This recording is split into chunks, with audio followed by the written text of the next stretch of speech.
All I want is you. All I want is you. All I want is you. Is you. All I want is you. All I want is you. All I want is you. All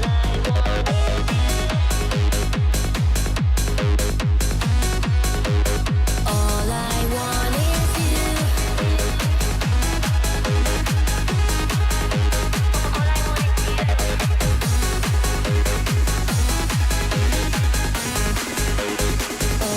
I want is you.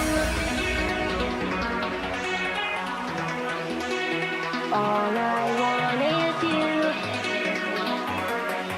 Is you. All I want is you. Is you. All I want is you. Is you. All I want is you.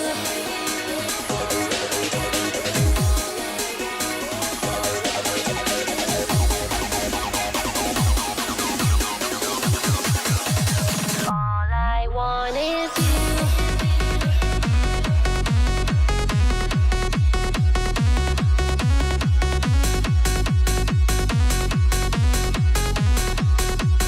All I want is you.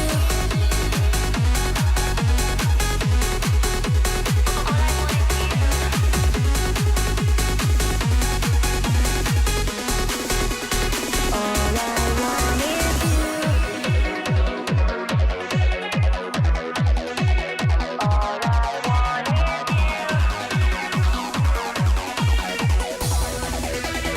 All I want is you.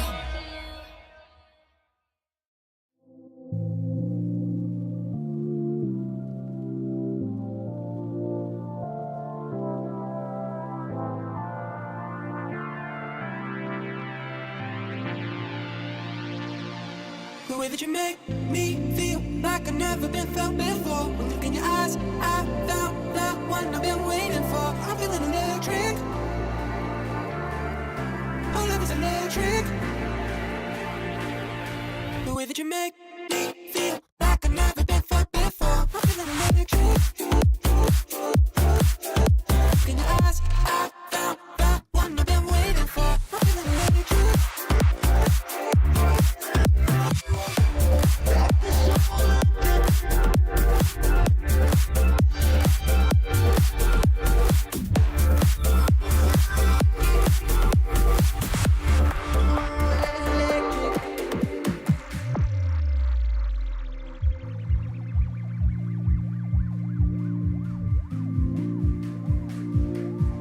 The way that you make me feel like I've never been felt before. One look in your eyes, I found the one I've been waiting for. I'm feeling electric.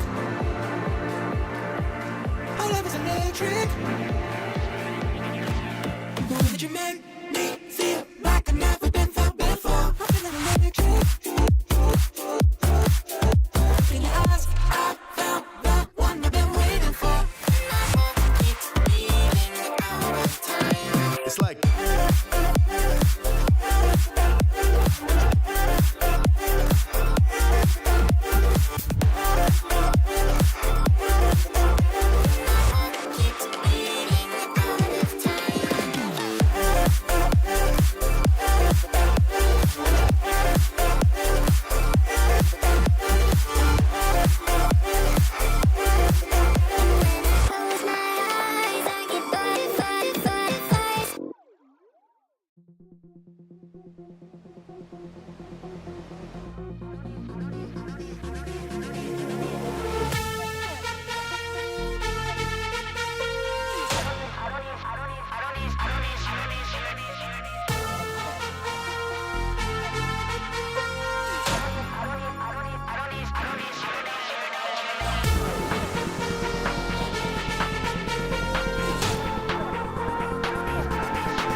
need you. You know I don't need you. You know I don't need you. You know I don't need you. I don't need you no more.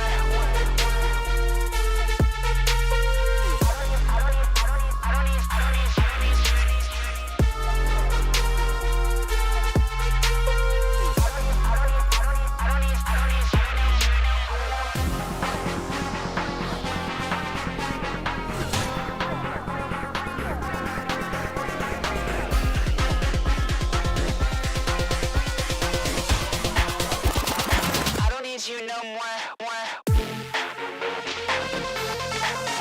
Bitch.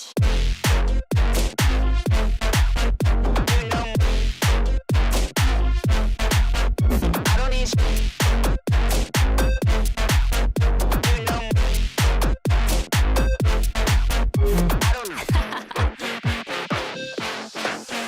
I don't need you.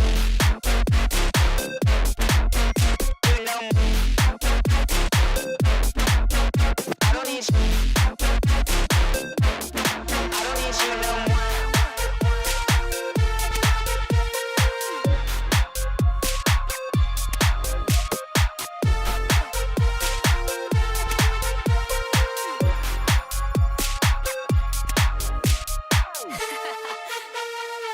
Yeah, I meant what I said. I don't need you no more.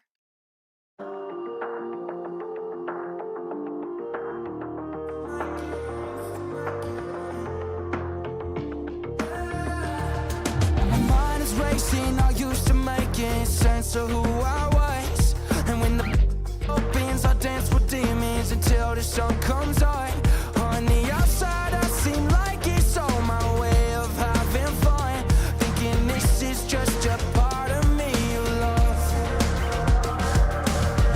It's not my night, but in your backseat, I'm enough to cry. So why do I even try to think that you get it? You say I'm dramatic and you need a better use of time. It's alright if you're walking away tonight.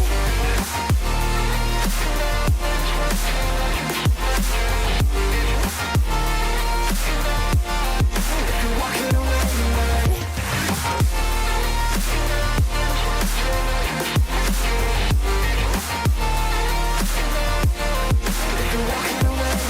All my judgment is next to nothing.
Welcome, everyone, to CRL, and we are here finally with the 2024 Fall Championship. It has been so long. It has been a long journey throughout the course of this entire semester, but we are finally here for championship weekend. I am Seb, along with an incredible desk to join us for day one of this CRL 2024 Fall Championship. How is everyone doing? I know we're all so excited, so let's keep it calm. Taco.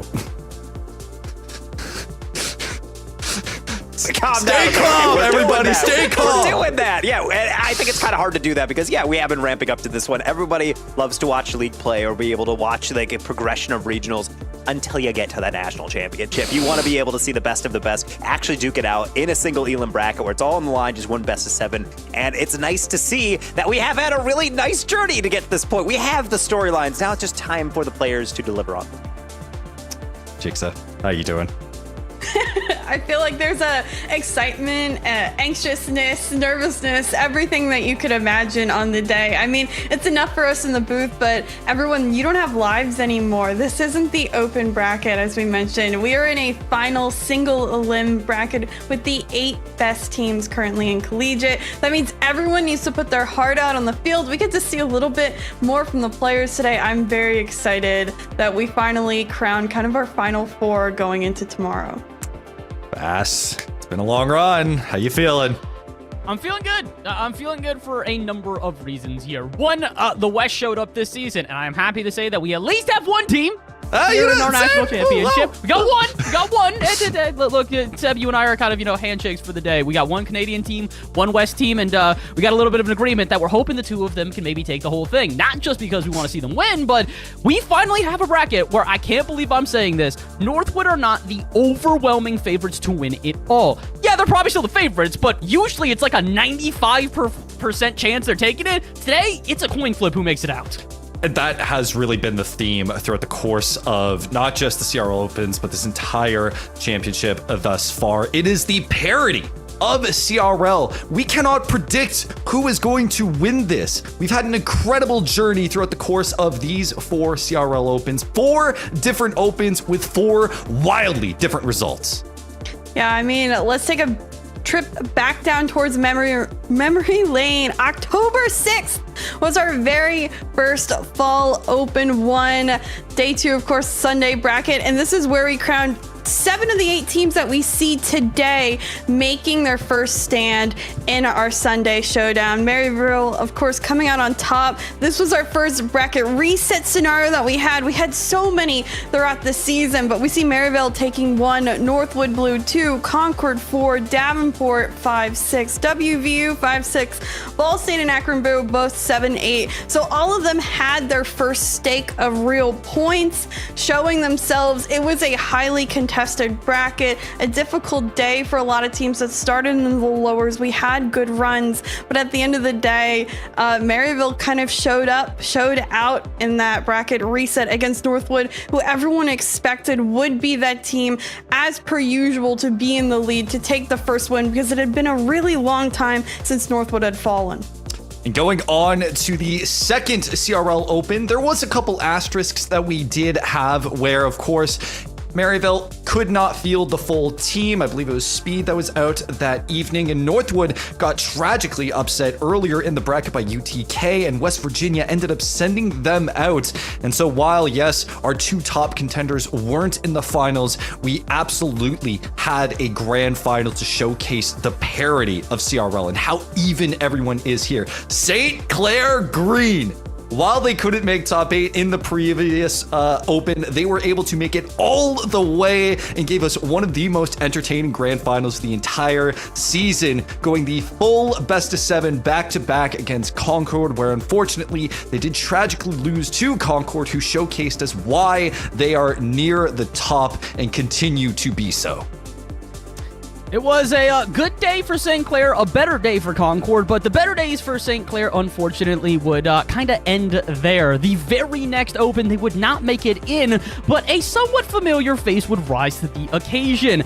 Akron Blue, a team that has been around CRL since before CRL even existed, find their way to the very top. They take down Northwood in yet again another loss in the grand finals for Northwood, but as their second appearance in the grand finals at this point. But all credit where it is due, Akron, definitely the most surprising win here of the season thus far. They had a phenomenal weekend to top it off, and honestly, a lot of other teams really did put in their fights as well. Again, returning to a top 3 is Concord, and I would say probably the biggest sort of upset of all of it. It's a Maryville that only make it to the lower quarterfinals. Otherwise, the usual suspects were there, but in our final open of the entire season, Taco, that's where things really started to ramp up. This was the one where all the drama obviously ramps up because this is the last chance to be able to get your placement points for being able to get into this national championship that we're showcasing this weekend. And yes, you do see a grand final that's familiar, but the real story, I think, for everyone was, first off, Akron Gold sneaking in there. Granted, a short-lived appearance, but a 7th through 8th, the old style of having both Akron teams in the bracket still kept alive. Illinois State trying to make that deep run, trying to get on in and knocking out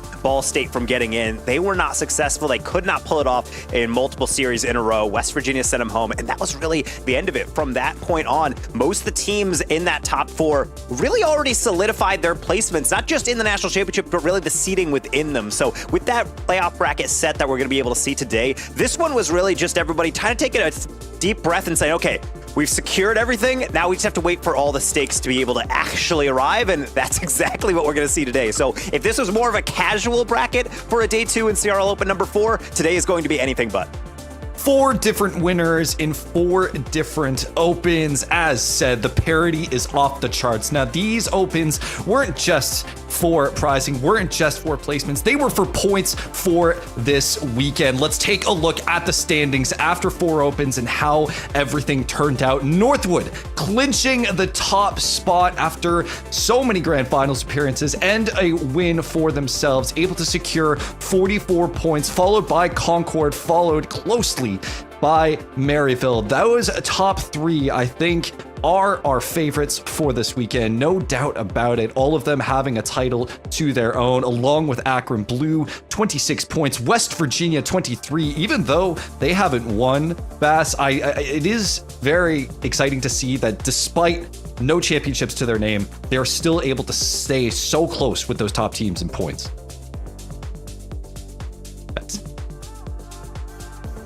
I apologize. West Virginia kind of had a curse that have followed them throughout this entire season, and it really has been, they get 5th place and they get no further. They have been able to get, I believe, past 5th 1 time thus far. Outside of that, they really haven't been able to sort of, climb the summit to really reach the mountaintop to take down those top teams, but that's why we say today is so exciting. In my opinion, yes, the top 4 are probably the favorites to make it into tomorrow. However, do not count out the 5th through 8th. I 100% believe they still have upset potential here today. There is so much upset potential, and again, along with the theme of parity, let's take a look at our championship bracket, because again, there is no prediction here that can be fully agreed upon. Every single one of us has predicted some sort of different bracket. I think we generally know what our top 2 may be. We have a general idea just based off of placements and points, but this is our championship bracket, kicking things off with Northwood Ball State on the top side, Akron Blue versus West Virginia followed up, Maryville versus Davenport on the bottom side, St. Clair Green versus Concord. I am very confident that the grand final of this is going to be a European versus North American final, and I could not be more excited. Taco, when we look at this, it is such a privilege to see such a competitive bracket ahead of us. Yeah, and we talked earlier about the parity, and that's really been the storyline I think we've been all hoping for in the past, but eventually it just seems like most of the top teams, they kind of show up and get exactly what they're looking for. They get the wins, it looks pretty convincing, and then we all just say, well, maybe eventually. This seems to be the first season where I have no idea who's going to win. It's also the point where all the analysts out there, also on Champ League, also on Twitter, all these people just trying to put out all these takes, they're saying, hey, any singular team can win any single day, and I feel like a lot of times you say that just as a platitude, something you want to put out there as a kind of hopeful statement about how good everyone is eventually going to be, but it seems like this season we've actually delivered on it. Obviously the 4 different winners, but multiple times now, teams like Northwood, teams like Maryville, they're not even getting into like those upper or lower semifinals. Like they're getting upset before that. So that's the thing that I think everyone needs to take away from this, is that when we do say, yeah, the top 4 seeds are the favorites, Bass is also 100% correct in saying, I don't see a world that's impossible that we see the flip result from what everyone's expecting. So let's take a look at the match schedule for this evening. And everyone, we are going to be going from bottom to top of this bracket. We're going to be kicking things off first with the St. Clair Green versus Concord side with those two teams, the European Derby, Maryville versus Davenport, as Cam looks to be the hero for North America on the bottom side, Akron Blue versus West Virginia, and then followed up finally for day one with that Northwood versus Ball State side. Now let's get into our first match. St. Clair Green coming in off of, I would say, a pretty inconsistent but very wildly huge bracket run in Open 2 versus Concord, the European favorites for this semester of CRL. Both Europeans on both sides. Chixa, we've seen so much of both these teams. Give us the lowdown on Concord, because this is one that we have been following since even before this semester of CRL. Yeah, I really think Concord has been one of the more consistent teams. First showing fourth, second showing open first, then third and fourth placing third. They have done a really good job. Of course, we get to see the cams today as well. They're all together in the same facility. To the do-rags, guys. Yeah. They're all together in the same facility, though, which is crazy. It's something nice to have. You can tell they've had that camaraderie, but they've just had the double duo of EU be absolutely deadly when it comes to both CMOS and Crispy doing so well together dynamically upfield. And then you've always had Helix, who is kind of in the shadows. Some people didn't know him as well, but he's done wonderful job stepping up throughout this season, playing where he needs to play, bridging the gap between these two. That can be the kind of the highlight for the defense to look at. So I'm very impressed with what Concord has done this season. You're right, a lot of eyes were on them after we had seen some great summer performances of them, and as we've said, they've been consistent. We know they are a highly contested contender, and I think someone who could easily win if they have a really great showing throughout this weekend. They need to start off strong, and I think if they start off strong today in these quarterfinals, they'll do just well going into tomorrow. Now, Bass, it is important to note that for this, St. Clair Green are going to be running with a sub in Shuffle, who is the coach. Shuffleverse coming in to replace Zai in this, but that makes them maybe less dangerous, but still a team that you have to pay attention to.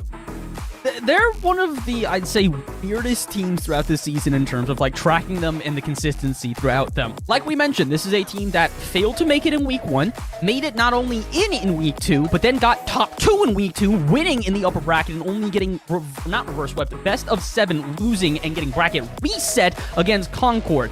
The issue for this team is, like you said, they've kind of been on somewhat of a downhill trajectory since then. They miss out in week number 3, they miss out in week number 4, then they end up also having to switch out for Shuffleverse. So, look, cards are stacked against them. There's no two ways about it. You have to recognize that if St. Clair can pull this off here, this will probably be one of the largest upsets of the season. It doesn't mean it's impossible, though. Again, Shuffleverse is still a very good player. He may not be Sai, a former CRL world champion, but the 2,000+ ELO player. He is still very skilled and can absolutely hold his own in a lobby like this. And there is so much to contend for, obviously, with the fall championship, but this is single elimination brackets, which means anything can happen. So let's get to predictions. Of course, we have two Europeans on both sides. They have fought each other many times throughout this course of the past 4 opens. Taco, where do you see this going?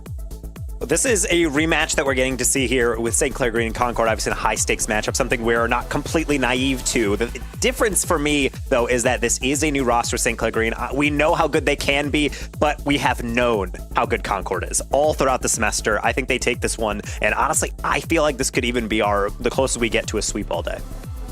Oh, okay, all right. Okay, Chixa, please take it away before I lose my cool here.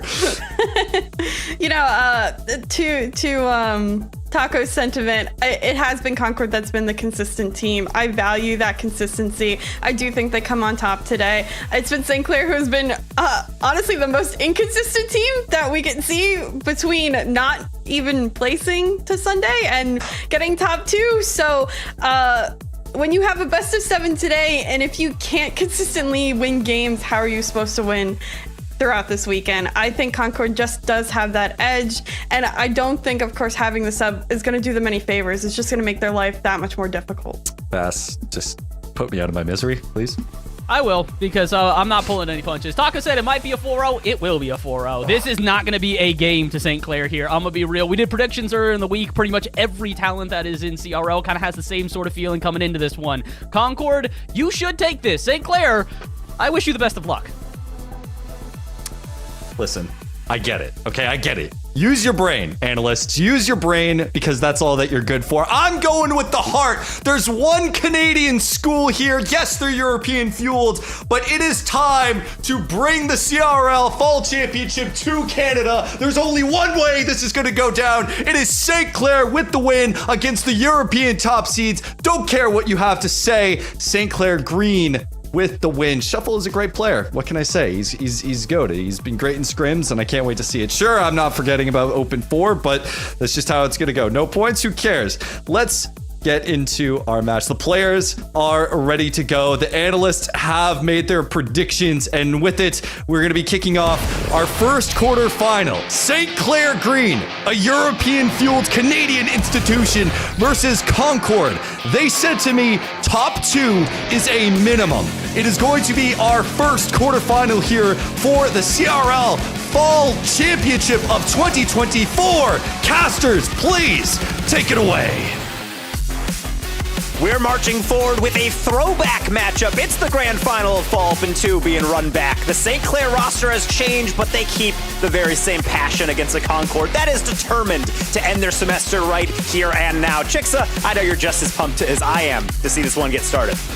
Yeah, I'm not gonna lie, I blasted St. Clair on our very first Champ League podcast, ranking 1 through 10, and then they proved me wrong, and they got second in the second open, and then they fell again, and that's why you have to wonder, do we push them to the edge by doubting them? Do they end up coming out on top when all odds are stacked against them? I really am looking at somebody to step up more than ever for St. Clair today when the stakes are high. We mentioned they don't have any lives anymore. This isn't open. This is a whole new ball game. Do they have to treat it like a regular game? Yes, nerves are not on the table right now, and each and every player doing their best to get that first blood goal. The one thing that I have to say about St. Clair Green is, yes, we're a little negative on the desk because they are playing Concord, the most consistent team. I think you phrased it perfectly. This is a battle of two teams that have, one, been able to pretty much get the placement they're looking for every time in Concord, and then St. Clair, a team that really has not been able to find consistent placements regardless of who the roster is. The thing is that I know is the same is their chemistry is just as good no matter who you put in. These players know each other well. They know how each other want to play, and they know how to work those demos. Shuffleverse almost clearing the path for Fabzo, but he can't get the pass to Jazzy, and he can't also get the rebound. Yeah, lots of pressure kind of traded between both of these teams already. 4 shots for Concord in the first minute, 2 for St. Clair. They've both had their opportunities to save the shots that come at them. It's been great, the sparring that we've gotten. Everybody testing the waters, feeling each other team out, how they're feeling. Are you going to make a mistake early? Are you going to be caught off guard in defense? It's been phenomenal rotations, and CMOS touch, is that on target? It does indeed bounce in on the clear. And that's a rough one as well, but that's exactly the confidence you're looking for when you're playing a team like St. Clair Green. They're going to try to play fast, but Samaz, he's even faster. He's one of actually the quickest players I think we've seen in CRL. He's so confident on every read, and that one, I don't think he can even plan to place it that well. Off the bounce, top corner, St. Clair, I don't think you can really do much except just shake your head and say, well, that's fine. We knew it was going to happen eventually. And Jazzy, this is going to happen eventually. Flip reset near the goal. Rejected right in the line. If you're going to get scored on, you may as well get scored on that way. Not much more St. Clair could do to stop that. It's one of those, it bounces on in. They keep on moving forward. They've had some great offensive pressure right off this kickoff. Still, I'm waiting for them to get something other than a pot shot on field. We've seen them testing with demos. It hasn't worked out in their favor just yet. Midfield presence heavily controlled by Concord. The control as well with the ball in their car has been phenomenal. They've kept 50s close, and because of it, I've had this extended pressure upfield. Maybe a clear is what St. Clair desperately needs, but that isn't going to do. You can't miss on the goal line. Crispy takes full advantage. Yeah, poor Shuffleverse. He was torn between 2 different options. He gets the pinch, but he goes low. He didn't need the boost. He really just tried to play for a different angle. I think he was anticipating Crispy going to hit that down line. I think he tried to get in front of it for the 50, and the issue with playing predictively is that you have to make the right decision on that one. Shuffle doesn't choose the right angle. Fabzo's not ready for the bounce, and that's going to be another kind of weird, scrappy goal coming in from Concord. Concord, I don't think they're going to mind. They will gladly take it and also be able to tighten up that defense to make sure they don't just give away one immediately off kickoff. Yeah, both seem just like small defensive errors for St. Clair, which is not what you want to just give up these goals. When it comes to hard-fought goals right now, we haven't seen anything that's been ultra forced or really kind of bumps coming through. No follow-up there either. So try as they may, they can't get past the defense when it's set up of St. Clair. But still St. Clair having to transition out of their half. They haven't been able to do so. Crispy, no read. Helix as well. Pass over to CMOS, and the control won't be given just yet. Concord just doing the best as they can with most of the time on the ball this game, giving them that little bit of edge. Yeah, the one thing Concord does very well is being able to structure their 50s like this. You see a Concord almost staggering all their attacks to make sure that they get in the way, get these weird touches, and then also be able to set up these passes really well. That's a little bit of a miss on the first follow-through. Helix is going to get denied, but either way, you see Concord so strategically spacing themselves out. They know they don't really need to push that much. They will gladly have a 2-goal lead and just carry that one through the end, but it's always nice to be able to get some stats as well. That pass too far away from Helix and the tap down, not going to find him on the second try. It seems just like a very patient game for Concord right now. They haven't forced anything. They've been given what they've been given, and they've taken it. And now they understand, just keep winning these 50s. Just keep putting that ball on the blue half time and time again on St. Clair's half, and they haven't been able to effectively get it out, transition into a good offensive opportunity. I'm waiting for the opportunity for St. Clair to attack. They just have yet to get one. That's an early challenge. It's a fake on the challenge, and the control still heavily favoring Concord as they do to get out of their half. With time running out for St. Clair, they have to try something to get themselves on the board. And difficulty right now, the things that they're trying are just being countered. They've got some early demos, and I really did like that, but now it seems like Sabas is just going around, getting his aggression out before the series really gets into the thick of it. He's got a bunch of demos going forward, and now he's getting some assists. Top corner again from Concord, this time Sabas on the assisting end. Yeah, it's unfortunate. Fabso missing another touch. It seems like St. Clair have just misread how high a lot of these balls are going to go. It flies over their head, and the 50 read, the win in the middle is by Concord. They've been able to aggressively continue on the front end of the field, get more shots off. I mean, they may have gotten a couple lucky bounces. That one won't go their way, but still, the presence is there upfield. They've managed to make more opportunities, and they're going to win a very decisive victory in game one. Yeah, and this one has never really been in doubt. I feel like this is kind of what we all expected, and you can see it in the statistics as well. Basically triple the shots at one point before they have this last little flurry from St. Clair Green. But either way, we always knew it was going to be an uphill battle, and now it might even end with a little cherry on top, or at least so I thought. Helix going to miss. Not that it really matters. Concord, as you said, comfortably strolling to game one. Yeah, they never looked panicked. They never looked rushed. Everybody on Concord's half getting the shots through. They end the game with 11 compared to 5. So doubling that amount. Everyone, like I said, upfield had an opportunity to rotate through, won their 50s, were able to save the ball when needed on the backfield, and constantly every goal assisted. Always. It's a staple for Concord. They work so well together with each other upfield. They didn't have to do anything crazy. We didn't see any phenomenal mechanics out of Concord, just really solid fundamentals, and that took them through this game. Yeah, when we do eventually see St. Clair be able to get into the middle of this series, I think we will see them get a little bit more comfortable, because you can see, as I mentioned earlier, the chemistry is there. They have the passes, they're going for lead demos without really just navigating way off the reservation to go for something crazy. I think the structure's there, but you see these tiny things that are just not allowed. In league play, or in all these different other leagues you're playing in small kind of side tournaments, you can get away with the occasional, oops, okay, I went for a risky play there. In this level, against the very best that this entire continent has to offer for collegiate talent, the moment you make a mistake, it's going internet. Almost without fail, and Concord showed that. There was a couple of mistakes right off the rip where everyone's kind of moved too far up. They're predicting something that doesn't come to fruition, and St. Clair bites the dust. If they want to stay in these games, they need to, at the very least, make sure their foundation is solid. I wholeheartedly agree with that sentiment. It's going to be tough when Crispy starts stuff up right off from kickoff. It goes perfectly into the corner. He's able to receive his own bounce that comes back to him, and that shot is placed exactly where it needs to off the read. Fundamentals. beautiful for Concord. Really not a huge fan of that from St. Clair Green. They were trying to lose that kickoff. The problem is when you're driving straight into it, you don't have the angle to be able to channel the ball. So they tried to turn into it, but ultimately it just created a weird bounce that was immediately seized upon by Crispy. And if there's one player that I feel like you do not want to give opportunities to, it is Crispy. He has shown that he is a worthwhile pickup to be able to import from EU. He is an absolute demon in front of net. Oftentimes, if you serve him up something, he's shooting at least 50% throughout the day, and as well as doing some trickery right there with that flip reset, almost going all the way through. Fortunately, Jazzy says no. Enough of that silliness. I love how methodical this play is from Concord. Honestly, Crispy's threat factor is so big that everyone has to challenge him. He's drawing them in and he's just faking them out, or just easily keeping the ball close, not doing anything too crazy or special with it, but it's so well thought out. A great touch into the corner. It seems like his teammate did leave him, but Helix still there on the front field. Gets the one touch back to Crispy. Back down. Can he get another? This one dangerously in front of net. Good thing Fabso is there to at least send it out towards midfield. Shuffleverse. Shot on target. Helix there. Crispy back over to Helix. And that's such a quick transition for Concord. Easily puts them back upfield yet again to be in control of this ball.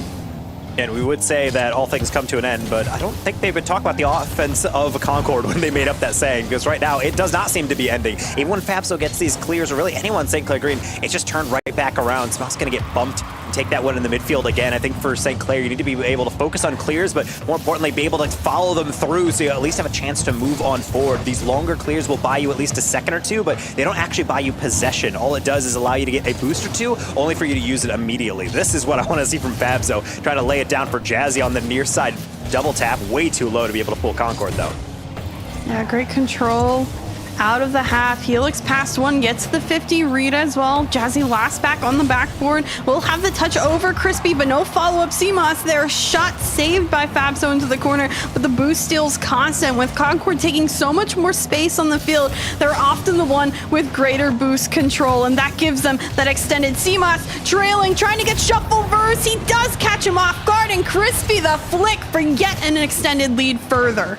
Again, Crispy doesn't need a lot of invitation, but it's even better when you have the runway more or less cleared for you. Shuffleverse does not jump for it because he could not jump for it. He gets a little love tap from his opponent into the near post, can't recover in time, doesn't have the boost to speed back up, and that's the difficulty, is that, again, it's not even necessarily making mistakes, it's just St. Clair being able to get countered so quickly and swiftly. They have a chance to do the same to their opponents, but it's going to be shut down by Samas. Really nice defending on that temporary 2v1.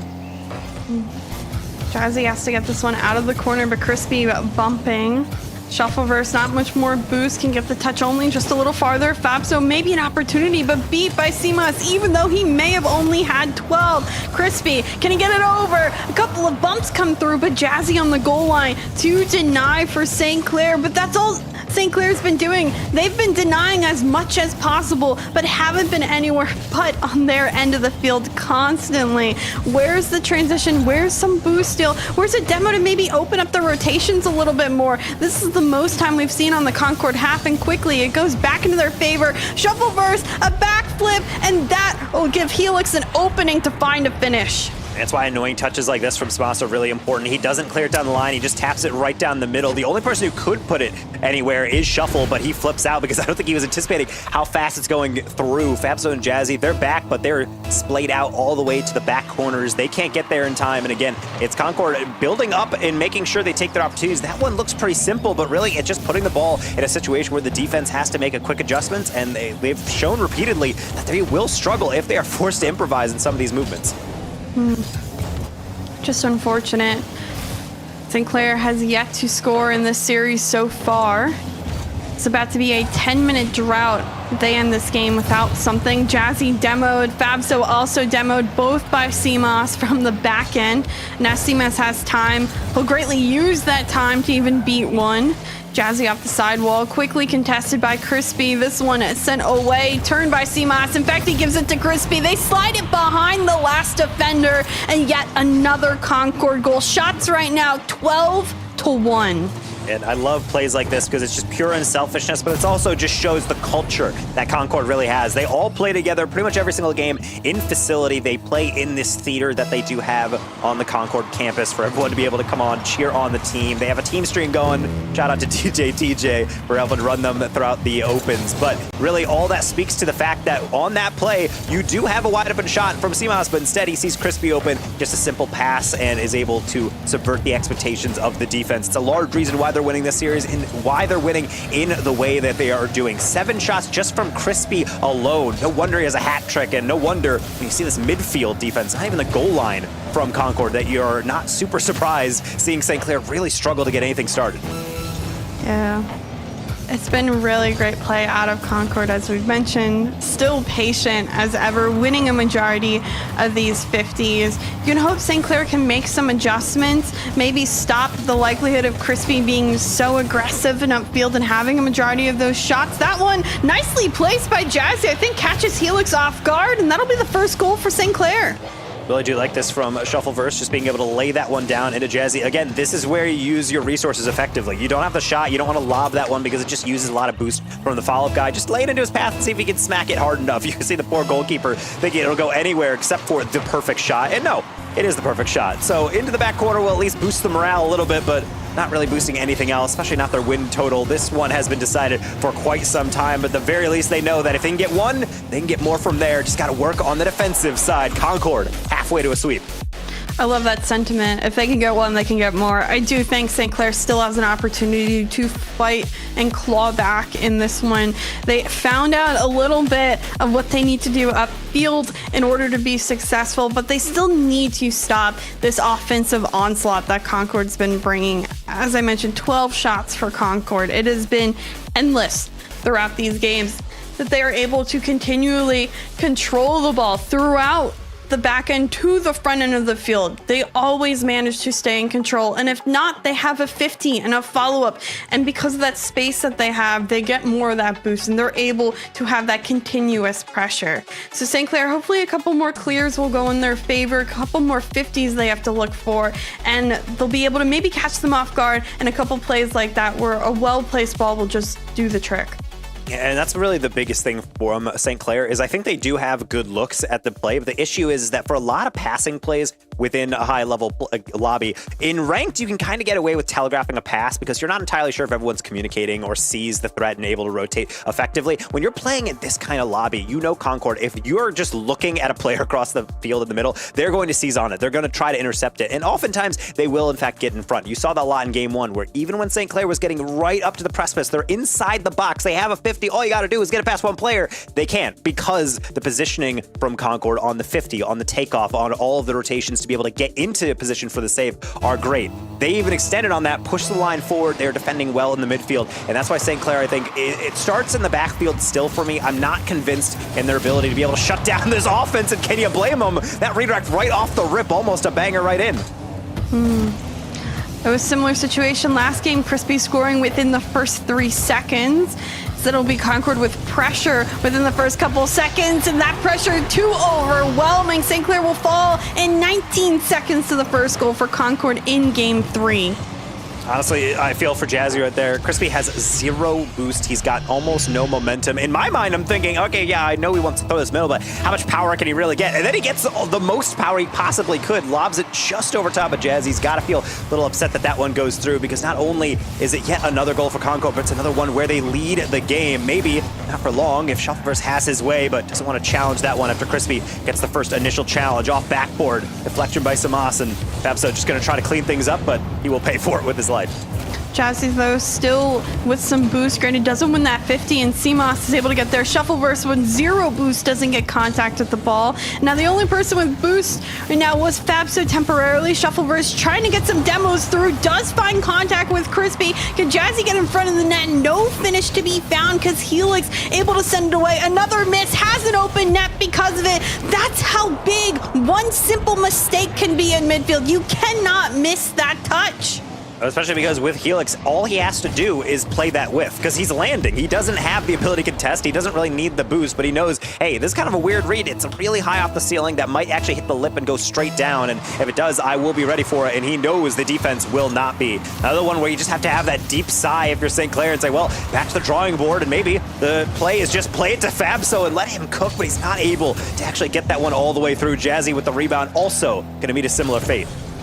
Crispy shot on target. Fabso able to save it away, but we need a second effort. This one will bounce off both posts and out.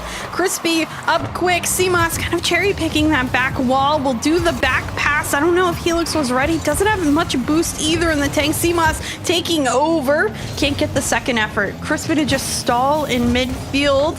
Miss on the contest. Crispy, Fabso, one-on-one. Fabso to put it into the corner, steal some boost. Shot won't be on target, even though the defender was absolutely demolished. An open opportunity for St. Clair, and that shot needs to be better placed.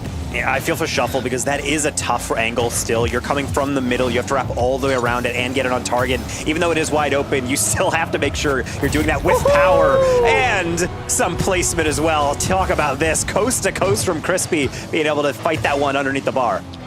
Yeah, nice little musty, extends it, gets the double tap read. It's a bar down as well to boot. You can't get anything better across court than that. Crispy has been a man, myth, a legend when it comes to mechanics, making the most out of that opportunity for Concord. And again, Concord opening up the field to a 3-0 lead, and we're not even halfway through this game 3. That's just how threatening they make themselves be, and how accurate they've been. 6 shots. 3 of 6, 50% at this level is a phenomenal percentage when it comes down to it. And they continuously keep on finding these opportunities because of it. It's been great to watch Concord play. They're in control of this series, and they have not wavered with that control throughout it. And the biggest thing from me is whenever I see teams start to launch into a lot of momentum and be able to get all these plays together, like Concord, even on this one, Jazzy, not finding success, the biggest thing that I look for is, do you keep the same play style? Because I oftentimes see players almost get comfortable. They're like, oh, we're outplaying them. Let's try to play a little bit more loose and maybe not just sweat as much. And that's the wrong mistake, I think, really the wrong approach. If you do have something that's working for you, why would you change it? And right now from Concord, they're speeding through everything. Even when they do get open shots, it's really just because of indecisiveness. Not really sure why there's no challenge, but Shuffle, he will not wonder. He's just going to shoot. Yeah, I think CMOS and Helix both on 0 boost, looking at each other like who's going to go and who has the opportunity to get to that ball first. That's some great persistence from St. Clair. They still have plenty of time in this one to get back to it, and if they stay that persistent upfield, I think they'll continue to get some opportunities just like that. Demo in the midfield, and still a decent amount of time. Obviously, this is not the end of our series if this does go the way of Concord yet again, but this has to feel like such a gargantuan task for St. Clair Green. Because not only do they have to get this win somehow in the final 90 seconds, but you also have to engineer potentially a reverse sweep if you don't. So Abso and Shuffle trying to combine their powers, and yet the immediate challenge from Concord going to shut that one down. Helix with a potential possession play, and does work really well. Little change-ups from Concord. Even when they like to play as fast as possible, they also do mix in that slow play very well to be able to keep St. Clair on their toes. Jazzy's touch in midfield. Fabso does get a little bit of a bump, but still the contact will go straight into Crispy. Jazzy there, gonna get past CMOS. No, blocking that with the body of his car. This one, potential straight down. Jazzy can't have the angle. Difficult shot to make, especially coming from the wrong side to try to find contact. Helix, a great controlled read. Crispy on rotation, sends it right back out. And there comes the control for Concord just like that. They get it out of their half. They, dare I say, get a touch as well. That might have been on in, but instead maybe was going for the pass a little bit too extra. With 30 seconds left, St. Clair Green doesn't have much time. And even if Concord doesn't pour on the score any longer, that one will also be taken away. Concord should be able to ride the remaining 20 seconds out if they can recover from the onslaught that St. Clair's been putting on late in this one. Yeah, but one more goal, it keeps it at least somewhat interesting as long as it's before 0 seconds and they don't have a lot of the seconds to work with. Jazzy off the ceiling, more like into the scrap heap. Crispy with a clear, and that's gonna do it for game number 3 with some style. Not gonna be able to actually be found by Sabas, so that's why they'll just work it into a passing play. I'm sure that was in the comms. Yeah, I think definitely winning the initial double tap read, but still nice passing at 0 seconds. Concord end up with a 4-1 Game 3 victory. Not only a Game 3 victory, but a Game 3 advantage. Match point for Concord on our very first quarterfinal match of this final fall 2024 championship. Concord's been pulling out everything that we've seen from them this season. They've stayed consistent across these 3 games. They're keeping up their shot count, and it seems like St. Clair will be calling their timeout in an effort to try to adjust and change the tides in this one. Yeah, they'll get an extra couple of minutes just to be able to talk it through. And honestly, I don't blame them. They're playing in what appears to be a cave right now, according to all the players. But no, I don't really blame them just being able to lock on in and say, all right, well, obviously this is not going our way, but it's the manner in which they're losing these games that has to be frustrating. It's a lot of counterattacks. It's a lot of missed opportunities. And honestly, if you're going to lose a game, I'd rather get Crispy double tapping on me than I have just a roller because we dive for a play in the attacking third and it doesn't click. Everyone needs to be on the same page. But I think more importantly, St. Clair needs to understand that they right now are not able to keep up the pacing, so they need to make sure that they're solid on every other touch. I don't really care if they have to have 10 plus saves a game, so long as they're keeping the goal line clear. You have to make every goal be earned, and I know that's not super hard for Concord to do, but you're not going to be able to win if you have to outscore Concord averaging basically 3 goals a game. Yeah, it's unfortunate. And a lot of St. Clair's defensive kind of high sides in effect were when all 3 of them were in the net at the same time in order to defend. They had someone challenging, they had a follow-up challenge if the challenge failed, and then they had a third person just in case both of the challenges ended up not going their way. So it's been tough for them to find a defensive positioning that works out to their favor. They have to defend that backboard, of course. We've seen how deadly the likes of Concord can be on the backboard. They have to defend the sidewalls. They have to defend the air as well. They have to find ways to challenge more effectively and be positioned and ready for the follow-ups that Concord brings. I always mention Concord always has an assist with the shot. It's either a passing play or a follow-up from the initial pressure that they bring. A lot of these things, they all have to piece together and then position themselves effectively for it. It's a hard task against a team that has been so deadly like Concord outfield. Can they do it? It's difficult. With a 3-0 swing in this one, a reverse sweep is the only thing that St. Clair has on the table at this point. And obviously, like any other series, especially in a comeback scenario, you just have to take it singular game at a time. It's a 5-minute ranked game. I think that's how you had to think about it. You can win a couple in a row to be able to rank up, get that next division, get those rewards, whatever. But obviously, the stakes are a little higher. It's hard to just imagine that you're in a low-stakes scenario when you know that this is the end of your semester if you do not play it well. And I think right now, with a timeout, being able to hopefully fuel them going forward, St. Clair Green does not want to go out quietly. They want to be able to roar back into this series, show Concord they don't know what they're messing with. Timeout buff, we'll see if it truly is a factor. Potentially, I think timeout buff is a thing. It's nice to take a breath. And I think if St. Clair takes a breath and tries to play their game, they may end up better off in this game for a double commit. It makes me a little bit nervous there, but I'm hoping if they get on the board first and on the board early as well, it'll give them a little bit more confidence for the rest of this game 4. Shuffle. Trying to take the double tap. The problem is he doesn't communicate that to Jazzy. I think he was waiting for the ball to go forward. I like the idea, but again, it's execution that matters so much in these types of lobbies. Jazzy trying to show him how to do it, but he doesn't have the boost for an air dribble. How about just a pinch? Kind of a clever way to keep possession, I suppose, up until they throw it right back into the midfield. Fabso in control, wins the 50 on Crispy. That one's on target. Seamoss able to just put it out the net the last second. Great look for St. Clair early. I think that's the best look we've seen just around the minute mark for them. Granted, they have to control out of their half, which has been a struggle. Crispy on the back wall, taking his time, beats out one, beats out two. Fabso last back, able to get the touch into the corner, win that 50 as well. Won't win the follow-up, but that'll give his teammates enough time to come back to it. Crispy sidewall, not much boost. Looking middle, Seamoss already up, and a great read by Fabso to deny again. This is when the building starts happening. This is when they have to get out of their half effectively. It goes back towards the favor of Concord. The 50's won, and the pressure will have to restart from midfield. Crispy up, but bumped. That'll at least, again, give an opportunity for St. Clair to have more space, for them to get out just that much further. And again, breathing room is what they find off this clear.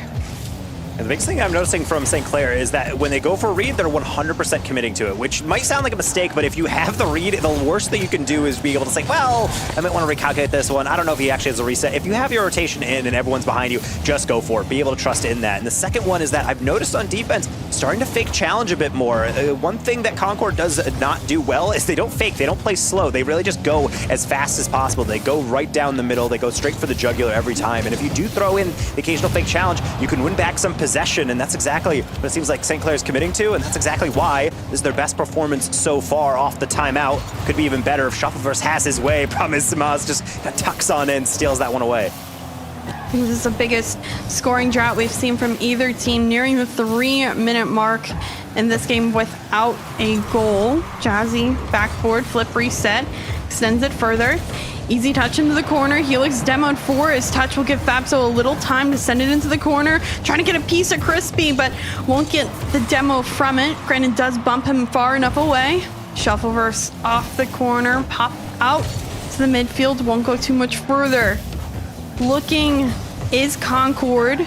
Can they find offensive pressure from this one, but can't get past that front post position defender of St. Clair. This one, though, Crispy the read straight down. Seamoss actually missing that touch. And I think because of it, St. Clair Green will have a little bit of space, at least temporarily. Jazzy needs to get on this one immediately and does. Shuffleverse trying to get bumps in Moss. He doesn't have it, but that's fine because Jazzy is way out of the midfield. I like Fabso just being able to understand, I'm not going to get this one, but you need to get this on. Helix's double tap, too low for him, and luckily Crispy was fully banking on that one going middle. Lots of tension in this one. Each team looking at that clock, looking at the score, trying to figure out how safe or how risky do they play this final minute of gameplay. Right now, Concord sending it down, passing play as per usual. Backboard was open, follow-up, can it be found? Fabso dropping down, will get the save, deny Concord again. Do they have the transition? Jazzy with not much boost to B1, actually finds the 50 on another. Demoed for his efforts. Helix 50 challenge won by Shuffleverse, and St. Clair has their first lead in the series. And this is why you challenge with confidence. Helix takes that one slow. You do not let him ramp up. The moment he is able to put that one off the wall and land and then flip off of it, it is over. Shuffleverse times that to perfection. And with only 2 shots on the board, 50% shooting looks pretty good, especially when you have a lead. Now, it's just about the other side of the ball. Jazzy trying to keep that possession, but Crispy gonna make it oh so difficult. Shuffle again dives in to be able to shut that one down. You said Concord goes 100%. You know they're going to put everything into this effort to try to tie the scoreline. And Demo connects on that goal line. The pass down to Seamoss. It just goes through both defenders, threading the needle. Concord get the tying goal. Pain. That's all this is. Just watching 2 players so close, but the change up. Do not ever underestimate hitting a slower read on target and what it does to the minds of the defenders. Both players flailing, and they just have to watch that one sail on through. Is it all for naught? St. Clair had a short-lived lead, but it doesn't mean this game is fully over. We might be looking at it of an OT, but even as I say that, you never really want to doubt that Concord has at least one more thing up their sleeve, up the sidewall. Jazzy playing for a 50. Crispy trying to lob that one middle. Not going to win that 50, but that's why Samas is there. Now into Helix. Crispy looking for a pass. He has full boost. The pass a little behind him. At this point, I think they might want to cut their losses, but Concord, they're just not that kind of team. No, we've already seen a 0-second goal from them. They're going to try, but this one touches the ground. We do get overtime in game number 4. This will decide if Concord moves on to tomorrow or if St. Clair can extend a little further. Great follow-up by Jazzy to put it off into the corner. This one, though, touches touched down by the opposing team and sent away on the save. It's been mere seconds, milliseconds between making a decision that could cost you or one that works out in your favor. First 25 seconds of this overtime, and it's already been close enough to call for a couple of these goals. I think that demo will give them enough pressure to move on forward, or at least time and space. Does Fabso have the read? A straight down touch, but Jazzy's off the bar and out. Could have been St. Clair's game win, and now they have to fight that much longer. Yeah, I saw that read, and I was not sure if he's able to get to it in time. That was exactly what I was worried about when that approach came in, but it's a good build-up. It's hitting the ball into a weird position. It's right off the lip from Fabso and being able to then set up Concord to be able to panic on that bounce down. But now it's them needing to also lock on through. Concord has not guaranteed this game. This is the best St. Clair's looked. I love it when teams actually come out with a cohesive strategy and seem to execute it on it after their timeouts. And now it's a chance maybe to even use those mechanics. Fabso unfortunately has to do a three-point turn. That doesn't work out. Jazzy's got him at the save and looked a little bit more difficult than it actually was. Able to guide that one slowly to the corner, and Shuffleverse will do the same. Gets a bump on CMOS. Doesn't have contact though. I believe someone was chasing for that demo. A couple of touches. Crispy. All the bumping on the goal line. Finds the finalized finish. And just like that, Concord sweeps in their quarterfinal matchup to move on to semis tomorrow. And again, it's the result that I think on desk we mostly predicted from Concord, because this is a team that does not mess around when they're in these scenarios. They are in clutch as ever. They're the most consistent in getting deep in the bracket. They get in the top 8 every time. They get mostly in the top 3 almost every single time. And with St. Clair Green playing with the substitute, Shuffleverse does super well, gets their solo goal, gives them their first lead of the series, as you has mentioned. But eventually, I don't think there's any shame in taking this loss. This is a team in St. Clair Green that will definitely learn from this, come back in future semesters, I'm sure play spectacularly. But right now, this has been Concord's semester to try to show off in their inaugural chance in CRL. And I think they're starting off making a statement. Yeah, I think huge shout outs to St. Clair for making the adjustments after that timeout. They didn't give up in that series. They had the persistence and they almost had that overtime win. Huge shout outs to Concord. They showed exactly what they've been showing all season long. They're a team that has a triple threat. Each and every person had the confidence upfield, was able to work cohesively as a unit. I'm very impressed with what Concord was able to show, but of course tomorrow will be that much harder for them. Yeah, and being able to see all of that, yes, you do have that victory. And yeah, the most logical conclusion that we do get out of this championships is, yes, it always gets more difficult. And even that being said, St. Clair Green, they might not have been able to show these things up here, being able to get a game, extend the series out. But let's not deny ourselves the opportunity to say St. Clair in total across Green and also their gold team, the one team that got to the lower bracket match in their qualifiers on day one throughout all opens. They got to the match right before they got in top 8 and lost. This program's doing great things. I can't wait to see them in the future, and that's really where we're going to have to see them, because right now we got to focus at least on this bracket's future, and we got to focus on the future of the broadcast, which involves 2 more lovely gents, Seb and Bass. You are watching that from the sidelines. Any thoughts? No. Seb? No, I don't. Bass, Okay. thoughts?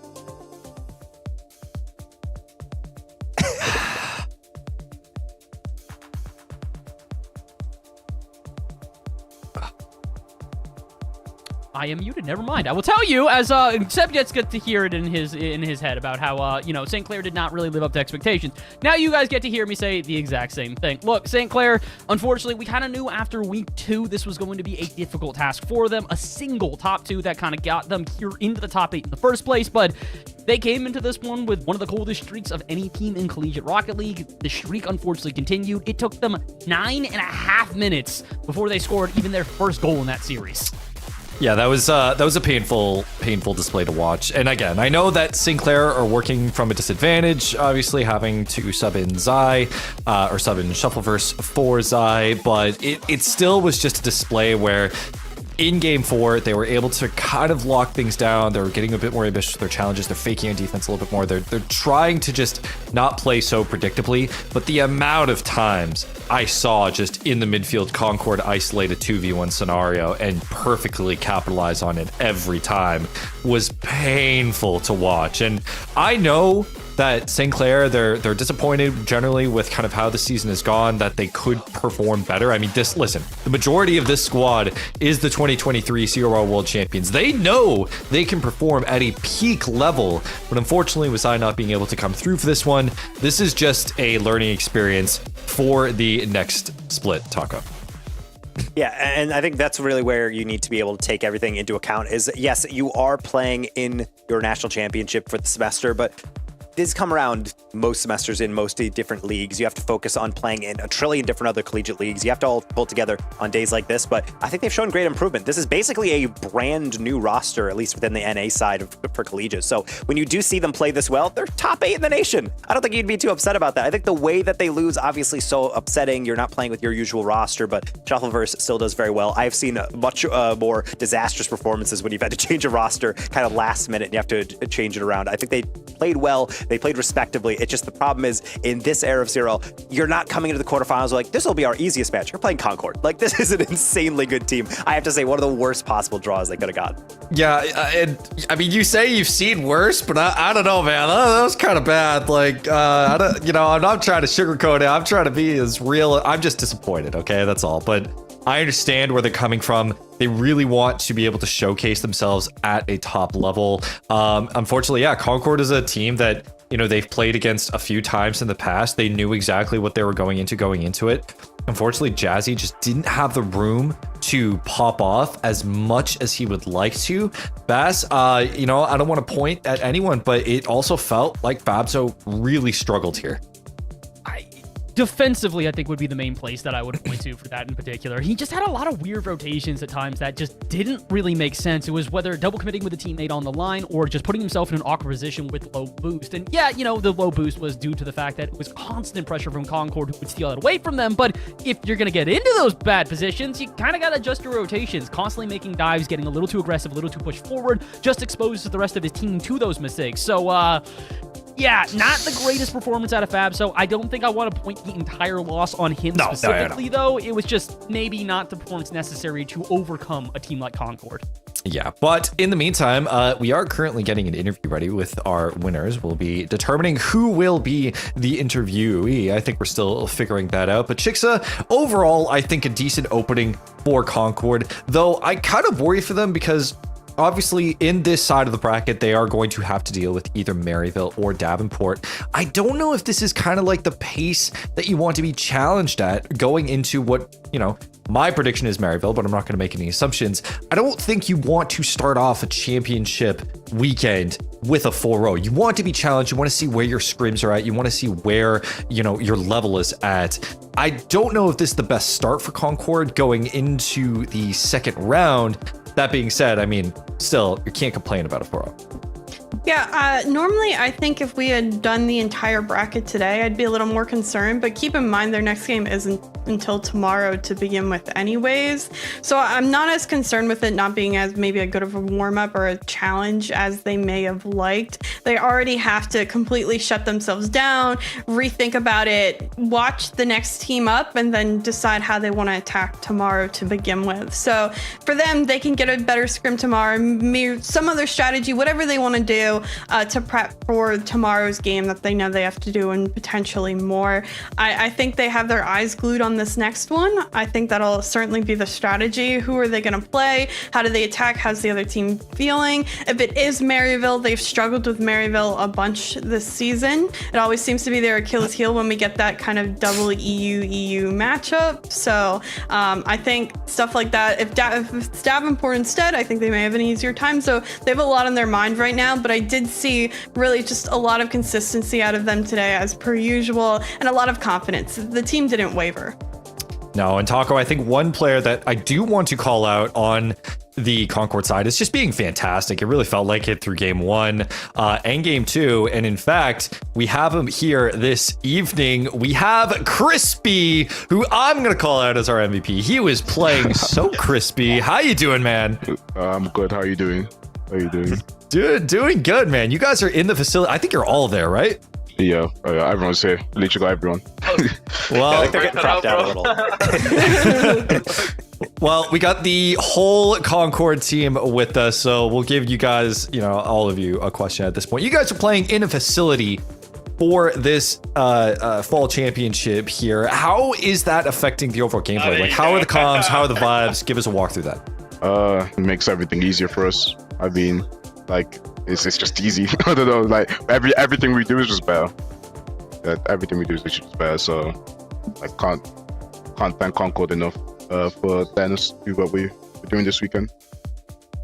And when you do get into those vibes, obviously, I think a lot of players talk about when you're playing a facility, you get to like fist bump, you be able to actually like see each other, turn to each other, get each other hyped. And I feel like that's a huge propulsion mechanism for you guys to be able to go forward in this bracket. And speaking of, I feel like this result is something that you probably expected to be able to go a bit further. Are you worried at all about a specific team in the next round? Like, what do you think of when you look at that Davenport-Maryville matchup? Is there a team you'd prefer to play? Is there a team that you feel like you match up better against? Don't really care, to be honest. I mean, we'll just beat both of them. We'll beat both of them. I mean, obviously, you'd prefer Davenport, but like, I mean, it's got to be Maryville. We're going to beat them, so. That's all I needed to know. I love the confidence. I want to know your thoughts during that timeout. You were winning 3-0 in the series. St. Clair calls the timeout. They come out pretty strong. What were you guys thinking during the timeout? Do you have any strategy to talk? Did you just say, keep on doing what we're doing? Or were you like, one more game, we're done. Let's go home. What was the thought process during their timeout? There wasn't really a thought, to be honest, because the games, they weren't really close, to be honest. So it was just like, you know, you're just delaying the inevitable. So we're just ready. Yeah, we were just waiting for the next game. It was just chill for us. I love this. Look, I have been a very outspoken, as Seb falls apart due to his team also falling apart. I have been a very outspoken trash talker. I enjoy having you come into this interview and you are not only confident that you guys are going to win tomorrow, you don't care what team you play, bro. You're out of here trash talking to everybody. So you know what? I don't have a question. How about this? Here's the stage. You want a message to your teams tomorrow? Go crazy, bro. This is your camera. This is your stage. Tell them what you want to say. I don't really have much to say, to be honest. I mean, we just see what happens this weekend. That's all I can say. Just see what happens tomorrow. I'll need to talk crazy. We'll just show when we play. It'll show up in the server. Well, yeah. You guys are on to day 2 for the semifinals. I'm very excited to see where you guys are at. You guys have been incredibly hyped throughout the season and one of the most consistent teams we have here. Congratulations on your win, despite it being against, you know, my boys. But still, congratulations and enjoy the rest of your day. All right, thank you. You too. All right, that hurt, but you know, I'm happy for it. They're really good lads. I'm very excited to see where they go, especially to see who will be their second round matchup in the semifinals. I think we're all waiting for that Maryville Concord rematch. I don't think there's any question about that. But Maryville, they're not going to have a cakewalk to that semifinals. They have to go up against Cam and Davenport, and that will be coming shortly after the break. This is the 2024 CRL Fall Championship. We'll be right back.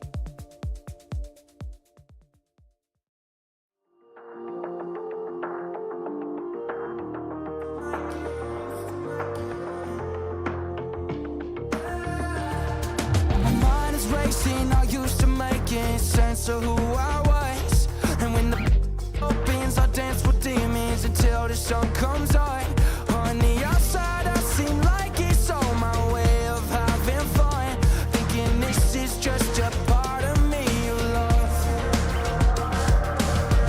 It's not my night. When your backseat, I'm enough to cry. So why do I even try to think that you get it? You say I'm dramatic, and you need a better use of time. It's alright if you're walking away tonight.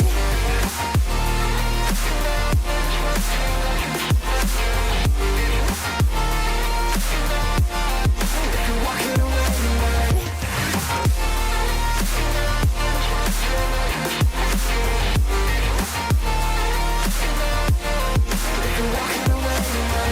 Judgment is next to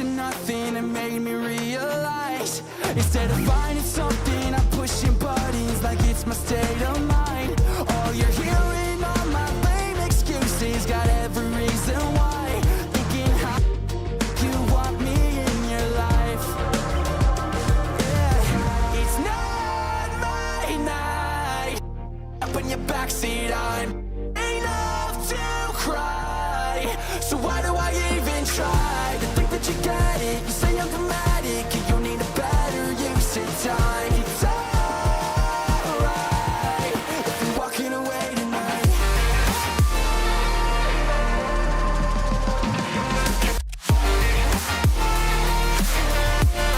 If you're walking away tonight.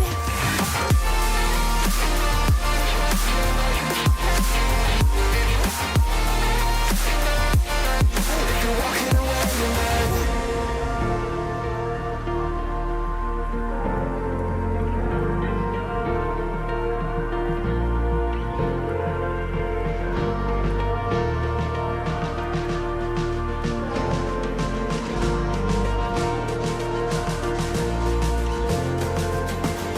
It's not my night. I'm in the backseat. I'm enough to cry. So why do I even try? It's not my night. In the backseat, I'm enough to cry. So why do I even try to think that you get it? You say I'm dramatic, and you need a better use of time. It's alright if you're walking away tonight.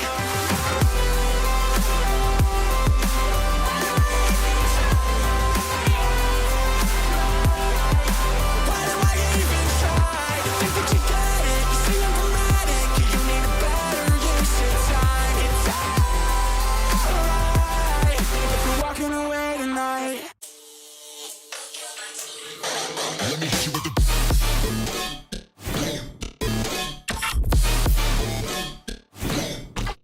hit you with the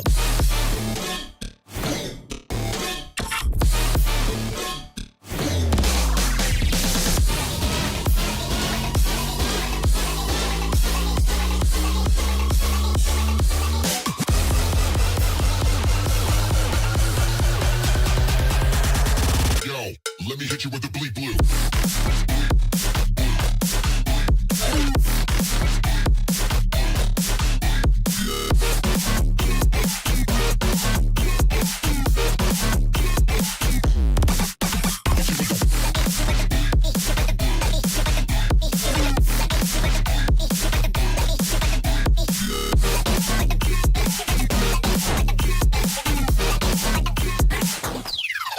Let me hit you with the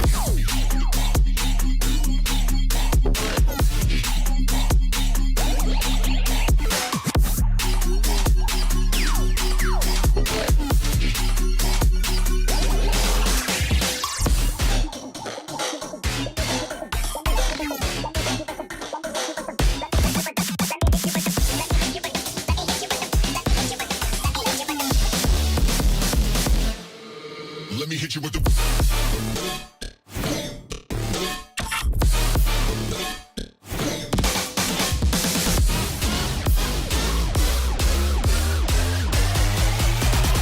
yo, let me hit you with the bleep blue.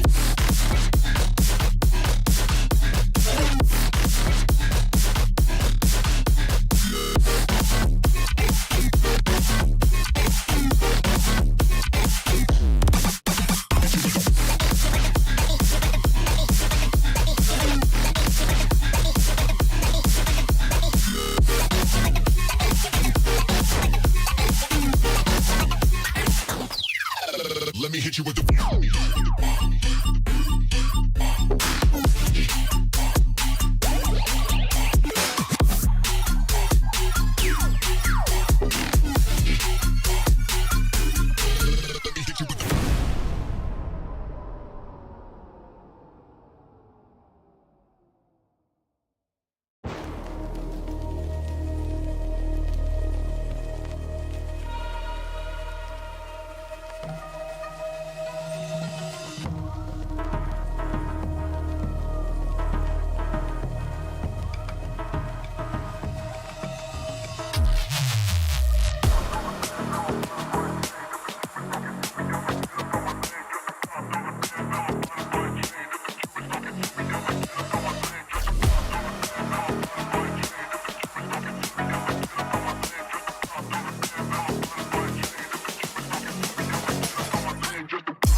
Welcome back, everyone, to CRL for our fall championship. It has been a insane bracket thus far, one that we look to continue, with St. Clair unfortunately falling quite early, but Concord going with the script, moving on, and for our second match, it will be Maryville versus Davenport. Bass, this is a matchup that I think we know, again, who the top seed is here in Maryville. Davenport, they've just always been on the edge. If I ever had to say there was like a bubble in terms of the top tier, Davenport is that gatekeeper.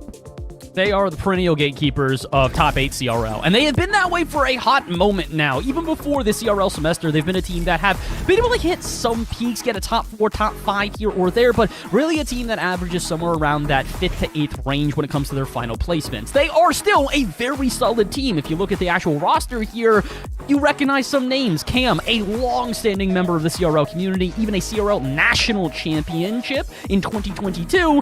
Brock would be more familiar if you know RLCS. This is the man who made RLCS in North America, and Bolty, he's the longest-standing member of this Davenport team. The only concern for them, Seb, they're facing off against what we like to call the West MVP in Knight and Maryville.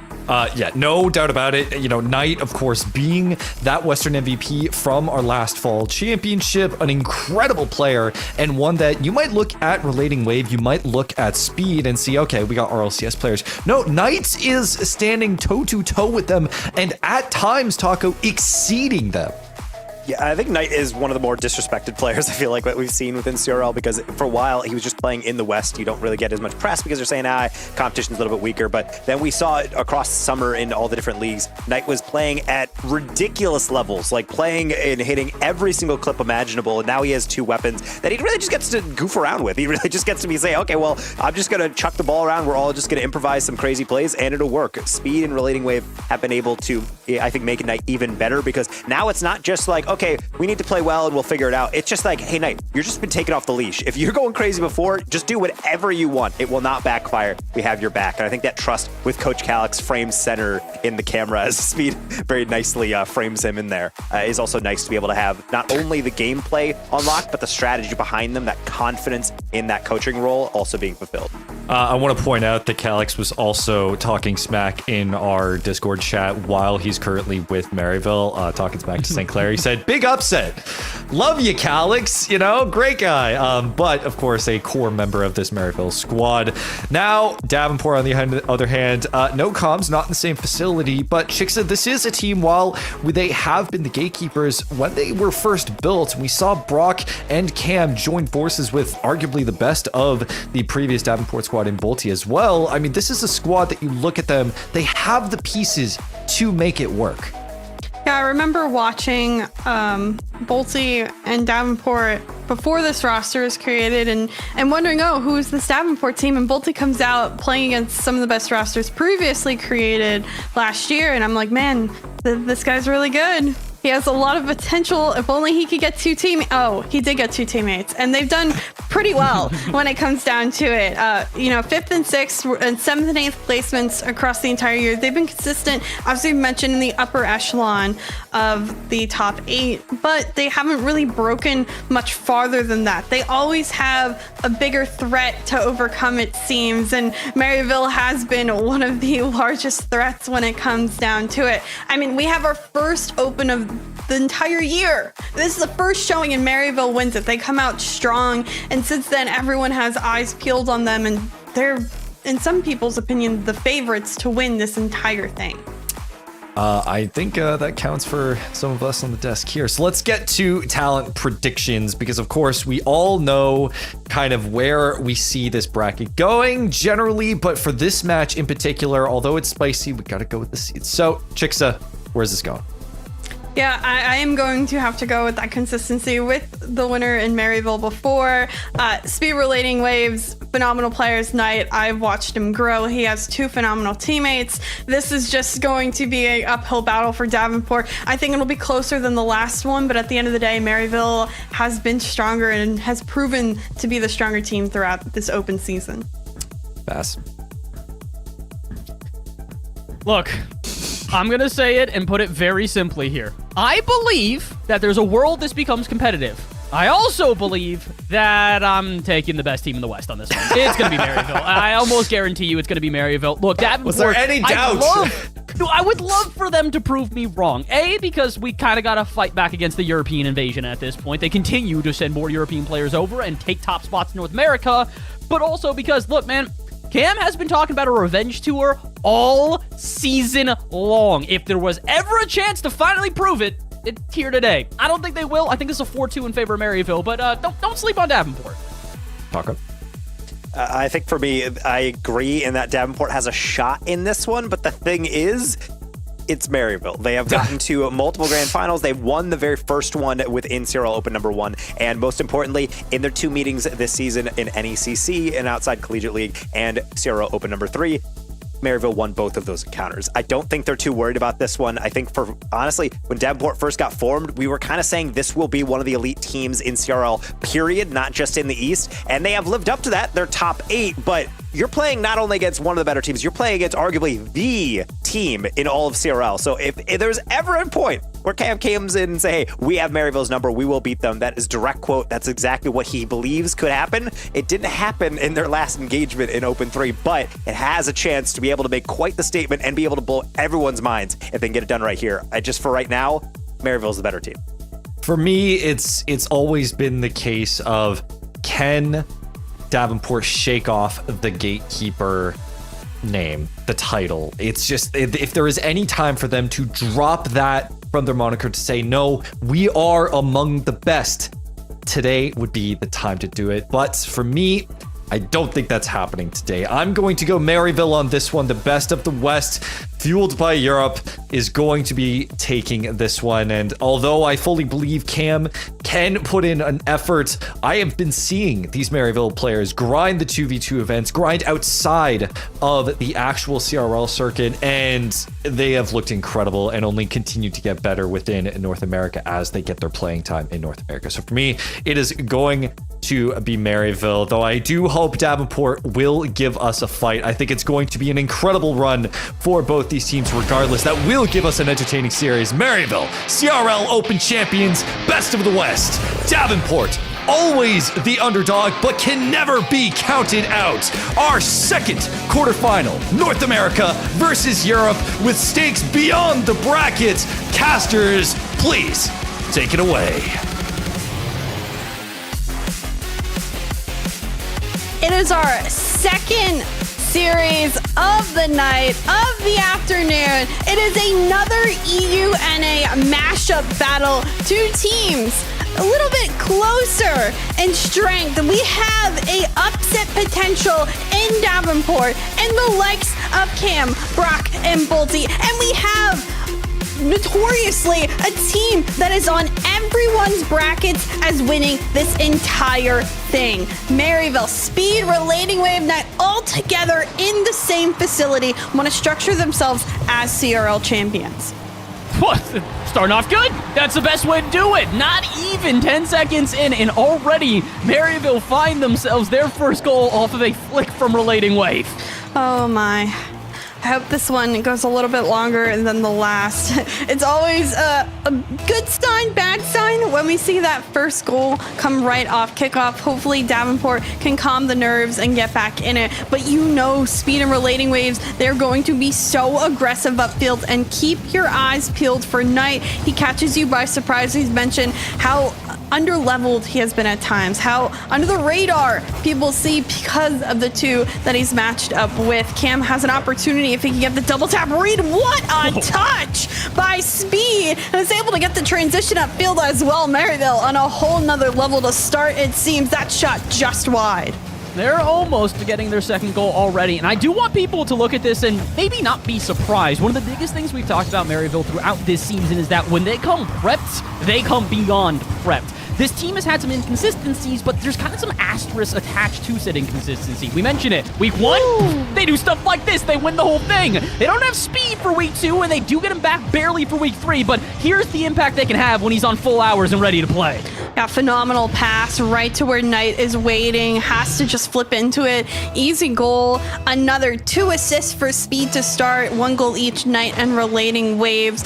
It's a well team effort for Maryville to start.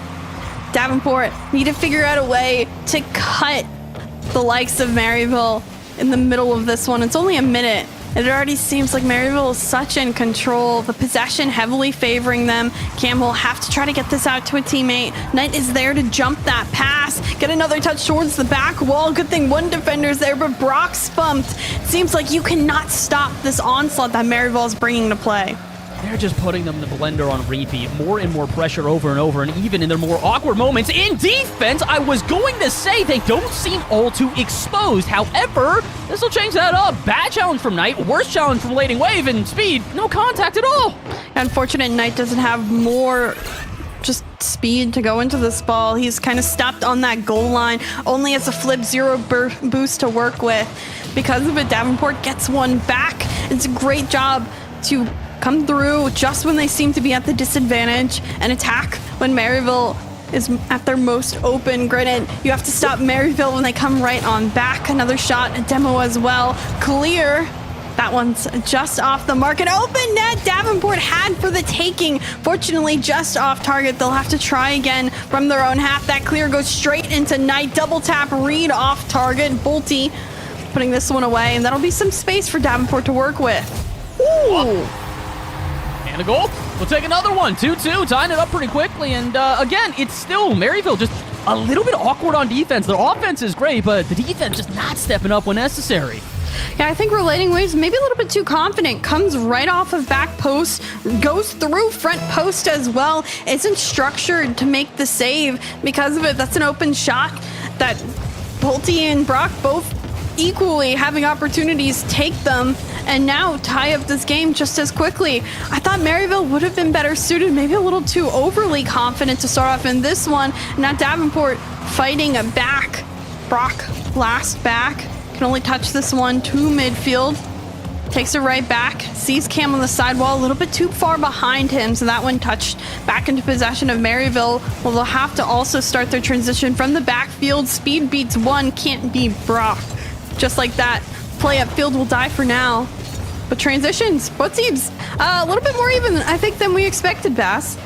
I mean, a little bit, but I do think right now it's more about Maryville making mistakes on defense and allowing opportunities for Davenport to get in this game, and less Davenport starting to find control. Yes, they're starting to get some offense here, but you can still notice boost totals a little bit worse for Wares. They have to retreat in order to grab anything. When they do retreat, look how quickly the pressure is against them. Speed, drop down to Relating Wave, relating to the backboard. Awkward for Bolty, but will barely escape. Not much of a chance at a transition here, though. Nobody with really any boost, and a light triple commit. Davenport right now, again, they are holding on. They're definitely playing more even than before, but they still need a little bit more if they want to start taking the advantage.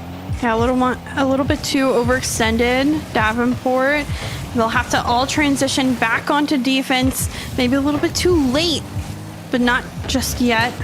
As they do get the clear upfield, send it back. Brock sidewall sends it down, but Relating Wave is there instead. Has possession. Backboard, does he get the read? Brock well read and able to send it back into midfield. Back out at mid, Speed trying to keep the offense going, and he will do so successfully. It's not exactly going to tee up Knight for any good shot, but maybe Relating Wave can sneak one through. Back out to midfield, Brock. Some amount of boost and a drop down to Cam. That shouldn't be too much of a threat unless nobody again. Defense right now for Maryville kind of waiting for these touches out of Davenport. Then they will commit. I don't think it's necessarily a bad strategy, but it doesn't feel like it's too risk adverse. They need to be careful. If Davenport finds even one good chance, they will score with it. Speaking of good chances, I mean, the defense, again, just a little bit lackluster. Nobody's going up for this, and that's a freebie for Relating Wave. Doesn't seem like either defense has set and settled into this series just yet. Every goal has seemingly come off of a mistake, and because of it, a team has taken advantage. Now, with under a minute left, just over 30 seconds, both teams are finding the strategy they need to, are settling into this game better, have to figure out what can we do to be more consistent since it's been a little bit sloppy for both sides. I think a big breath One last push for Davenport if they can upfield. A great pass down. Cam doesn't get the read. Bolty back down into mid, and Speed is there. The turn by Cam has some boost, has the sidewall. This one beats one. Brock on the pre-jump can't find it either. Does get the touchdown. Is the shot made? No, instead it's cleared. And I think with 0 seconds, it will be just too far to do towards the other end. Oh, Speed just trying to spike this down now, and he will. Maryville taking game number 1 in, you know what? I'll agree. I'd say closer fashion than many of us expected. The big issue I'm having right now, though, is I do think the offense was still very much in favor of them. Shot totals don't exactly get to show a big disparage between the two, as we've got, I believe, 7 to 8 in overall, but Davenport definitely got a majority of their shots during the back half of the game as Maryville started to loosen the grip on defense. They got to be careful. Their offense is definitely superior. The midfield that has been suffocating against Davenport has been effective. It's still a little bit risky for me. They need to prioritize getting back and getting into safe positions on defense if they want to continue to have an advantage against Davenport. I think struggles from both sides is honestly the nicest part, seeing that neither team has the utmost advantage in this one. Both have shown their flaws, both need to clean up plays, both have a lot to talk about in this match time before they go into it. They can discuss what can we change, what can we adjust, who has what can we do, stuff like that. They do have a supporting cast behind them, so they're going to do their best to talk through this one and come out in the next game that much stronger. I like seeing Davenport fight back after the initial 2 goals heavily favored Maryville, and we see defensively Maryville is still struggling with that. So hopefully more pressure out of Davenport will allow them to have the tying goals that they need to keep these series that much closer.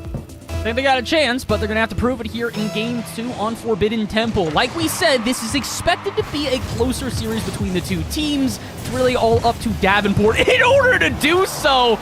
Look, Davenport, I can give you at least one piece of advice. Don't allow speed redirects like that in front of your net. You might have saved that one. Good luck saving the next. Yeah, creativity point managed for Maryville. Already trying to get some tricks up field.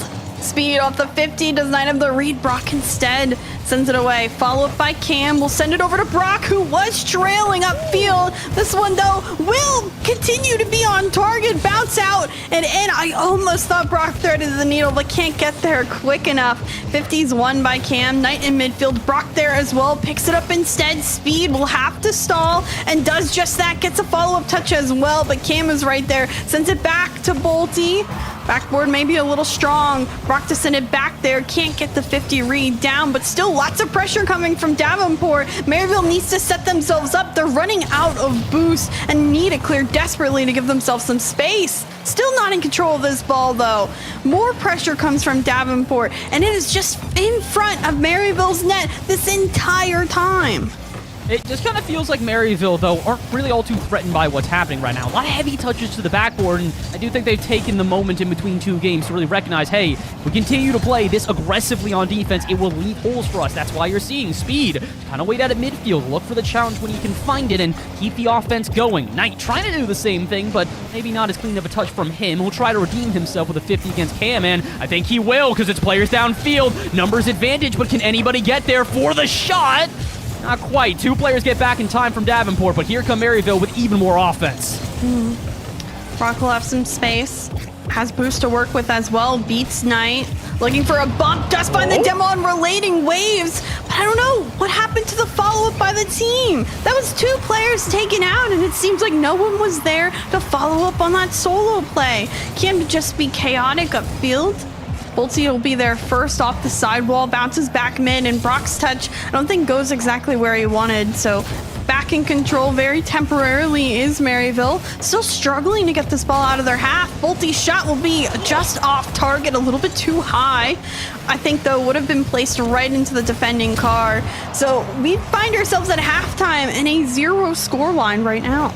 It does feel, again, as if Maryville, though, are starting to erase a lot of the defensive woes of the last game. It has come at the cost of their offense. They're not nearly as control at offense, and that's why we continue to see Davenport with a lot more opportunity. And credit to Davenport for finding said opportunities. They just need to do something with them. 3 minutes into this game, nobody been able to crack the scoreboard yet. Davenport a chance here, though. Relating wave, really awkward off the backboard. least opt for a 50 and a pinch downfield. Brock should get back, but he will barely at that. Maryville, credit where it's due. Yes, they are definitely spending more time on defense, but when they break out quick. It's a couple of pot shots, and Knight quickly challenged.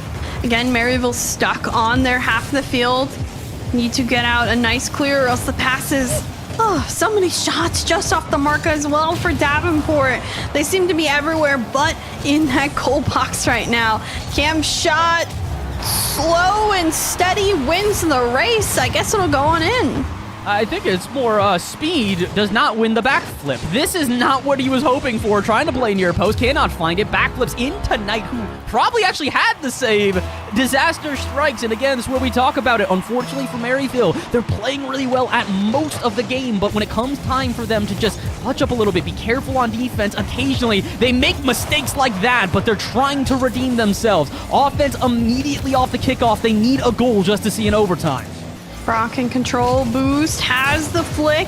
This one towards the backboard, relating waves to poke it away. But Bolte has the shot, speed saving it. Relating would have missed if he wasn't there on the double follow-up. Relating with some time, tries to take it up the side wall, will win against Cam, but Bolte still there, has been holding the back line so well for Davenport at times. Under a minute left, Maryville feeling the pressure in this game too. A miss, the touch in the sidewall, and a huge clear upfield will relieve that pressure again for Davenport. A bump demo, this one still won't be found upfield for Maryville. Chance for relating wave to restart. Pass out to Knight. Quad commit from both teams here is going to make this awkward. And like you mentioned before, Bolte continuing to be the savior on defense. He needs to, and Brock will reward him with it. First shot might not necessarily hit the mark, but with the ping pong around the woodwork, there's no way someone's clearing that. Yeah, fantastic effort for Brock. I'm so happy he stayed on that play. How many times does someone shoot that but leave the play afterwards if it doesn't go on in? But he continues to follow up on his initial touch, get some more pressure. Brock showing off a little bit more style, gets another one here, and that may have just absolutely ended up being a Davenport victory in this game because of the efforts. What a response from Davenport. Game one was a close back and forth, but we still said that, Maryville definitely had the advantage with the ways they controlled the offense, with the ways that they really felt like they were flowing better around the pitch. This game, I think Maryville did try to focus on having a little bit of a tighter defense, but it cost them control of the ball, and with Davenport not really fearing a challenge, yeah, it's working out for them pretty beautifully. 3-0, a shutout victory in game two will tie us up as long as they can hold on, and well, with 10 seconds left, Chicks, I don't exactly believe in miracles in this moment. I don't think this is going to turn around, and Bolte doesn't either. Half volley all the way across field, and that'll secure the game. Second one goes to Davenport. We're guaranteed at least a couple games extra in this one. Yeah, impressive victory by Davenport. They just controlled this game so much better than Maryville. They had consistent pressure. They were very creative when it came down to it. I loved that every player kind of took a different role on the team. Bolte held the back line really well. Brock as well was able to do last second saves on the back line as well as trailing upfield for those quick transitions that often resulted in goals. And Cam was quiet, but still didn't do... He didn't necessarily not impact, but he didn't cause Davenport to have any issues either. He played his game when he understood that Brock and Bolte were cooking, so he let them cook and let them continue to have that momentum. Maryville has some things to talk about because I'm very surprised they weren't able to do anything upfield this one. They did not get a single goal, and it's kind of incredible considering the fact that Maryville came out of the gates firing in the last game was the reason why we said they had the advantage. And yeah, they score a goal late to give them the win, but it was 2 unanswered, then 2 unanswered, and then the final goal. So realistically, outside of the single they scored in game one, they scored a single goal through basically like 9-8 minutes of play. It's been a while since Maryville has really been able to find the same effectiveness on offense. I don't necessarily think they're going to get shut out again. A chance here in game 3 to try and reclaim the lead in the series, and I do believe they've got a chance, but they need to slow Davenport down. Like I said, Davenport are playing without fear. It's a full send attitude, and it's working out. I mean, when you're in a single elim bracket, what other attitude should you have than full send it? You don't have any more lives. You don't have any more opportunities. This is it. Your season is over, whether or not today happens. So better make the most of your opportunity. It's a great clear up field. Cam will be last back and just stalls with enough time. Great 50 as well. Cam getting bumped though, and Bolty, last man back, comes from inside the net to find the save, and that second effort will go upfield. There's that transition. Does Cam find the touch? Look at the double tap read on transition. Cam finds the perfect touch, and Bolty finds the perfect 2 beforehand. The save, the pass, the double, the everything. Davenport proving game 1 might not have gone their way, but since then, it has been the Davenport show. 30 seconds in, another lead established. They have yet to miss the mark. Wow, oh wow. I couldn't have been more excited for that play to happen. I love passes like that upfield from the defensive end, and it seems like it keeps catching the likes of Maryville off guard. They have to be ready. They are confident. They are playing confident out of Davenport. So you know there's going to be that person cheating upfield. You have to be ready for it. Bolty has control in this midfield. Back down to Cam. Cam doing his best to 50 through. Can Bolty get the angle? No, he can't. Knight instead the save. Doesn't have much boost to work with. With that, we'll end up clearing this upfield with the help of Relating Wave. Pass down, Cam. Gonna at least be able to get the clear, but not further than midfield. Still, Maryville without a lot of effective offense at the moment and without a lot of boost to turn it into something. Great pass out center, and no one will go for the ball. They'll almost concede on the other end as both Relating Wave and Speed had boost, but did not want to overcommit. They're starting to get timid, and in comparison to the fearless attitude of their opponents, I'm surprised it's even keeping them in this game. Yes, they're down 1-0, but they've had some chances at a response. This will kind of be one. I don't think Relating Wave was expecting the extra touch, and I don't think his teammates were either. That's why they're awkward here on defense. Transition! Not going to be enough. Bolty instead will keep it contained, put it out to the sidewall, but once again, Davenport maybe on defense for about 5 seconds, but immediately break out and are right back into an effective offense. Bolty 50s into Brock. Brock now looking to do the same, actually beats out one. Relating Wave manages to find the save for now. How much more can Maryville save against the onslaught that Davenport's bringing? Brock on the 50, Relating Wave control. Cam bumped as well. Can he cut it towards midfield? They're both there in front. Relating Wave's able to get through too. And unfortunately, the third man back also commits on the play. I don't really blame them, though. Cam was the only one with any boost on the ball, and as he just dives past midfield without a single piece of contact, yeah, Bolty goes, all right, well, either I get scored on, or maybe I try to challenge early, hoping I can get around the final offensive player. It didn't really work out, but again, this is where we state it's not going to be a cut-and-dry type of series. Davenport might have found the lead in the last game, and overwhelmingly at that. Maryville are a team that like to clap back. They know how to push back against pressure, and they're proving it now. Halfway through this game, plenty of time to go, and Knight with a redirect of the day. Had there been a follow-up, surely it would have been a goal. It's crazy how much outlet passes have affected this game. It seems like every transition, there is an outlet pass, and it is all the way upfield.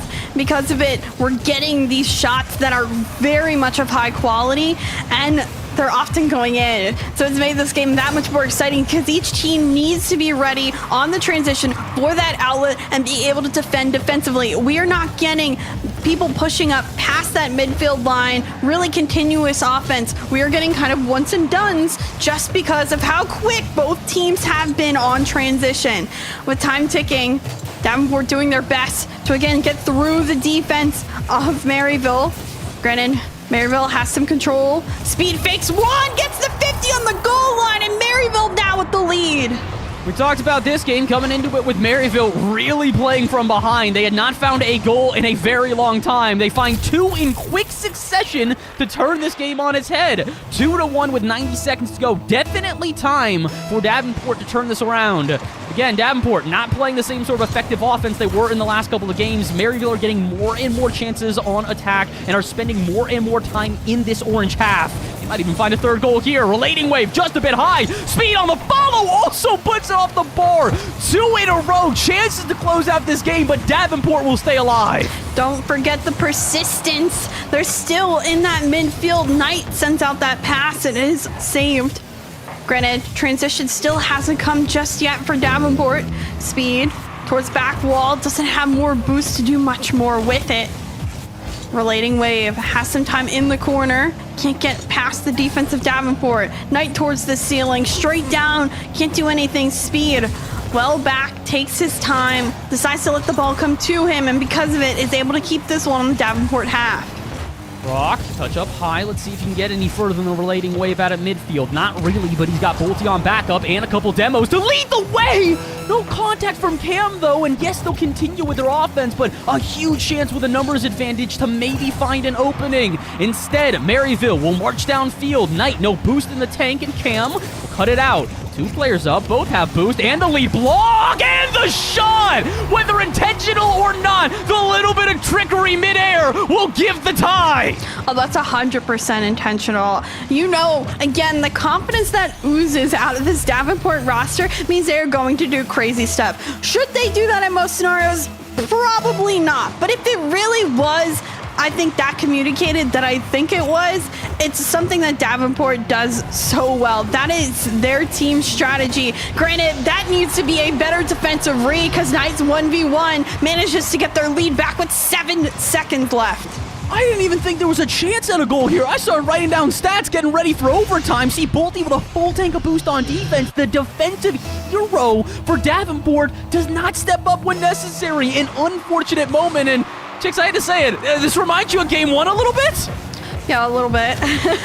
Certainly a little bit. And it feels sad to see that they would give up that one-on-one goal, that they couldn't fight just a little bit harder. I really wanted this overtime just to show the efforts of each team. Granted, still Davenport fighting. Cam does have control. Knight is there trying to take it underneath, gets the save. And just like that, Maryville turn the tides of this game and take the game win.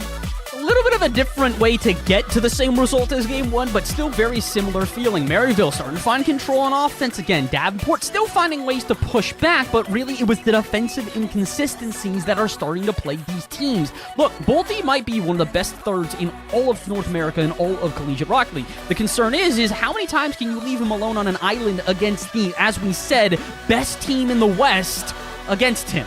I don't recommend it, and unfortunately, as much as Bolty has been able to find numerous saves throughout the series, continually putting him in that position increases the risk of somebody on Maryville starting to figure out how to get past this final man and this defense, and they're doing so. Maryville definitely playing a better game, and Davenport, in my opinion, need to be careful. We talked about the full send attitude and how beneficial it can be, but it is a double-edged sword. There are moments where you need to take a breath, step back, and recognize that if you dive into offense, you are going to leave your defense exposed, and unfortunately, that happened far too many times in that game. Yep. It's a tough one. It's the little things that matter. We saw the same thing that played St. Clair Green last game. All those little mistakes that they made, and Concord just didn't make any. Now, in this game, both teams making those little mistakes is why we have these openings and the back and forth that has happened between these games in this series.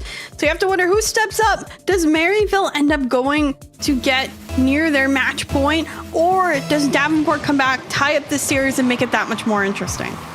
Find out. Game 4 officially underway, and, well, that'll answer at least an early question here is, are we going to get a little bit of a response out of Davenport? Cam would like to think so. Not even 5 seconds in, and we've got our first goal. Yeah.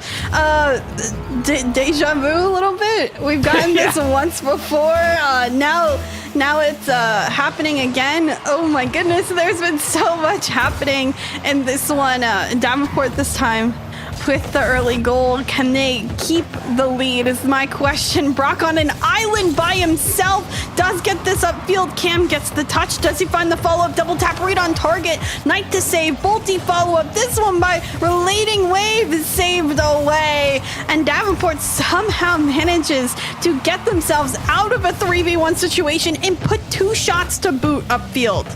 They don't do anything with them, but I'm at least happy to see that they are not crumbling under the pressure. Similarly for Maryville here, a couple of moments with low boost and awkward players, but doesn't really seem to affect them all too much, even giving them an offense now.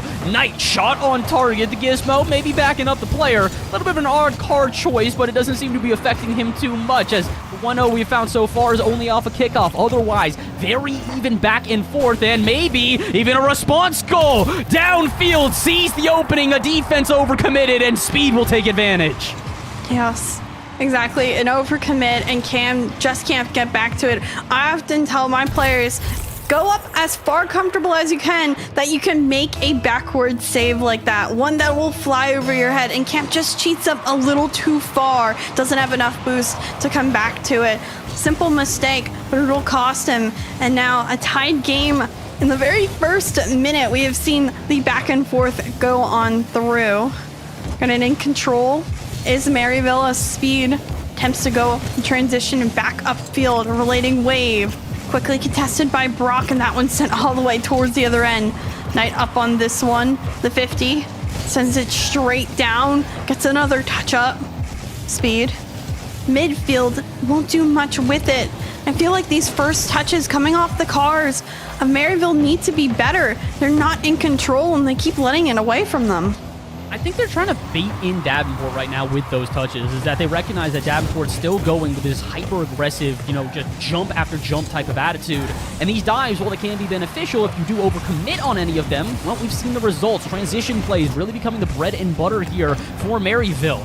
While it hasn't given them the lead here in this game, it definitely has kept them in contention, except for an awkward defense. But Relating Wave completely boosted up, barely even flinches at it, and muscles through a 50 against Bolte. He doesn't have a lot of boost, but he does have space, and the goal! Relating Wave beats the entirety of Davenport to get this one. I mean, I feel like I haven't seen a play like this since Lion plays. It's oftenly very rare that you get a 1-on-3 situation like that. And Relating Wave plays it perfectly. Manages to go under, over, slow it down, wins the 50s. It's a very great solo effort. And these are the things that change the tide of who ends up winning a series. When you're able to execute that solo play, misses on the double tap reads, that cannot happen. Davenport needs to make sure every opportunity is that clinical. Still, they're stumbling defensively, but even that miss on the shot could cost them on the way the other way. Oh my goodness. Davenport reeling. They have 2 minutes. They're down by 1, but it seems like the struggles are much more than that. It's starting to turn into an issue of where they're getting offensive possession, but they can't seem to convert on a majority of the challenges. They have a majority of the shots in this game. It's, 6-5, not a stark contrast, but when you recognize that Maryville's shooting 2 for 5, 40% across the board, that's where the issues start to lie. They might even find another chance. Speed, again, trying to bait out the defenders. You can see it. Cam's low on boost. He knows it. Goes up trying to get him to make a challenge. He doesn't make the challenge, and look at the control Maryville now have. Yes, a couple of heavy touches, but they barely even live in defense and immediately are back into offense. Pop up for Cam. Has an opportunity. Flip reset, sends it down. Bolte's there on the follow-up. I love the team play from Davenport when it comes to upfield. Always using those mechanics to the advantage. This has been such a good game, not only from Cam, but really I would say the entire team, as the way they're starting to finally play around each other. Cam and Bolte both with a goal and assist, and Brock taking a little bit more of a backseat role here, but again, they kind of need to. The team's got to be careful. We've seen them overexert far too many times, and it has cost them goals.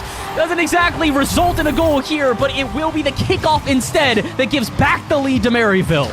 So many more kickoffs than normal, and somehow the 50 on the goal line just doesn't go the way of Davenport. Instead, Knight able to finish it, gets the lead back from Maryville.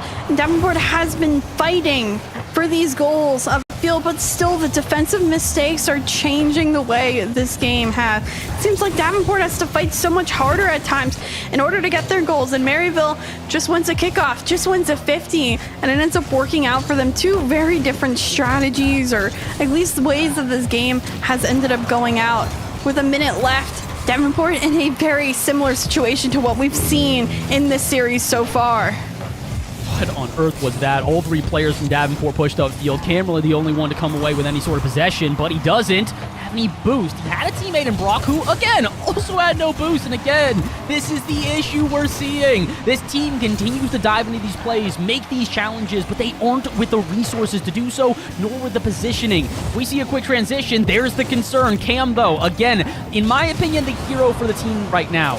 Or maybe it's Bolte? I'm sorry. How was this net open? You've got 30 seconds left and Maryville decide to go for a Sunday drive? No, Brock on the demo. Brock on the demo. That opens up the net. Relating Wave going back, trying to fill that third man role, and Brock is there to demo the last man back. Do I think the rest of Maryville probably a little bit too far up? Yes, But at this point, a great demo play opens up the field. Davenport is an aggressive team. I don't know why Maryville isn't seeing this. They will bump, they will demo, they will do just about whatever to bully you upfield. And it seems like at times Maryville isn't ready for that. So now we have 10 seconds left on the clock.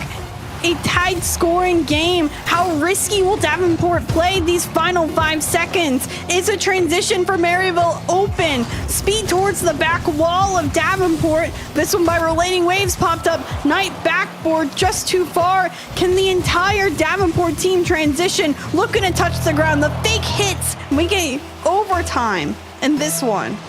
Overtime and a big one for Maryville. If they win this, they move on to series point and will have multiple games to get there. Davenport, I mean, we expected them to get a game, but can they at least get a couple and keep this series competitive? Tying it up here would be so important. They're starting off on the right foot. A lot of offense being developed. Brock through the corner. A little bit too far out in front of him in speed. Full advantage. He will boom this out to Cam. Knight will challenge Bolte. 50 drops down back to Brock, and he'll keep it close. Looking for the lead blocker, and Bolte won't exactly find it, but will find some chaos. Defense of Maryville probably pretty thankful right now. That bounce out was entirely in their favor, but the offense is not. More defense required as we pass 30 seconds. Relating Waves towards the side wall. Knight can't get to it quick enough. This is a pretty nice roll for Cam. Can he follow it forward? Speed on the 50. This one goes straight to Bolte. Doesn't get contact with the ball though, and Brock will have to come through. Does steal some boost in midfield. Cam picking up the 100 as well. Has to take a sharp turn. Brock is there. This one bouncing just too far past midfield. Now Relating Waves to send it over to Speed. Doesn't have double tap. Read. The follow-up for Knight is there. And Maryville in overtime goes to match point. And once again, it's a transition play. Look how quickly, not only do they break out of the half, but how all three players recognize the moment. For Maryville, it is not about this brute strength mentality. It is not a bend until they break against that defense. What it is finding the chance and not missing it. Brilliantly played from all three players on that one. The double touch from Speed could have been a shot on, or if it wasn't, he knew Knight would be there perfectly in time. Fantastic play out of Maryville, and it's a good enough play. It's going to force Davenport to take a timeout. Yeah, Davenport needs to reassess how they're playing. I think they're doing a phenomenal job upfield. I think the mechanics have been great. Their outlet passes has been phenomenal. When it comes down to it, defense still is what plaguing, honestly, both of these teams. Maryville has adjusted. They've stopped a good more portion that Davenport has brought to the table. But when it comes to setting up the backfield, Davenport just seems to be caught off guard. We need someone challenging the ball better. We need someone that's standing in that back post and backboard. It needs to be a little bit better coordinated, and they have to find better challenges when it matters the most on that goal line. I think they've got a chance. I do not think this is a complete lose-lose scenario here overall for everybody on Davenport. I think the big thing that they need to do, though, is, again, we just keep seeing them leave players alone on an island. It's no longer just Bolte that's getting put in that position, granted, so they are trying to make a more full field and full team rotation, but still, allowing players to get into that really awkward breakaway against Maryville type of play is what is losing them this series right now. I don't think that Davenport are completely out, but again, Maryville's effectiveness on the counterattacks and transitions has to be mentioned again. It is not only effective, it is terrifying. What are you supposed to do when a Relating Wave is already downfield, sees the pass from Speed, throws it right back to Speed, who can either double touch it right on top of your head, or he just leaves it and you know Knight's gonna perfectly slice the shot. That threat alone is what is creating these awkward scenarios on defense that Davenport keep finding themselves in. They need to be careful. If they keep giving these chances to Maryville, they're gonna keep scoring goals against them. I also do think Maryville has had slightly better accuracy when it's come to shots on target. Davenport has gotten a lot of opportunities, but they've been off the mark when they should have been on, when it could have changed the game, when they could have had that much greater of a lead. So little things like that could change the entirety of the game. I think changed the last one and may change the one moving on forward, because Davenport needs to lock in. You have to have a virtually mistake-free game in this one, or Maryville, they're gonna clutch it up because they have been a little bit better when it comes to that consistency. Maryville have been a team that when they study their textbooks, they pass with flying colors. The question is, and they do it again. We've talked about there's been a little bit of a rivalry brewing. Cam has talked a lot of trash about Maryville, has said multiple times, we've got them. This is our time to take their number. But in reality, Maryville have barely flinched at the threat. If they want to try and prove to them that it's not just faint punches, but some actual knockout blows, it's here and now. One last chance for Davenport to stay in this series. If they do not, Maryville are moving on to the semifinals and on to Championship Sunday. Great challenge by Knight in the midfield. Give some pressure. The outlet pass taken away. Knight still on the likes of Brock. Will end up getting it over to Relating Wave. Speed up quick. Can Knight find the follow-up shot on target? Well placed behind the defender. Thinks it's going all the way towards the right, but instead slots it between him and the post. And this is why we say Knight is so threatening. The Gizmo Gamer does it again. The fact that this guy consistently finds these follow-up touches and doesn't just slam them on target, puts them in places with purpose. Make sure the shot is not only on target, but in a threatening position where the defense cannot recover it. It's what he did in the last time to win the overtime. It's what he does here to open up the scoring in game number 5. Knight, we said he is the West MVP for a reason. Doesn't matter what card he's playing in, he's just as deadly. Honestly, love the fun card pick. So used to the meta of the Octanes and Phoenix. It's nice to see someone doing something different and not fooling around with it either. He is playing full serious Rocket League, even if the card does not look that serious. Relating Wave up. Manages to beat one. A dangerous touch by Cam. I know, my thought process went exactly the same in my head. And just like that, it's cleared towards the other end. Feel the tension in this game has certainly ramped up. Both teams understand just the weight this game may carry in this series. I mean, for Davenport, if they lose this game, their series is over, their season is over, just across the board, unfortunately. I mean, it'll be a season that I think many people kind of expected from them. They'll find a top 8. They will still solidify themselves as one of the best teams in all of CRL, but they've never been able to climb that mountain. Like we mentioned, many a times finding these middling results where they still prove they are elite, but can't seem to be the best of the best. Maryville, though, they don't seem to have problems with that. They are still continuing with their offensive flow, but maybe defense would be required. Brock trying to go for a little bit of a light redirect, instead finds no touch at all and gives up the offense. I mean, you mentioned how much boost and resources has been. Brock as well going up for that play. I think maybe had 12 in the tank that he just picked up from a small boost pad. And just like that, the resources playing an important factor when it comes to quality of touches and even finding contact with the ball upfield. With half of this game done and over with Davenport, haven't had as much success upfield just because they haven't been able to get their 0 shots recorded on the board, and they are running out of time to do so. You talk about 0 shots on the board. I honestly thought they'd at least have a couple here. I thought they'd still be at the disadvantage, but again, it's a bend-don't-break mentality in playstyle from them, so you would assume they would just be firing shots on target. In comparison, the strategy hasn't changed. Maryville aren't trying to find more opportunities. When they do find them, they're just as effective. 2 for 4, their second goal. Yeah, well done. Again, always a passing play, it seems to be for Maryville, and that one coasted right on in from a pass. They've been deadly when it comes to upfield. I always say 2 for 4, 50% is a good shooting percentage this level. At this level in particular, and a miss on the double tap reads, some defensive touches that work out in the favor of Maryville. All they have to do is clear this one past midfield, which they won't do just yet, but Knight able to slide it underneath and get the 50. Cam Relating Waves will 50 this one. It goes in favor of Maryville. Can Knight find a touch off this one just fast enough? Now, last back outlet here. Can Brock beat? Only finds the 50, and Clair will come through from speed. I love that Knight is still staying downfield. Despite the fact that he has forced his teammates into a lot of awkward challenges out at midfield, it doesn't seem to A, affect his teammates, and B, force him to rotate back. They're keeping that outlet pass there. Like you mentioned, these long balls downfield normally would just be to try and end a possession from Davenport. But for Maryville, it's plays like this. Find the player downfield, pop it into an awkward position, throw Davenport back into that blender that they have been all too familiar with, and keep them there for as long as possible. This is great play for Maryville, but it does not mean Davenport is out yet. They're finding some more offense. Can they find a good shot? Not quite there with Brock on 0 boost.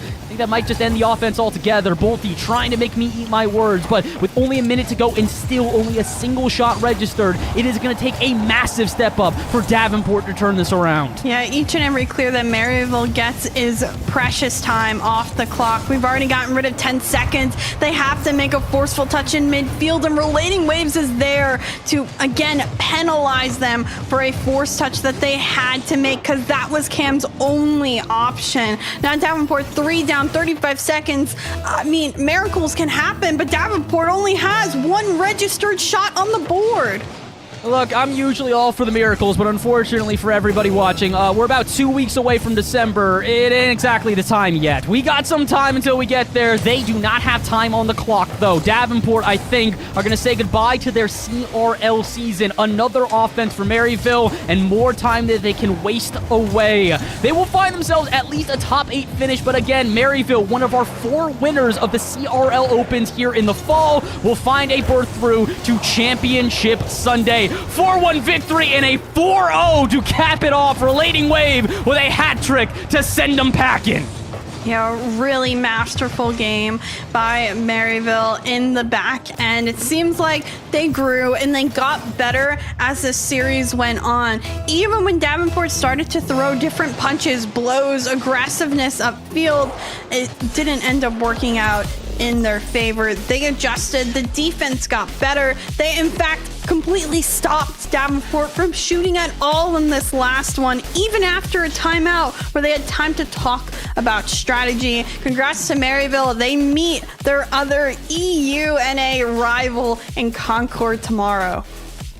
Credit. I'm mentioning, Relating Wave putting up a hat trick here. Playmaker for Speed, who finds 3, and then Knight. Oh no, you didn't do great. You only got an assist and a goal. This is the issue with this Maryville team. We talked a lot about Knight and his MVP performance in previous events, but we have to mention again, Relating Wave and Speed, 2 of the best players in this entire league, and they are proving it once more. Well-rounded play from the team is truly what I think got them there. Again, we talked about Davenport leaving individual players alone on an island at 4 too many points in that series. Occasionally, you would see that from Maryville, but the biggest thing was the backup of the team. If they threw a player downfield, 2 players played midfield to allow for that extra space. If they were going to play defense, they would have everybody ready for the worst-case scenario and a quick transition to get out that the whole team was prepared for. This was impressive. This is the Maryville we know and love, and the Maryville that I think a lot of us believe, Chicks, could win this entire thing.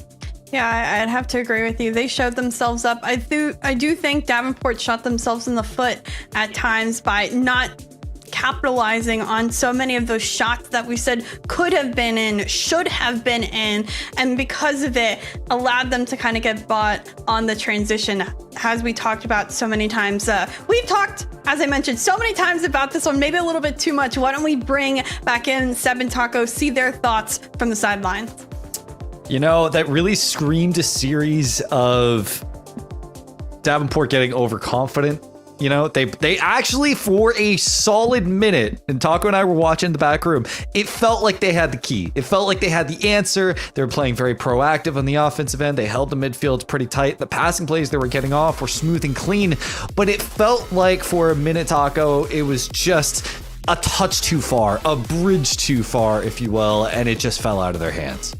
In the phrasing that I used within the green room when we were talking, it was more or less, it went from Davenport being, wow, these guys are pre-jumping, to why are they still pre-jumping on some of these reads? Like, why are you going for a touch here? Why are you already up when that pass isn't there? If you just stayed on the ground, that's in. And I think confidence is great, but the plays that we see on this highlight reel are the ones that stand out to me, are just finding a simple touch path to shift Maryville, then immediately ricocheting in a different direction. They're always in communication, and it worked really well. And then over time, the biggest thing I think for all elite teams like Maryville is that you're not playing against the same team game to game. In a way, they adjust game to game. That's one of the hardest things about Rocket League, is that even if you do get a win, even if it's an overwhelming one, the teams adjust, they strategize, they play a little differently. And I think Maryville does that better than most other teams. Davenport went from a team that was very much in the thick of all of this. They were getting all the reads they were looking for. And then after a while, it's like they were desperately trying to scrape together an offense. Yeah, and I think what kind of signifies it too is obviously Knight was a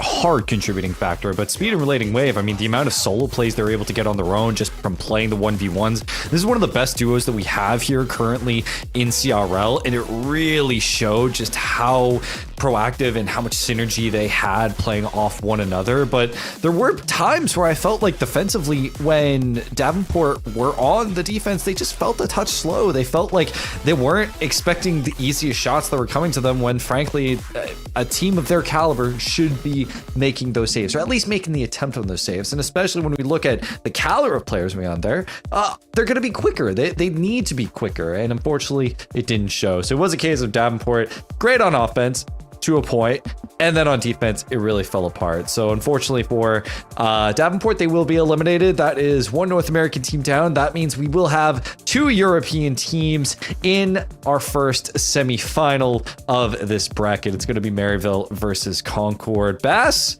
I don't think we really expected much different. No, this was the expected outcome. I think even coming into today, I think the biggest question we had was what versions we would see of the underdogs. St. Clair, I think we got the expected version. An unfortunate downhill turn for this team since week 2 has kind of, painted this picture a long time ago. For Davenport, we were wondering, would we get the version of Davenport that peaked this last summer and got a top 4, or would we get a version like this that really could find some peak moments, but consistently across throughout the series, they did not peak to the level necessary. Props to Davenport. Again, top 8 in the entire nation, the entirety of CRL, is not a bad result by any stretch of the imagination. Especially, this is the inaugural season for this team. Before this, Brock and Cam did not go to Davenport and did not play in CRL for this team. So to get a new team and to still reach these heights, props to you. It is still an impressive result. It's a good result, but one that, I imagine next season, especially for Cam. I mean, this is one where I think he realizes not only is it now they have the pieces to work, but now you have to face off with a completely new field in CRL that has just expanded so much within the span of one semester. Now, Chixa, going on to Maryville, they're going to have to go off. I mean, if you're Maryville, you're kind of feeling good about the Concord matchup, right? I mean, I wouldn't feel good about You're feeling better about it. These. Yeah. Like feeling better than Davenport. Yeah. I wouldn't say any team, as much as they show confidence on the mic, they have a lot to think about. I don't think either Maryville or Concord are going to be like, oh, easy sweep. Maybe that's like the overhead mindset they kind of have to have, but they have to take this game very seriously. Maryville has had Concord's number for most of this season, but that doesn't mean Concord at times has had so many peaks, so many different potentials and things that we've seen out of them that we're like, oh, maybe Concord can do this too. So when it comes down to it, I don't count anybody out. I think, of course, Maryville had to fight a little bit harder for this one, of course, than what Concord had to do, but it's going to be a very interesting game tomorrow that I'm sure everyone's eyes should be on that game. It will go the distance. If it doesn't, that team's just winning the entire thing. Well, we get to have an interview from our winners in Maryville. We have Calix on the mic here, of course, former player himself, being a long-standing member in CRL. How you doing, man? Good to see you. How's it going, boys? How are we doing? Feeling pretty good. How about you? Good. Yeah, I've just watched a wonderful series from the boys. They were locked in, so I'm very proud of them. Yeah. Oh God. No, I just wanted to comment on the idea of like when we look at that series, you're all in the room together, and we already talked previously on broadcast how it feels kind of like a buff you're able to play in person, but you're also there. Not a lot of teams kind of utilize the coach. In that series where you had to make like an early series adjustment, what is that really like? Do you let the guys kind of like talk it through? Do they figure it out, or do you have like some things that you like to bring up? Because it felt like it started off very even, and then you guys started to pull away, figure things out. Yeah, so I was only really talking about the comms, because we were looking a little bit tired in the beginning of the series. But in the end of the day, it's only Davenport. I don't really need to say a lot about the gameplay, because we should just beat them, to be honest, which we did. So we're very happy about that, and we're going to look forward to playing Concord tomorrow, which is going to be quite a close series, but we're very confident. Who's that in the background? I think it's Relaying Wave, yeah. Well, you're on his Discord right now, so. All right, Chixa, what do you got? Yes. Okay. So I was surprised that you were so confident in your statement just there with Davenport, because at times I felt like Davenport was coming back in this series. Did the team diagnose anything in particular that Davenport was doing that they did really adjust to? Because at times I was, in a sense, like rooting for Davenport and the adjustments that they were making that were working out so well. Not really. I mean, we're just outclassing them all over the pitch, to be honest. So there wasn't really anything needed to be done. Okay, Bass, go ahead. I was gonna say, straight confidence, man. I mean, look, you're teeing me up. I gave the same tee up to Crispy, and he didn't really say much. He more just kind of said that, hey, I don't care who we get tomorrow. It's probably gonna be Maryville, but we're gonna beat them regardless. I've noticed you've had a little bit of rivalries with teams throughout this season. You've had a little bit of rivalry with Davenport. You've had a little bit of a rivalry with the other EU players. You got any message going into tomorrow? Because Concord seems to be pretty confident they're gonna beat you guys. Yeah, I think it's quite interesting that they're confident, because we actually kind of seem to, and that's, I'm not joking, we actually seem to counter them a little bit when we're playing against them.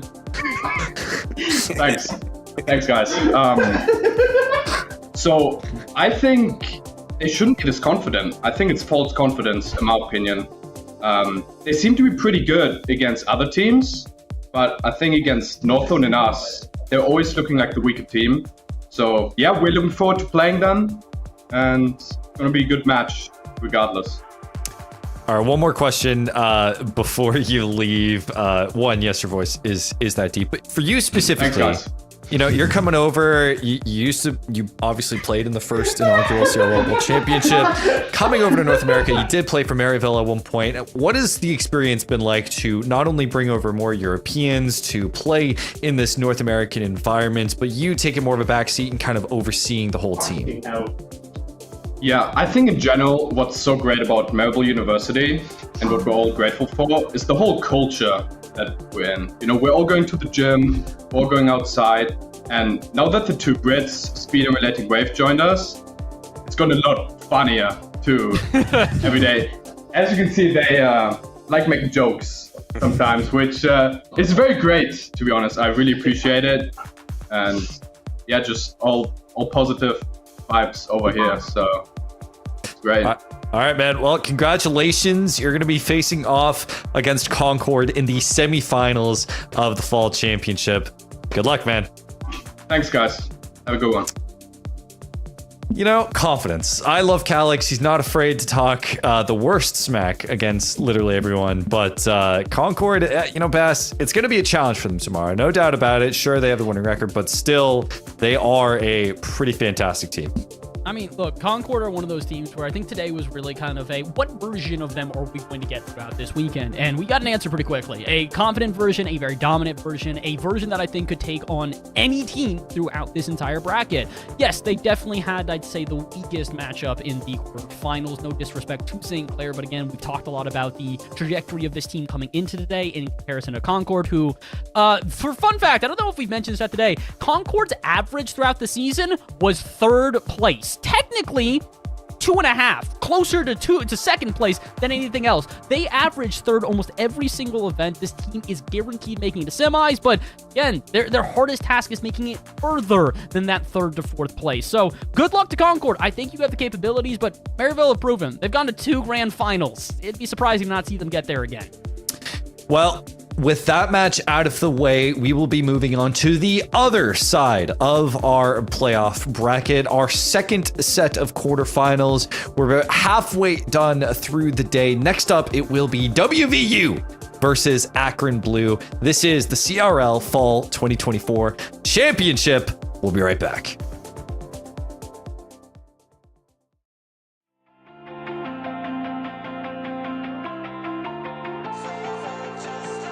Put the car and drive, another lonely night, don't know what to do. Finally see what it's like, going out every night when it's not with you. I see you whipping down a 4-5. It was December, it was you and I can't remember how to feel alive without you. I wonder what I would say if you stayed, if the times all changed and the games we played went away for the day. But you hated me for everything. Yeah, I would do it all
games we played went away for the day, but you hated me for everything.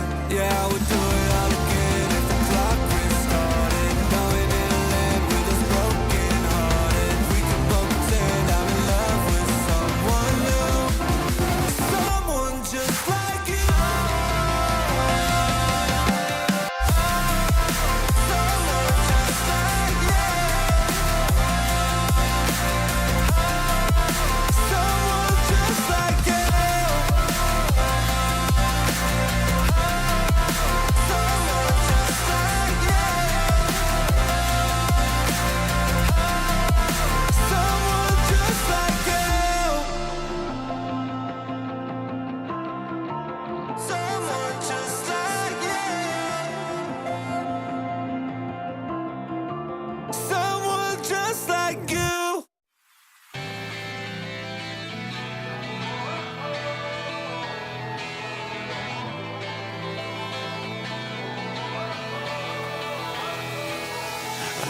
That's the art of this bit, but I don't get tired of it. You told me I'd never be happy.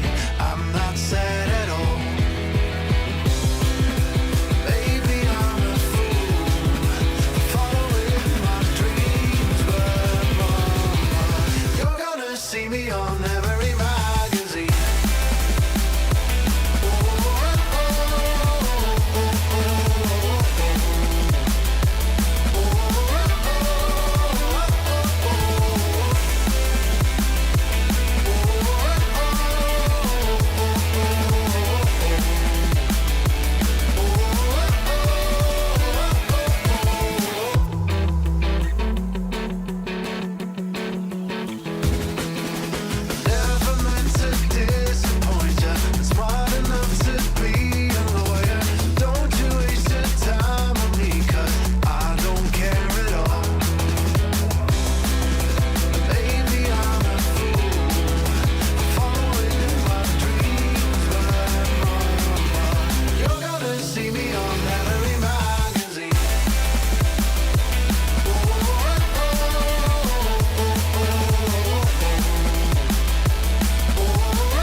We are back, everyone, with the CRL 2024 Fall Championship. My name is Seb, and along with me is a fantastic group of casters, and we are halfway done. We finished on the bottom side of the bracket with Europe prevailing to determine our first semifinals, and now we will be switching things up. Maryville versus Concord on the bottom side, looking to give Europe that title, or at least on the road to it for that grand final. And now we will see who will face off against them on the top side, kicking things off first with Akron Blue versus West Virginia. Both of these teams have had excellent success in the past. Akron, of course, an open champion in shocking fashion. West Virginia still struggling to reach that pinnacle that we've seen in the past, but both of them have incredible pieces. Bass, this match is the one that could deliver us a banger. It very well could, or it could deliver us another smattering. Unfortunately, as much as on paper, these two teams are about as even as ever. The 4th and 5th seeds facing off against each other. Taco brought up some stats earlier today that I think are pretty relevant. Yes, they have gone back and forth this year, with West Virginia getting a win all the way back in July against Akron. Since then, Akron have swept them twice. A 4-0 in favor of Akron in the same event during playoffs in the summer, and then a 3-0 in open number 3 of CRL Fall this year. Akron have had West Virginia's number since the battles of the summer. So, West Virginia, if you want to try and prove otherwise, this is your time to do so.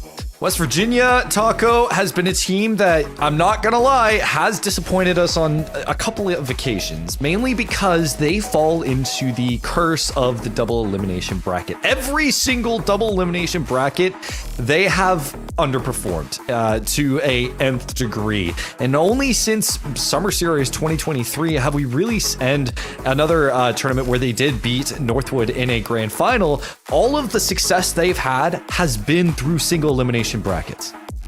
Yeah, that's the weirdest thing about this team. And granted, we can't really blame the format all the time. You just have to show up for the biggest events. But the thing is, I think the reason why we're disappointed in West Virginia is not because we think they're a bad team, but it's a team that on their just whole, the construction of this team, it's 3 rank X players. These are elite RLCS making main event type of players. And then you combine them all, they have the chemistry, and that Angel and Tool are very long time teammates. They played together for so long. And then after all of that, they're still not getting beyond like top 3 in a lot of events, or even top 4 for a decent amount of events. So it's like, you're looking at this squad, you're thinking, when is it going to happen? This is the moment for it to happen, because yeah, whether you believe it or not, maybe it is just double elim. Maybe they get too confident in the upper bracket, they lose, and then they're just too defeated to go down to lowers. If it's all just winner take all each day, you just gotta win 1 or 2 series, no fatigue or anything, then maybe that is their secret sauce. And Chicksa, when we look at Akron, they're all playing the same facility. This is a team that as they've grown or as they've played together, they have grown together. Bringing in 5 up, of course, that RLCS piece has been such a determining factor. Yeah, and I have to agree. I mean, you could tell from their cameras earlier, they're all smiles, they're all laughs, they're very animated, they're very hype. They're in the right mindset for this series. So it's nice to see them all together. I always support a team that gets to play together. Whether or not it's on land, they're still in that same room playing a very important match. So I'm excited to see what they'll do today. They have been, we talked about so much time, one of the schools with the most history in all of CRL. So seeing them have success in that open, and now here today with an opportunity to go back to that former glory that we know so much out of them, it's a great opportunity for Akron. While it is a great opportunity, I am looking forward to seeing what everyone here on the panel thinks. So let's get into predictions. With it, it's WVU versus Akron. Bass. I'm going with Akron. Look, they've had their number as of late. I think one of the biggest things that we have to mention here is that this is an Akron team that I even mentioned back in summer. I was like, look, if they can keep this, if they can get better from what they had showed us at a preview, the inauguration, the first event from this team, they will be one of the top teams in all of Collegiate Rocket League. We are now removed from that statement probably about 5 months or so. Turns out they're one of the top teams in Rocket League, one of our only winners of any of the CRL Opens here in the fall, plus the fact that they are currently 7-0 since their first loss against West Virginia. Good luck, West Virginia. I think you're going to need it. Taco?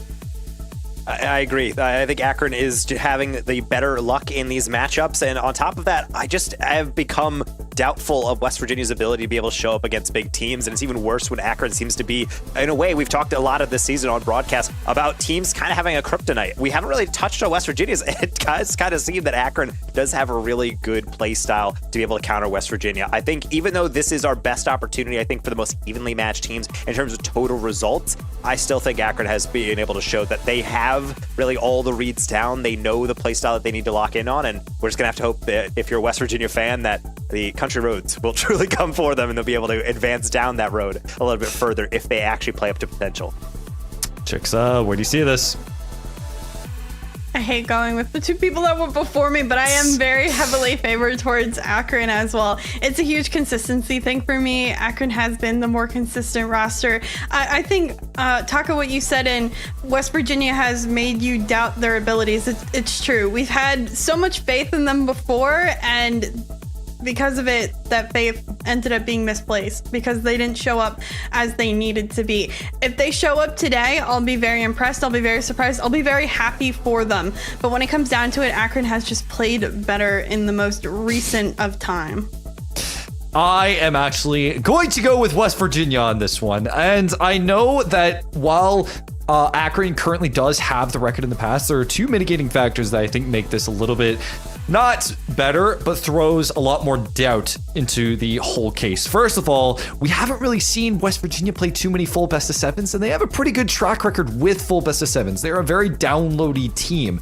Two, they have beaten top team. They have a losing record against a good amount of top teams, but they have beaten top teams before, like Maryville, which they have beaten in the last Open. And yes, they did lose to Akron more recently, but they've also beaten Akron in the past. I think beating Akron in the past, plus a single elimination bracket, which they have a good record with, plus best of sevens, which they have good records with, I think that is a good enough mitigating factor, okay, that throws enough doubt into the case for me to pick West Virginia. And so with it, that will be our prediction. It is going to be West Virginia versus Akron for our third quarterfinal. Akron is on the cusp of reigniting a long-lost dynasty against WVU. No more double elimination, only a championship in mind.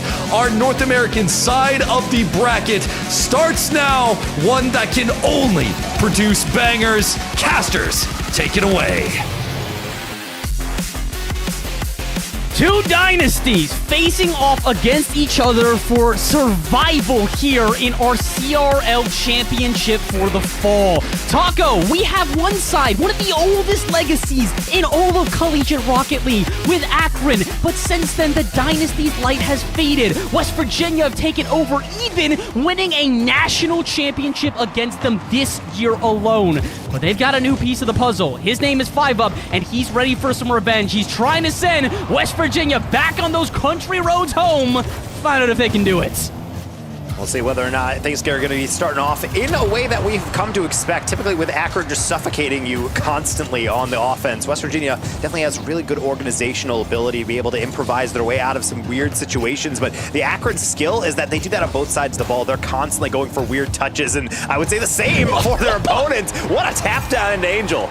All right, so I see you, West Virginia. You're starting off on the right foot. Not only on the right foot, but in the right place. Tool downfield, drops it low. Angel does not hesitate.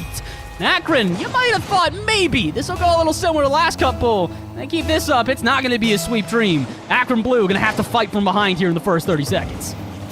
Actually get some luck off the kickoff. I love that from 5UP on the lead block. The problem is they're both kind of being gentlemanly. No, after you, sir, as WVU is able to recover. Not nearly as quick as they need to, but definitely just an emblematic indication that we will be able to see a lot of weird offense. People don't shut things down. Kind of like this one. You got to get up to beat Matter. That's a 50 near the goal line. Well channeled by 5UP to the sideline. I'm a bit surprised they even give him the time, like you said, but at this point, I do feel like Akron are just kind of warming up. You can see it. They're hesitant on their challenges. The boost pathing is not all too great, leaving players awkward at moments.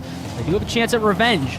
Offense brewing here. 5 up on the sidewall. Can he keep this close? Yes, but he is bumped off the ball immediately, and Angel will take over. Dunk out center does not catch Matter off guard, and neither does the bump after. He's prepared, but how prepared can you be with the Patty on the double touch? That one goes a bit wide, but gotta be careful. West Virginia starting to give some chances here for Akron to get back in this game. You're also noticing how often they're going for bumps, just swinging around the back end. That's one thing that Akron also really likes to do. You will see a lot of demos start to pick up, particularly if you're the type of team that likes to sit on the goal line and defend. So the longer that you are forced into defense, and the more you kind of congeal around your goal line, the more that you are going to probably be seeing a lot of the respawn screen throughout a lot of that. But for the most part, we're seeing a lot of WVU offense. In fact, really good looks as well. Kind of heavy touch from Matter. Still around in the danger area, though well out of the reach of Tool. We're back into the midfield. Good touch from Tool there to at least slow down the counterattack out of Akron, but it'll still give them some offense to work with. This one straight to the ceiling, and Tool trying to clear it past midfield. No luck against Patty, but Daunt can take over. Quite yet. Kind of feels like the pressure all around right now just is starting to middle out. I think that WVU are recognizing Akron have warmed up and are starting to get chances. Can they do anything with them? 5 up off the backboard, and will clean up. Yeah, very hesitant right now. Team's starting to slow down the pace of play, and not all too surprising as we're just about to reach halftime. That doesn't mean everything is really out of the hands of Akron. When we do see WVU start to ramp up, we do see our first goal. And then since then, it's mostly just been everybody kind of staring at each other, wondering, okay, who's going to take in that first dive? Who's going to be able to introduce a little element of risk right there? WVU seemingly provided an opening for Akron, but they're not able to slot this one, which is why Patty will be able to take it on his own little solo venture up and over Matter. Deflection into Angel for 5 up to get a back pass, but not necessarily the most successful one. Angel gladly going to take that one on an air dribble, attempting to get a 50, but will find no such success. I'm not really sure why you're giving that much time to 5 up midair. Maybe it's only because Matter did not have a ton of boost in the tank, but as you mentioned, hesitancy starting to plague both of these teams, if I'm being quite honest. Not really sure what the plague is right there against Angel, but it might work out. No boost in the corner, but can at least get a couple of 50s. Tool on the backboard. Make sure no shot is found for Akron. They're still blossoming this offense, still starting to get a decent amount of pressure at midfield, but I think that's really more where my concern lies right now, Taco. When they do get into defense, it is not all exactly too pretty here for Akron. That is going to tap that one down and not able to get the extension. It's honestly something I've been noticing about Akron for a while. They actually have a pretty decent build-up, but then it's like that last touch you need, they don't quite get it. Okay, we just need an extra extension. Oh, okay, we don't have that. Double tap open on the goal. Nope, off the near post. They're not really getting the touches that they're looking for. You can say so much, this is a warm-up game, but we know these players, they're scrimming. They're warming up. They're all partied up together. This is not really an excuse. It's just really overthinking it, I think. You need to trust your instincts. You have those reads. You've hit those in free play and custom training a million times over, so now you got to start hitting them like this, the open net, but up until Tool has a great recovery for the save. Doesn't have a lot of boost, though, so he's going to need Angel to try and get it off the half, and he will, but it's right into the hands of 5 up, who I think is looking for the launch out to Patty. Patty does find the shot, but maybe a little over-eager there. Fires it against multiple defenders for WVU, and while the offense continues, he gave away possession for at least a second. Let's see if he can do better here on the sidewall. Absolutely. Pass down center, though, cut out by Angel, and once again, Akron back to the drawing board with only 30 seconds to go. If they want to see an overtime, they need to hustle. These offenses are just not cutting it. Bullseye actually pivots off of the demo attempt on Angel really quickly, but does not get the deflection. 5 up does, but the problem is everyone's still getting back. Bullseye's not in position. Angel certainly is. Reset, trying to get the wave dash into the flick. Not going to work, but that's fine. Matter will gladly hold this one up as Angel tries to follow through. They cannot keep Akron at bay. They're still pressing forward. 5 up has the boost, but he doesn't have the possession. Akron trying to improvise something, and they're putting in a valiant effort. If Bullseye can get this one on target, Matter, make sure the answer to that is try again next time. West Virginia able to close out game 1. You perfectly encapsulated when you said everything's going well for Akron, but that final touch is just not where it needs to be. Bullseye gets the pass out center, and rather than ripping it on target, rather than trying to pop it accurately around the defense, you can see him literally as he goes up for the challenge, second-guess himself, and in that moment of second-guessing himself, he just fires a shot on target that is easily blocked out by West Virginia, and they take the win here in game number 1.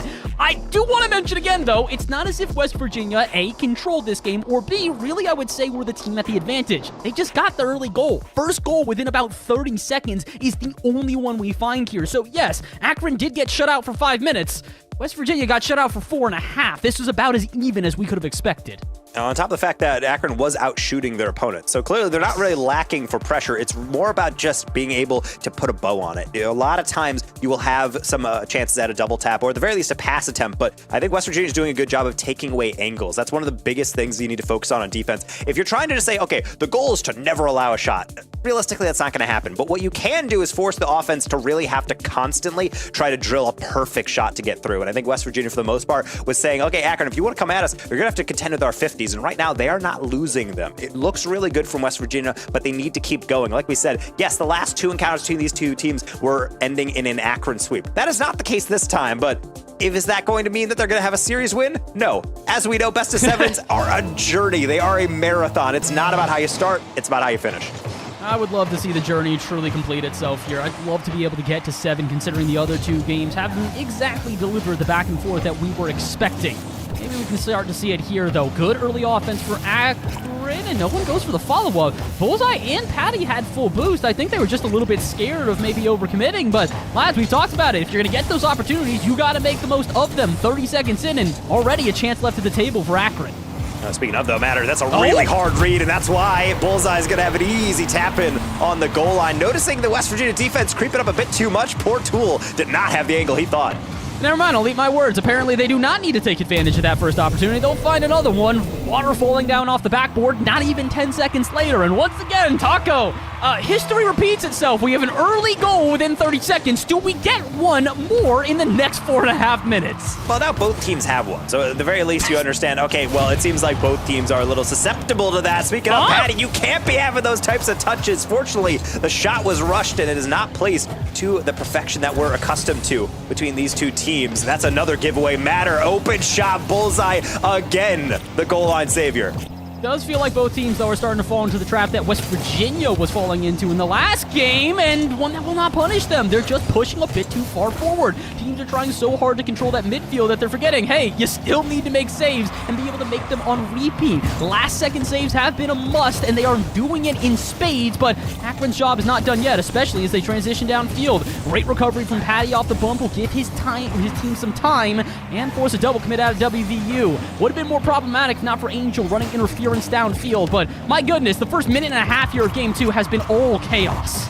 And really nice setups by West Virginia, really forcing Akron to be able to lean backwards, get these deflections to the sidewall, but most importantly, they are not clears. This one from Batty is the first one they've had in a while, and even then, they might not be able to get on top of this one, because I thought Tool was going to go. He decides against it. That is your punishment.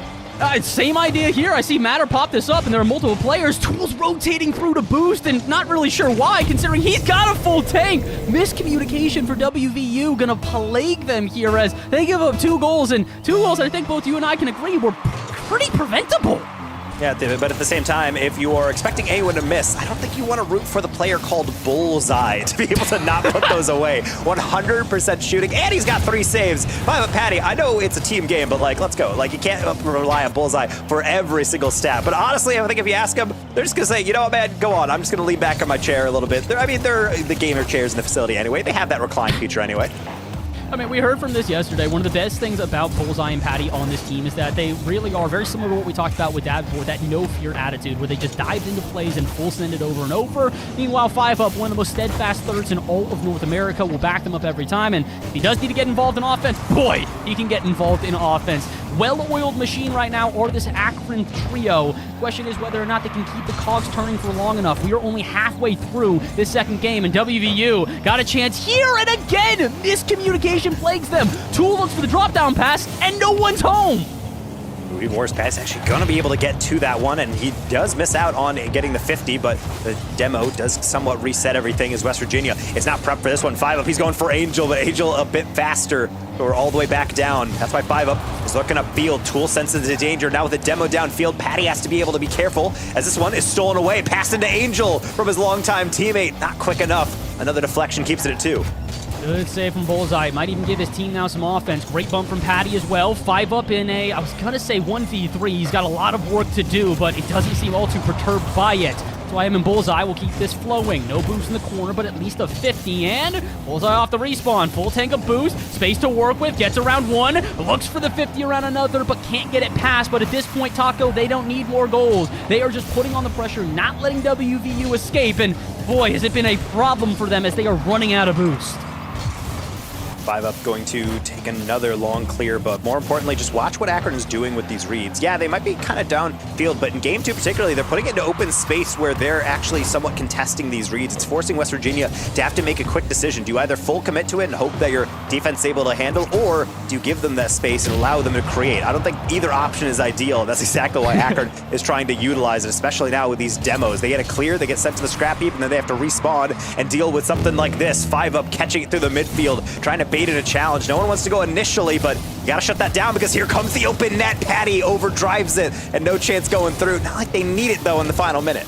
I do appreciate, though, even in those moments where the challenges don't exactly work out as they are anticipating, Akron makes sure someone stays downfield to cause problems. They don't want to give a free transition to WVU because they've seen what they can do when they do have good offense brewing.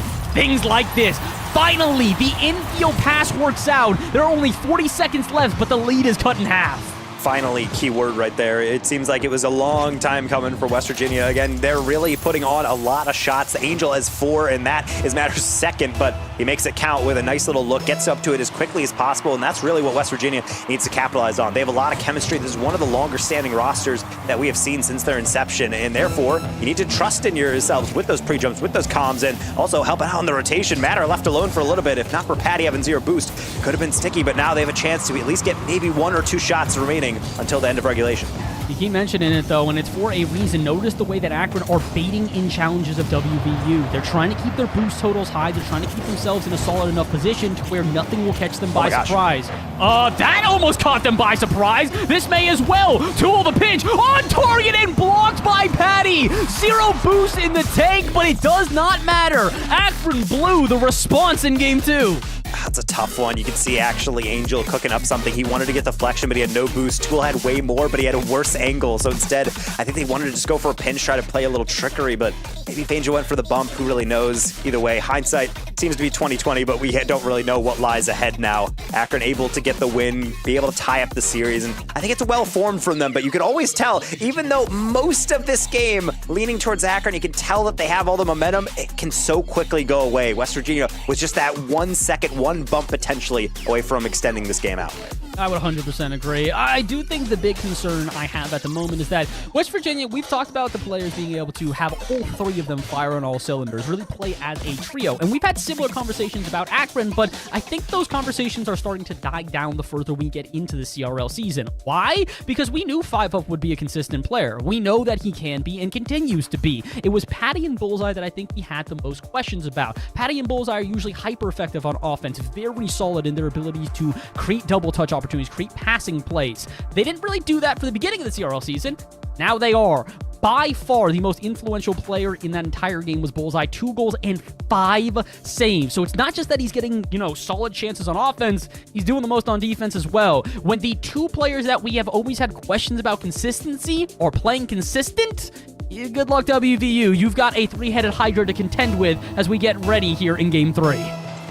DFH going to be the setting for that game 3, and also where we start to see whether or not someone's going to have to pull away. Angel had a great opportunity to put WVU in the spot for that candidate position of being able to take command, but not able to actually put that one through. And in a series in which so far the team with fewer shots in the game has won, you have to wonder how many times you're going to get an open shot like that and not be able to put it away is going to cost you. My goodness, Bullseye. I'm not really sure how he gets that read. Patty can't get the read on the follow-up, though, unfortunately, so it's a moot point at this point, and we keep moving on. 30 seconds in, WVU trying to find some sort of response to their loss in the last game, and take far too long on the ball. WVU are starting to run into problems I'd never really expected for them, Taco. It's both that Akron are giving them the space and baiting them the challenges, and they don't want to take the space. They look super hesitant to try and take advantage of it, so WVU, you got to find a game plan right now. Even chances like that with the most awkward of defense, and Akron still do not buckle under the pressure. doing really well. Just be able to make sure the goal line is secure. Again, it doesn't really matter if you get a lot of saves so long as the goals don't go through. So if you're able to make sure that all these shots are being turned away, you're able to keep some boost together, then it's fine. Just keep yourself locked in and be able to then slowly check your poison. But the problem is you need to be able to get on top of this one. That has to be guaranteed. As my goodness, Tool gave me a heart attack when he was coming out of that goal. Who on earth got that for a save? Was that Bullseye or 5-Up? Because they both were there, and it's technically 5-Up, which actually I think is the problem. Bullseye coming out from in the net, he technically got it clear. 5-Up waits a half second longer, maybe they have an extra defender back, but that's the issue when you're at this level of CRL. Singular moments, single double commits like that can determine games. It'll only determine the first goal so far, but we've got plenty of time left for either team to respond. And I was just complimenting Akron's defense, saying their structure's great, and then everyone turns away from the play as it just rolls in the middle. There wasn't even pressure. I think everyone was just kind of assuming, okay, well, I have boost, you have the back post, I have the near post, and then no one really marked that last situation when the ball does kind of pour on out into the middle. You need to have someone on top of it. So maybe they're not completely figuring it out on defense, but certainly have a chance to be able to do that on offense if they could get to the brick wall that is these WVU 50s. Now into the counterattack. Tool a little bit high and not going to be able to tuck that one down and under. He's got the boost, he's got the ball, he's got space to work with, but he's got multiple defenders back. We're going to try and impede him in his transition downfield. He'll still find it and even give a touch to his teammates. I was hoping the passing play might result in something, but instead, a couple of demos. Send him back downfield and send the goal on through for WVU in a matter of moments from just completely exposed on defense to a second goal. It's one of my favorite ways you can combine with a passing play, because it isn't really a direct pass in that you're slapping it directly down into someone's bumper, but just being able to take an air dribble, threaten the flip reset, it forces the defense, if you're not already up, they're going to back off, which allows Matter basically unlimited time to be able to put that one down with no pressure. And he delivers, hits it at one as hard as humanly possible. Poor Patty, he's on the back pedal, cannot keep that out. This is the West Virginia, not necessarily that I've been waiting for to show up, but this is near what I would expect from them. The offense with the coordination, this team plays with a lot of misdirection that's just so difficult to counter. I mean, that's what we were hoping for in Game 2 as well. It just kind of felt like the team was, unfortunately, firing individually. Now they're starting to play as a team. You can see the awkwardness for Akron as, I hate to say it, everything that could have gone wrong on defense here absolutely did.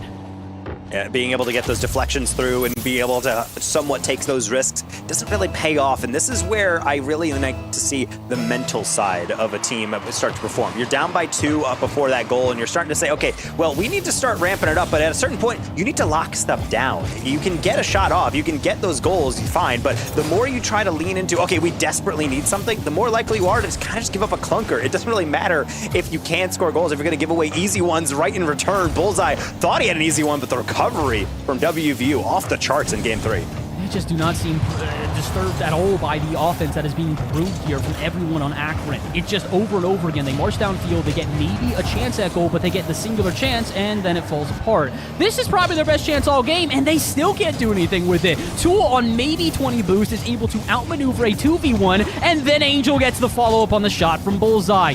This is the clean gameplay we've been hoping for from WVU. Honestly, I would say all season, Taco. It's good they're finally showing it, and they're doing it at the right moment here in playoffs.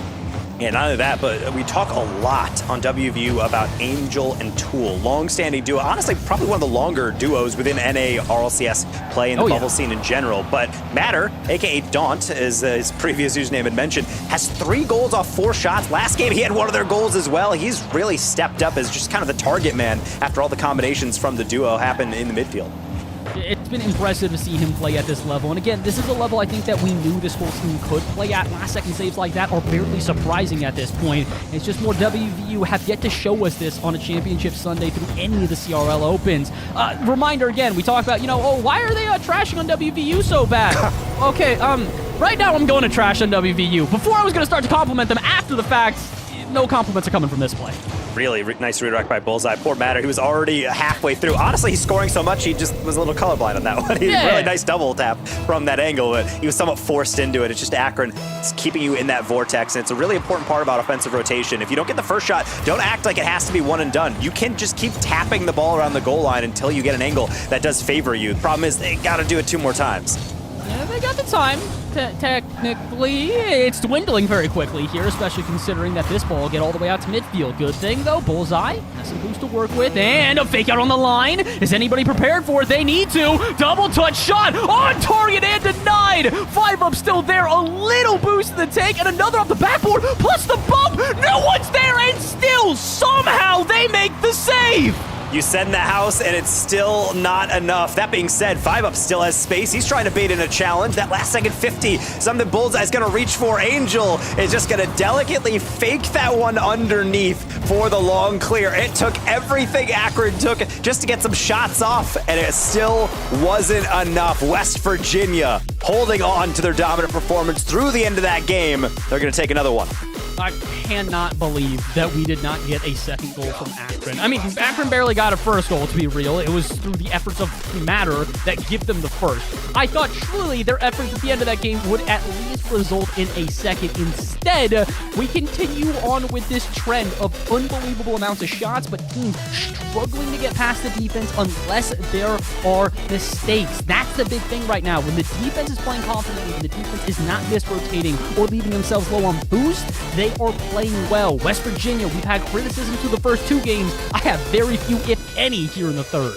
And this is where West Virginia starts to peak up, and you start to say, okay, this is what I was expecting. Because West Virginia, as an analyst, we've talked about this a lot. They're a frustrating team because it seems like the moment you start saying, I don't know, I'm just not really feeling their play style, they start playing like this. And then you start saying, okay, well, I really believe in you. Then they start to fade off. It's almost like they're doing it just to troll with us. But for right now, I don't think there's any trolling going on here. They look clean. They get the shots off. And honestly, the defense looks secure. Akron had everything going for them on that final little barrage of attacks, and every single time it's West Virginia not only getting a save, but a good angle on the save. It's going clear from the goal. It's not just a simple deflection. It is fully out of harm's way. Really difficult to be able to coordinate that and not just double commit into oblivion.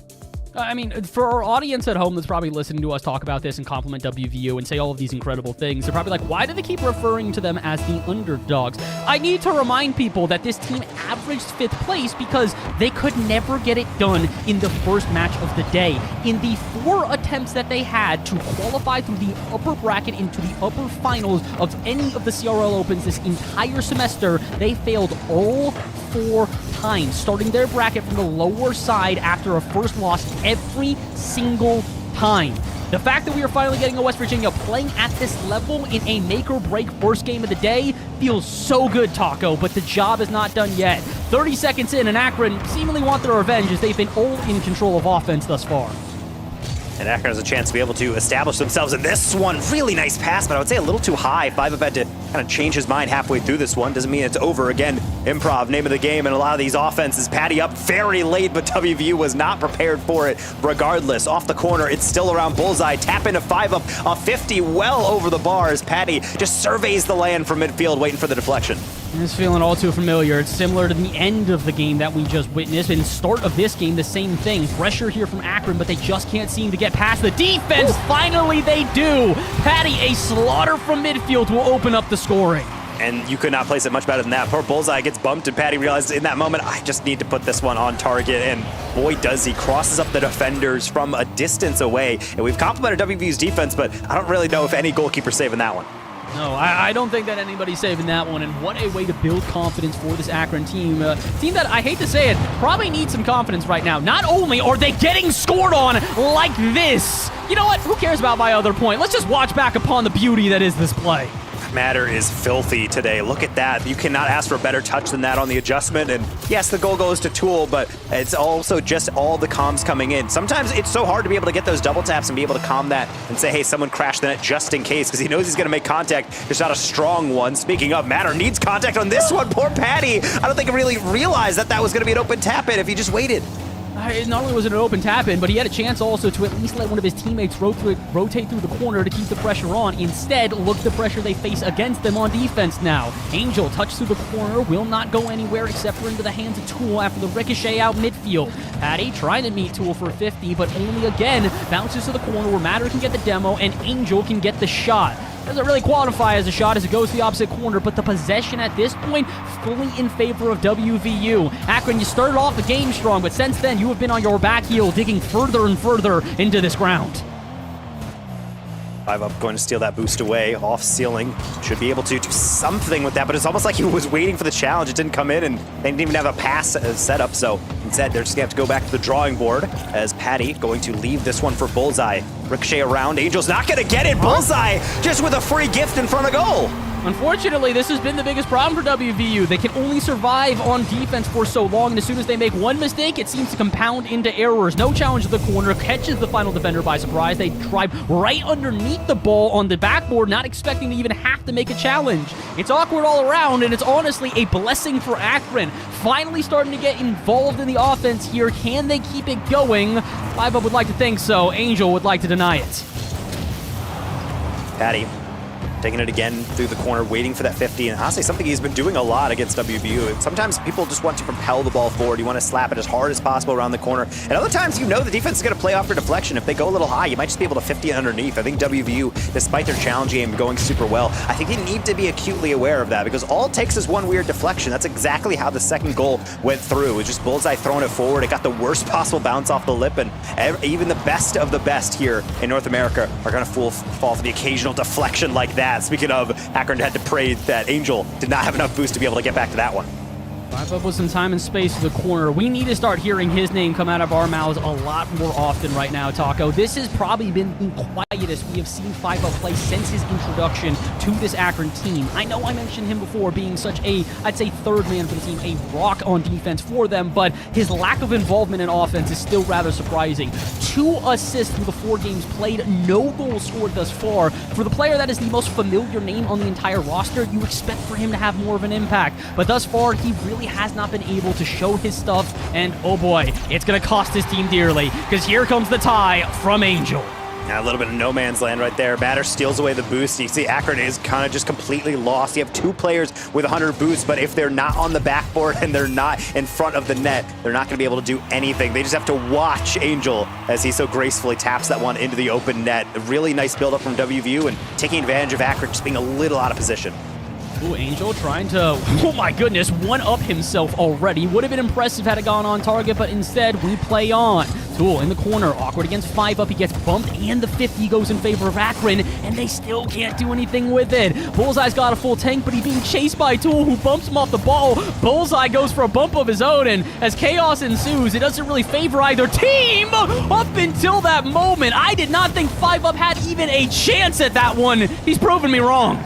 It's honestly one of the things that 5 Up I think is the best at. There's so many times we watched him during the summer leagues and also throughout a lot of other collegiate leagues through the fall, where he just kind of improvs a play that you're thinking, okay, well, they doesn't have any chance on that. And I think the defense kind of agrees. It's why they get so fooled by it. Creativity, really underrated at that high level, and as a pro-level player, of course, he has it in spades. So does Angel, though. Let's not forget his ones ability as he dances past 1, tries to flick that middle. Doesn't work out, but here's the 3rd coming in. Matter, he's going to lose that 50. It's a foot race with the near post. He's trying to pitch it across, and it's too strong. That was too much from 5 Up. I liked the idea, but unfortunately, I don't think he recognized that his 2 teammates were probably going to be the first there as well. It was a scramble from WVU on low boost, so as long as he got that center in a little bit less impactful of a way, there would have been a shot. Coulda, woulda, shoulda. This game might just continue because of it. 5 seconds to go. Angel looking for a pass center, and it's beat out by Bullseye. Matter is there, but so is Patty. Will a 50 be found? Not quite. It'll actually stay up, but only for a second longer.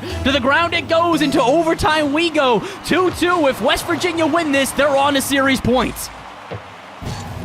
Bullseye going to try to start things off with an air dribble. He's actually been somewhat quiet in this game as 5 Up tried to be able to liven things up, as Patty will make sure that neither one of them has to be able to make any adjustments on this one, as he not only gets the deflection, but double as well with a boost attempt now in the far corner, stealing some things. Problem is, that means he abandons Matter for the ability to flick, and nothing will come forward. And I think at this point, the overtime is going to be a little bit strange, because we're starting to see physical play from Akron, and that's exactly the type of thing that opens up the opportunity usually to end these types of games. They're great at that physical play. I mean, we've seen it now with a couple of examples. It really is starting to become a cornerstone to their offense, whether through individual plays like 5 Up or through Bullseye trying to clear the lane for his teammates to transition downfield. Feels like Akron are starting to find ways to get around this WVU defense that we had not seen before, but West Virginia not all too perturbed by it thus far. They might be now as this one off the post and in!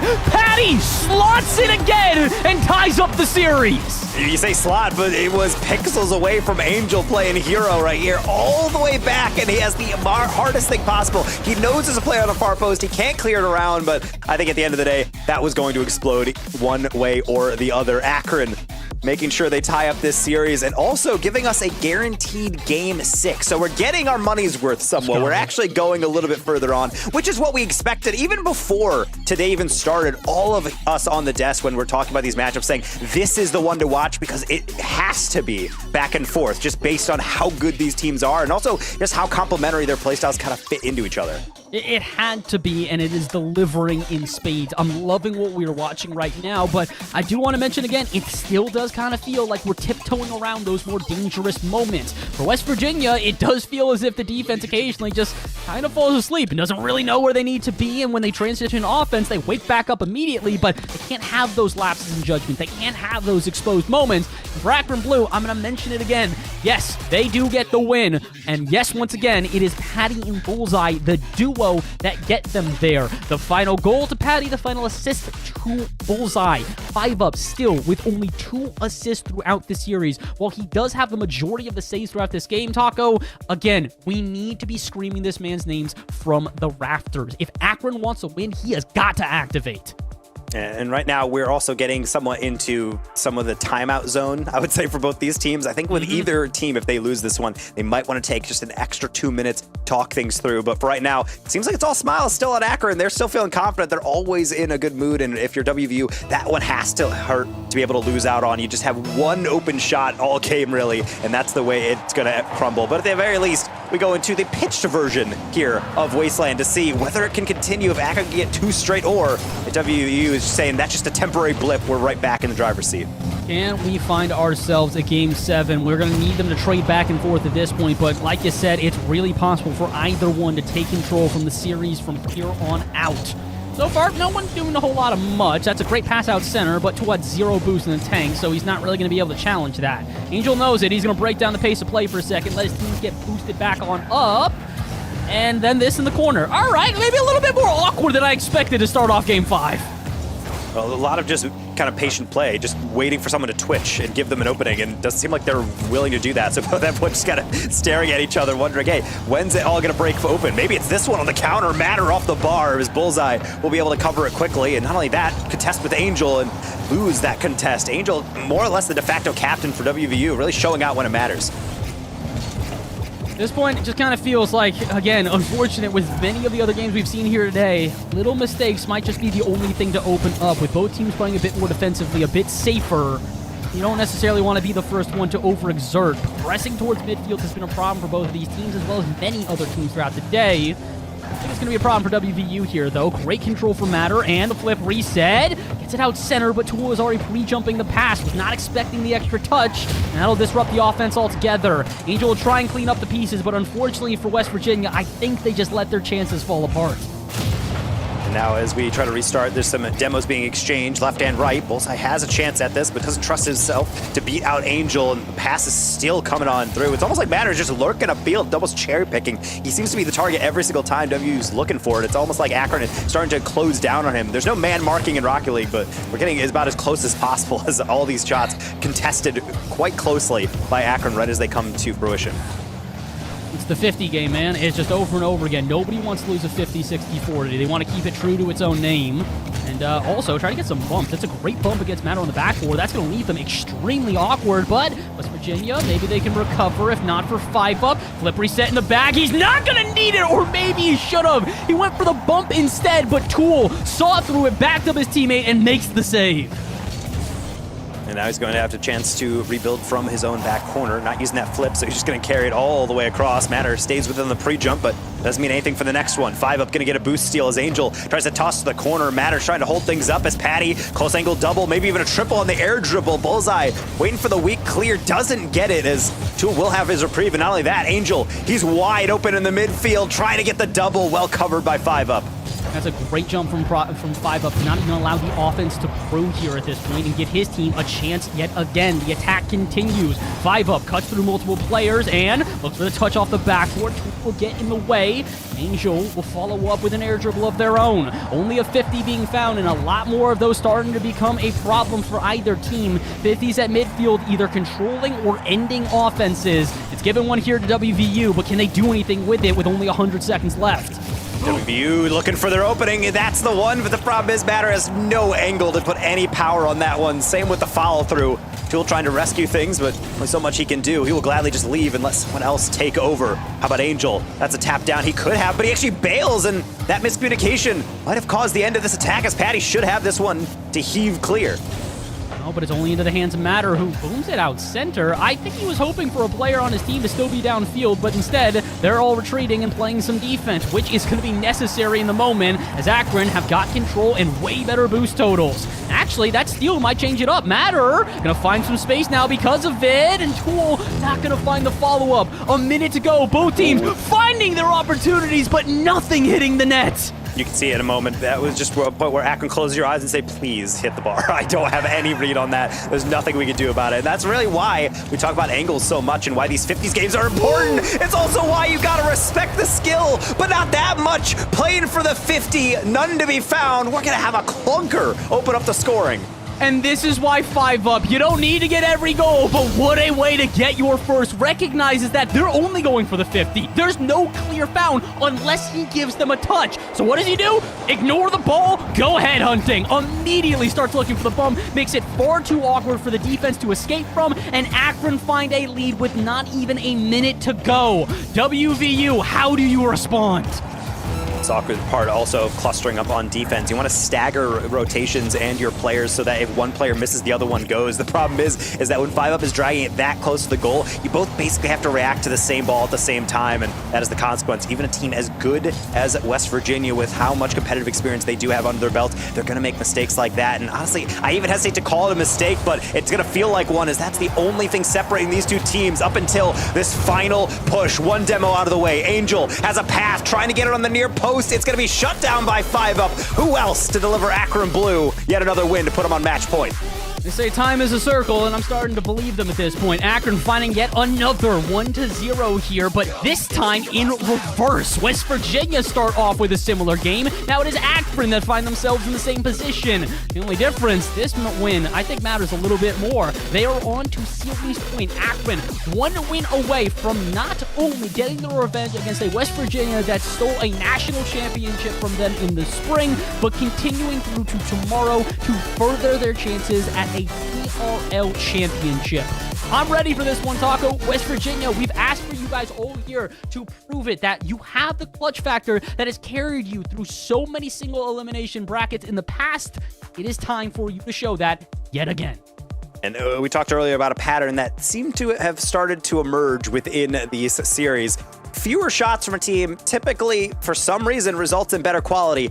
I don't think we could get a much better than this, or maybe worse, depending on how you view it. Akron only had 2 shots in that entire game and still came out with the win. That's why you focus on defense, everybody, because you don't really need to be able to put up a scoring bonanza, scoring 17 goals and be able to just pummel the defense. Sometimes it's really about just picking your spot, and Akron really good at that. We've already seen it's not a fluke that they won an open here. They are a top contender, and right now they're on the precipice of moving forward with their destiny, showing it wasn't just a one-time thing. They have a chance to get top 4 in the nation, and West Virginia, they know they're capable of the same. They got to win twice straight to make that a reality.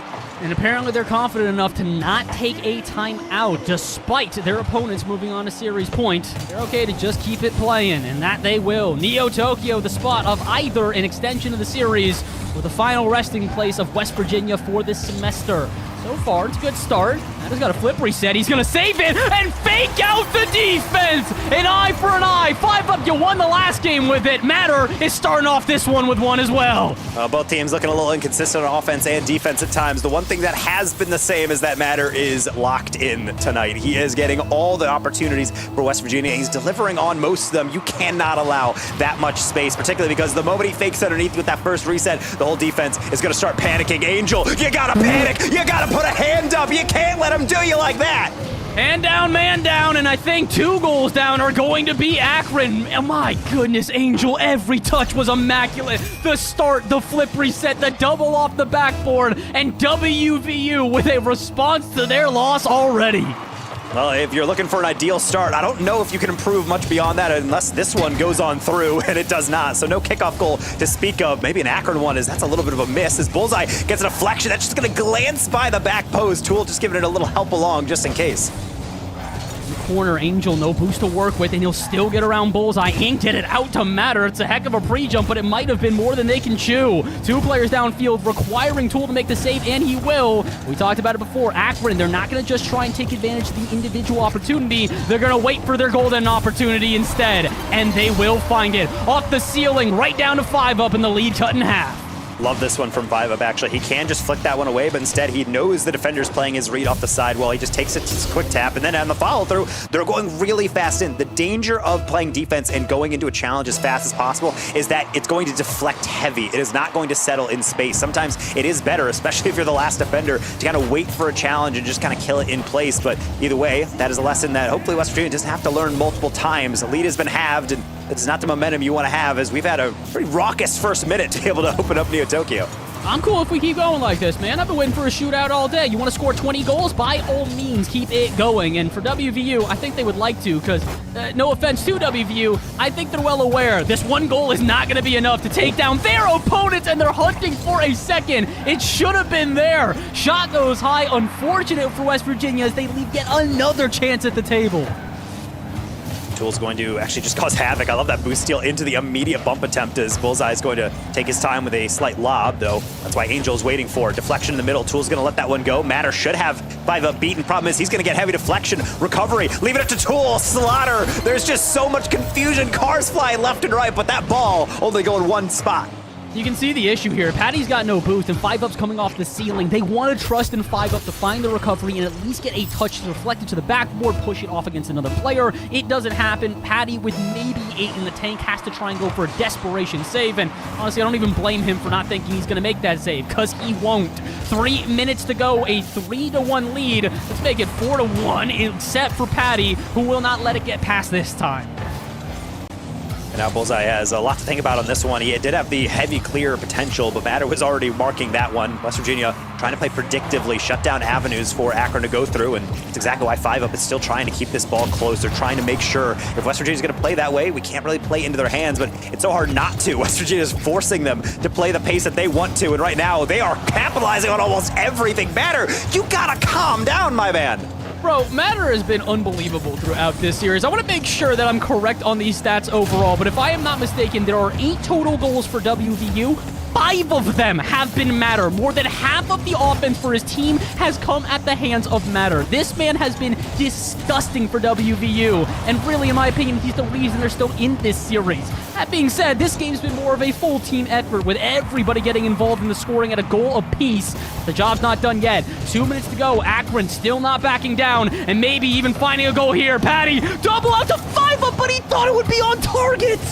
And 5-up, you got to play for the smart option there. He went forward and almost like you think like he was trying to crash the net, expecting Patty to get the finish, but instead it's going to be saved. And I can't say the same about the immediate counter. Everything that Akron has failed at has just been thrown right back in their face by this West Virginia offense. Talking, can you smell that? It smells a little bit like Game 7 in here right now. 4-1 with about 1:45 to go. Yes, technically it is possible, but Akron, you got to show us something special if you want to try to avoid Champions Field. This is actually kind of crazy how we all said, I think this is the game that goes to 7 or maybe at least 6, and that's exactly what it seems like we're getting. And I have to say, it's a little disconcerting when you're watching these games. It's one thing to watch all 1-goal games. This one really getting away from Akron. You can tell West Virginia has just clocked in not even a double-digit shots, and I only comment that because typically when you see this many goals, it's usually they're shooting 15, 16 shots or just leveling it forward. They don't care about shot accuracy, but no, it's just West Virginia taking their looks and hitting the ball with real venom. Matter, obviously, has just been lethal, but really everyone on West Virginia is making sure that they take advantage, and right now Akron not really the same, partially because the saves are also really good from West Virginia. Matter again in the thick of it. I'm just going to read out Matter's stat line at this point because we got about a minute to go, and it's not like I can really contribute anything more to this. Matter currently has 1 goal, 2 assists, a save, and he's doing all of this on 4 shots. So, yeah, I'm starting to think that it's going to turn into a battle of who's the best individually right now. We mentioned it, 5 up, finally coming to life. He is the only 2 goals for his team through the last 2 games versus a Matter who, like we said, has 5 goals of the 8, or now 9, that West Virginia have scored. Good luck to the 2 teams, because I think inevitably they're going to need it. We're on the verge. We're heading to Game 7, because Akron, you don't have enough time left. And right now, this is really just going to have to be the preamble to what I'd have to assume is a timeout coming through from Akron. As again, if you lose a game, we talked to a lot of players in the past, just kind of shake it off and say, it's fine. You do lose that one. We were right in the middle of that play. It was just 1 or 2 bad deflections. This is not 1 or 2 bad deflections. This is just straight up being outplayed. They are outshot, but it's not going to be the pattern that ends up in a win. It is West Virginia taking what they have to feel is rightfully yours. Can they do it in the next 5 minutes is the question everyone needs to know, and now we truly will find the answer. 4-1 here, a victory for Akron, and I'm trying to see, are they going to call the time out? We've got 2 players already readied up. Patty, the only one who is not. Curious to see if they call it, and if they don't, Paco, I got a question why they're not. Not only was this probably the most difficult, I'd say, game in the entire series for them, but it's also the least involved Bullseye has been in scoring the whole series. Bullseye has 4 goals and an assist that won them in overtime. He has 0 shots registered and 3 saves in this one. Akron, we talked about you guys being a well-oiled machine. It's, I think the oil is starting to seize up a little bit.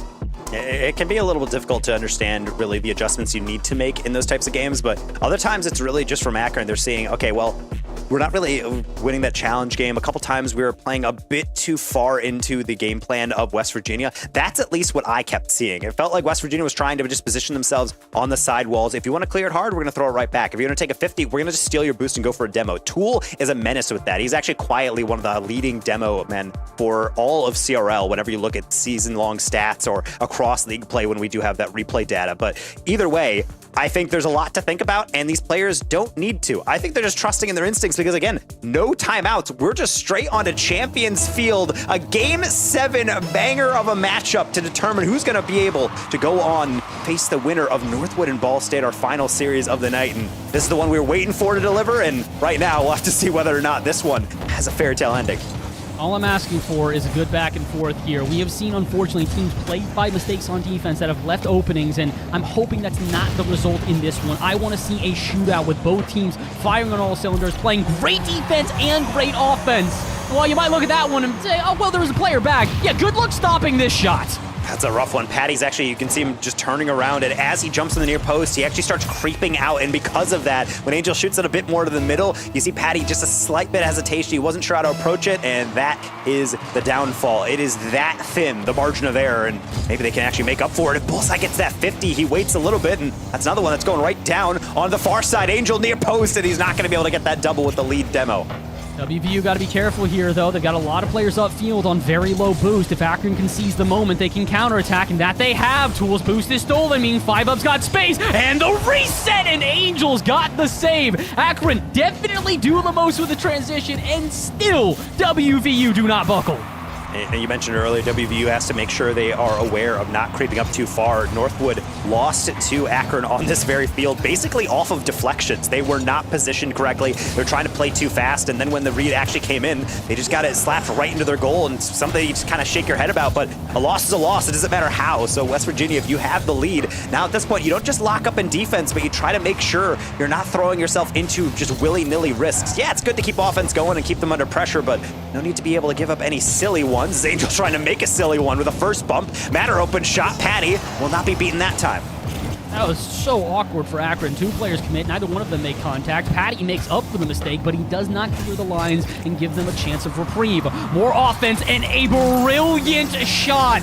Matter seizes the moment, and he does not miss. That's just such a slot from Matter. It doesn't look like the most impressive shot, but just the amount of concentration it takes to go off the sidewall, air roll to the corner, and then just dunk that one straight down in a straight line top shelf far post. The near post had that covered, or at least so he thought. Again, West Virginia looking so clean. What is it about the Steven Single Elim? Where's this team been? And I'm glad they finally arrived. I'm finding out where they are. It's right here and now in our final event of the semester. My goodness, West Virginia, maybe they're just trying to trick us, you know? Like, they're seeing all of us power rank them a little bit lower. They're trying to get, like, a seed that, like, maybe is going to match them up against an even team versus, say, a Northwood or a Maryville. And they're like, yeah. This has been the plan all along. You guys don't know. We've been five-heading this since the beginning. If that's the case, props to West Virginia. It seems to be working out.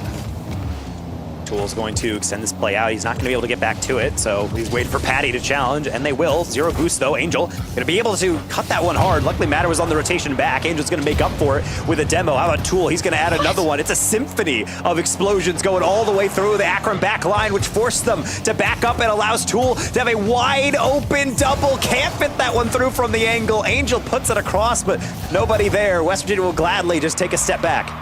I mean, we've talked a lot about how the team with the less amount of shots is usually one of the advantage. I don't know if I can state that here in this game, though. One single shot registered through over half the game played for this Akron Blue team, and West Virginia continue to find this pressure on offense. Bullseye gonna try and alleviate it, but he will get no further than Angel, who will get somehow 2 touches on basically zero boost on the sidewall. 5-up tries to punish them for it, but you can see it. An immediate dive, a great save, and WVU will barely flinch at the offense that is brewing.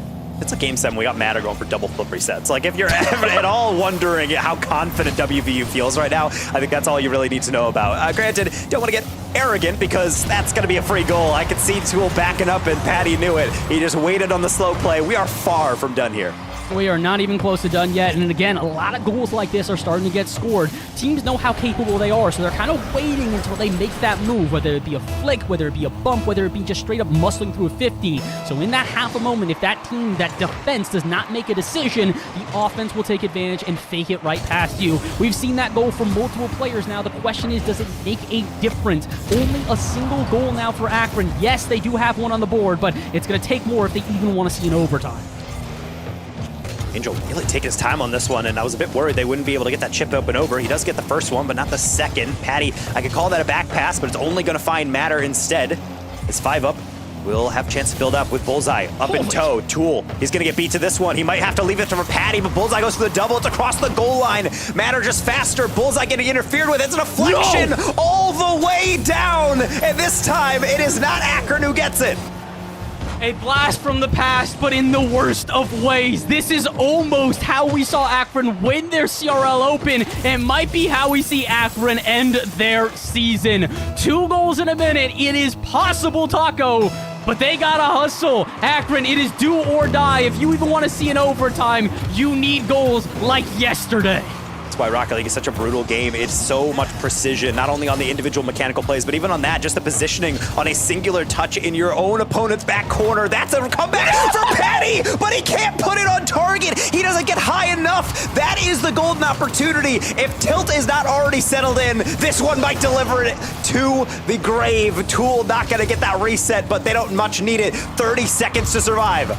Oh, but a chance here and denied by Matter. The hero of the series steps up again to continue the lead for everyone on West Virginia. They are 20 seconds away from not only taking the win, but a win that I think many people doubted they could even find. One more chance for Akron. Patty downfield looking for the touch out center. I don't think it's going to make a difference. Akron, you might have taken the last 2, but Virginia, West Virginia, will have the last lap. A 3-1 and 4-3 victory sends them to Championship Sunday. And this is the team that when we said they had underperformed, this one is really where I expected them to be able to get a win. I wouldn't be surprised, but I was predicting Akron as the majority of our desk, and I have to say, I am not upset at all. The way West Virginia is playing, this is the type of team that wants to take a championship, knows that they are built for these moments, for tournaments like this, and poor Akron, they just didn't have a response down the stretch.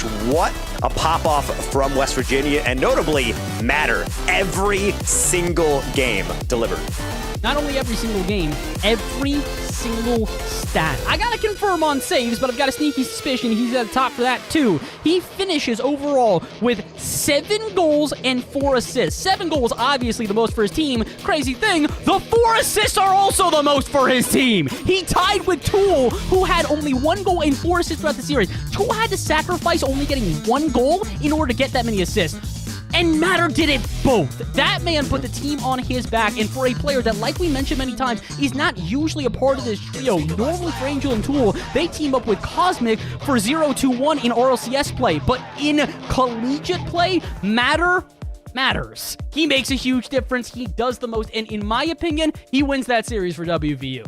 And this is also a performance that when we said that if there's ever a series that's a toss-up, it's this one. And I'm glad that the players know that as well, because we got the showman's ending. Game 7, no overtime, but, I'll give it a little slack. These guys have a long week ahead of them coming up with all these midterms, all these tests to focus on. So maybe on the weekends they want to get on with their evening. But they gave us at least something to yell over, and that's all I really was looking for at the end of things. And I was yelling a lot. I know you were, and maybe people behind the scenes were as well. Seb and Chixa, I know, probably have some thoughts on that one as well. I'm feeling prophetic, y'all. I'm feeling like an oracle. Oh, I'm so good at these predictions right now. I was the only one, and I never gave up. I said that the doubt is embedded because of the best of sevens, because the single limb. WVU doesn't lose in single limb, and they showed it here. Though I will say, Chixa, Matter taking things, not usually, I think, the one that I expect to completely dominate a game, but it happened. I mean, he's consistent, and he may be the piece of the puzzle why WVU has struggled in the past. They just need someone to step up and kind of carry the load sometimes, and Matter did a wonderful job throughout that series. I think he made the most of some really phenomenal plays. And then Angel and Tool, no matter what, will always have that chemistry. So it's nice when you always pair something unexpected. It made them a triple threat, and something Akron Blue always had to worry about. Although Akron Blue sometimes didn't have the answer and maybe didn't worry enough because the offense relentless, Matter relentless. It was a wonderful job by West Virginia. And when they won, I found they won often quite big in their games. They had a bigger lead. They had more momentum because of it. So a really phenomenal job by WVU to take a win and move on forward to semis. And honestly, when I'm looking at how WVU normally play, where it felt like over the course of this season, they were just playing slower. They weren't really playing as a unit, I think, as developed as a lot of the other teams have been. Sure, that is a embarrassing goal to let through. And while there were some moments that you really see WVU struggle, you also see them shine in equal moments as well. Great passes, good rebounding. Akron struggled with the pace of play that they were able to put off on offense, and it clearly showed this didn't feel like the Akron Bass that we saw win a CRL Open. I think the big issue I had for Akron throughout this entire series is that the offensive outpouring that we've seen from this team in the past was just not there. And while that's okay because the team was not able to get past even 2 goals in regulation throughout any point of the series, it's only okay if you also play a good defense. And that's something we've talked about, is that Akron, a lot of the reason why we've been so complimentary is the improvement from the defense we saw during summer to the defense we saw now. And I say now as in the CRL season, not now as in today, because we did not see that here today. Unfortunately for Akron, far too many double commits in awkward places, far too many moments where they had low boost and didn't dictate who was the first player to rotate into the ball. It caused calamity, it caused issues, and WVU took full advantage of that. I have to mention again, total goals through the final 2 games were only 2 for Akron, and both of them come from bullseye. You cannot have a single player only get 2 goals and be the only offense for your entire team. You know, it is a bit of a shame to see too, because when we're looking at like the overall vibe of Akron as a team, obviously we want them to come back. We want that dynasty back. We thought 5-up was the answer. You see them in the pre-lobby cameras and you're like, they're great. You know, the vibes are good. Everyone's smiling. Everyone's laughing. Even after they lost game 1, I believe. Or was it game 1? Game 1. Yes, game 1. they're still smiling. They're still having fun. They're still chilling. Everything seems fine. I'm wondering at what point did like the red alerts start to come through and like, wow, okay, guys, we might actually win this series. You know, that's that team that we've already beaten like a couple times, like this past couple opens. We might actually lose in the best of 7. I don't know what it is with WVU when it comes to just formats, because they are the most flip-floppy in terms of format, performance than any team I think I've ever seen. I know Taco and I, we've casted them beat Northwood in a single elim, best of 7 final. Like, it somehow just works for them, and it continues to work for them. You can play mediocre throughout the entirety of CRL split, so long as you make it to that final. That's where you get to show up. And so we are just getting our interview ready. It will be with Evil, the coach currently of the WVU side, an actual RLCS level coach. I'm very excited to bring him on.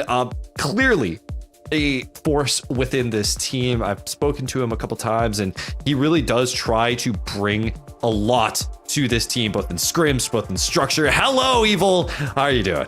What's up, guys? I'm doing pretty good. I'm a little sick, so sorry about my voice. Well, man, you took probably, I think, one of the biggest victories of your season thus far. And I, want to just get this out of the way. Single elimination WVU. What is it, bro? Like, what's going on? I think the guys just there's more on the line. It's more hype. Because I think compared to like the qualifiers where it's like you have that second life, it's not as like cutthroat per se. So I think now it's like, hey, we really need to show up. So it really helps out to know that like we only have one life, and if we don't get the job done, we don't get the job done. And that's a big thing for them, of kind of knowing that they don't have that second life and knowing that their life is constantly on the line.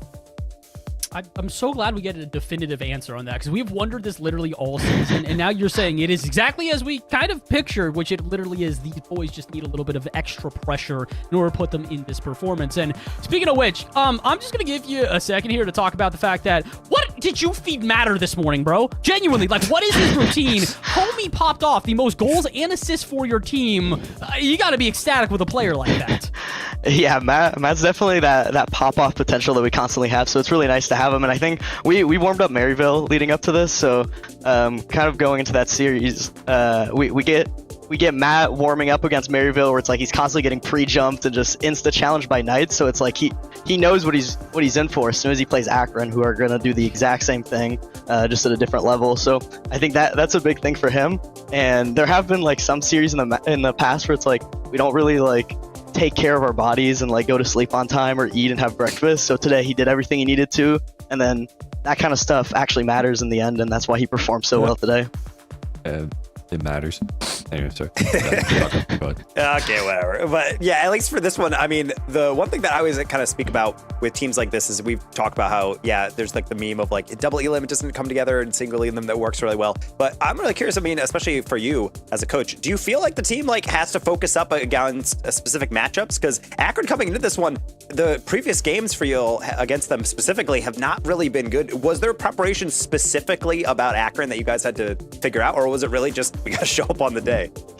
Honestly, it's a lot of our issues are always just like mentality of how we treat teams. Sometimes we overthink it, so it's like kind of going back to throwback, but like for RLCS was 0-1 with Angel Tool and who was it? It was Flitz at the time. Like when we played Akron, when they made main event, it was the same thing of like, we have to treat them like they're Akron. We have to treat them like we are the better team. It's like, yes, they're rank X. Yes, they're good. They made a main event and they like took SSG to 5 or whatever it was. But it's like, we are the better team and we have to act like it. And it's the same thing when it transitions over to CRL. We have to go in the series and be like, hey, we respect Patty and Bullseye. We love them. They're super nice. We're friends with them. But like, we're much better than them and we need to act like it and play like it. And when they kind of get that mentality clicking, then that's where we perform the best. And it's the same thing with any of these other teams, whether it's Maryville or like a Northwood. It's like, we know that we are better than them individually. It's about putting everything together and making sure that like we're trusting each other and playing like we have 2 rank X teammates. Well, my final, I guess, question or open to you is, I'm leaving the floor open to you. Do you have any words of encouragement for your players, for the teams, for everyone that now needs to watch out for WVU? I mean, all I told them for the series is like, play like you're doing a tryout with Beastmo and Daniel. It's like, how are you going to perform when you're doing a tryout with them? you're going to put on your best performance. You're going to trust them with everything that you have, the same way that you should be trusting each other. And that's really the key for the rest of this tournament and kind of moving forward is like we have to treat every series like we have, like my 2 teammates are constantly the best 2 teammates. And then compared to like what we were doing in the past, where it's almost like we're treating each other like it's 2 ranked B+ players like me on the team. And it's like we're solo playing and everything like that. But now it's, hey, we're trusting each other. We're trusting that I have 2 rank X teammates that are going to pop off, do some stuff like what Matt is doing. And then because of that, we're able to perform so much better. So it's really all about doing that moving forward and then having that balance of like seriousness and fun at the same time. So that's the 2 keys for us moving forward mentality wise. And now it comes down to performing tomorrow, and any team can take it, but we're going to show up and make sure that we're playing our best. And then if we win, we win. If we lose, at least we made sure that we were playing our best and that we're happy with our performance. Well, you've played a fantastic series, and with it, you will be our first semifinalist on the top side of the bracket. And you're only waiting for Northwood and Ball State to play their match. I know this is probably an assumed answer, but any preferred team you want to play against? Obviously, like I think we'd prefer to play Northwood, but low key I love hockey, but I want Ball State I want Ball State to win, and I think that they're gonna win. So it's like it's weird. I want to play Northwood because I feel like we'll perform better, and it's like Ball State we've struggled with a little bit in the past, but it's like Northwood we know what we need to do, and it's so much more like there's so much more passion behind it when we're playing Northwood.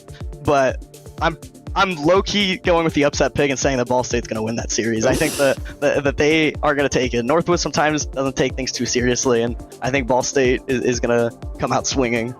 All right. Well, I'm not going to say the devs can agree with that, but congratulations on the win. Single Elim WVU is real, and it is here to stay. Congratulations on the win, man. Thank you very much. Good luck with the next series, and have a nice rest of your day. Thanks, man. Thank you. Dude, it's real. Country roads have come home. Gentlemen, it has been an amazing time, and we are not done yet. Next up will be our last match and our last quarterfinal of this evening to see who will be our last semifinalist going into day 2 tomorrow. It's going to be Ball State versus Northwood. We'll be right back.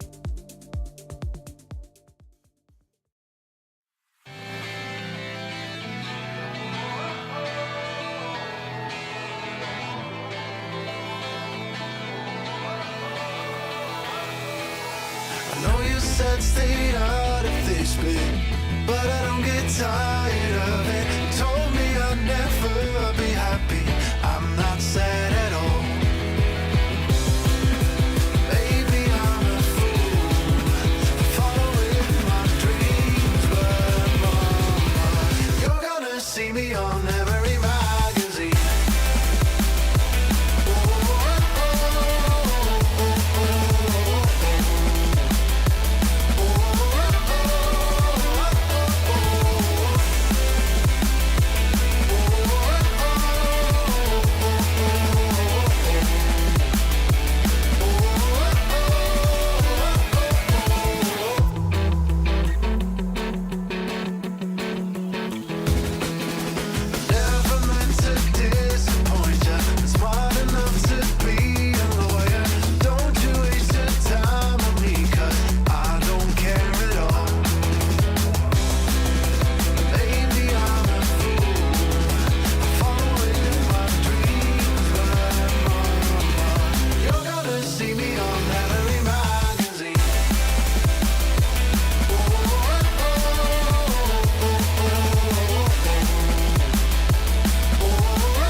The way that you make me feel like I've never been felt before. When look in your eyes, I found the one I've been waiting for. I'm feeling electric. Our love is electric. The way that you make me feel like I've never been felt before. I'm feeling electric. Look in your eyes, I found the one I've been waiting for. I'm feeling electric.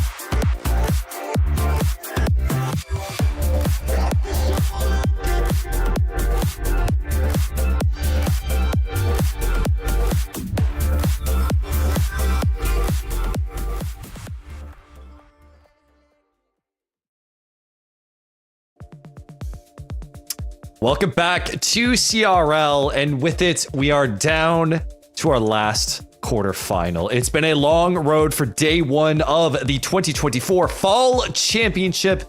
We're not quite done yet. My name is Seven. Along with me is Taco, Chixa, and Bass, providing you with amazing commentary throughout the night. And y'all, we just witnessed an incredible full best of 5 between WVU and Akron, Taco.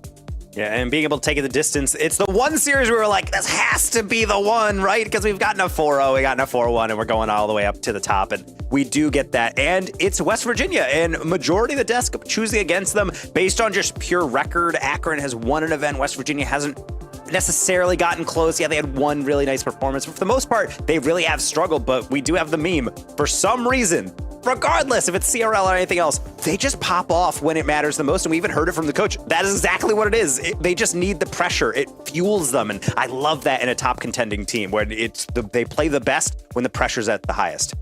Are you gonna say who that one analyst who didn't pick Akron was? No, I don't respect them. How'd your St. Clair pick go? You know what? I made up for it, Bass, didn't I? All right, let's go to our next match. It's going to be Northwood versus Ball State. And y'all, we couldn't have come up with a more stark difference between our 1st seed and our 8th seed. Bass, we've had Ball State, who has really struggled, I would say, to just make it here in the first place. It's a team that we know has the caliber to achieve so much more, and they have. But this semester of CRL, yes, they're here, but just barely. Yeah, this has been a little bit of a weird one for Ball State. They start off the semester pretty strong, and not only start off the semester, but start off the year really strong as well. They have one of the most miraculous events in all of summer during Summer Series, where they're able to get 3rd place from literally starting in round 1 lowers, and they make it there. Then they, after that, before that, are able to get a national championship at CCC. Those 2 accolades, though, are the only accolades they have for the year. Since then, it has not been the same. I can't say the same for Northwood. Yeah, they've been a little shaky, but they are one of our CRL Open champions. They get it done in the final one, so it took them a while to get there, but it's definitely a tale of 2 different stories. Northwood are on the ascension. Ball State, unfortunately, are in a decline.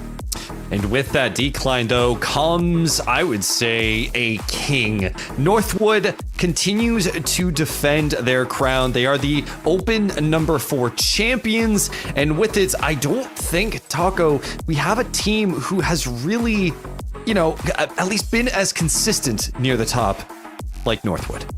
Yeah, I think Concord gets a decent shout out because obviously they're getting top tier every event. The thing was that Northwood, outside of this anomalous, very weird Open too, I think we all agree that was the one where it was like, wait, what happened here? But outside of that, Northwood lost in the grand final in Open 1, they lost the grand final in 3, and they won it in 4. So clearly this is a team that is going to be at or near the top most of the time. But I think Open 2, as much as we can say, that's a meme, whatever, that's just a failed attempt, I think it really does show that back in the day, I think we even heard this from Samba, a player in Columbia College that us analysts were talking to, and he said back in the day, it felt like Northwood kind of just had to show up, and they were good enough that their floor was so high that they could beat everyone. Nowadays, it really isn't that case. So when we go into this series and we're saying, well, Ball State, they're playing up against like a really, really good team in Northwood, I can't say that they're out of the match. It really is on Northwood to still show up and try their absolute hardest, otherwise it might get embarrassing.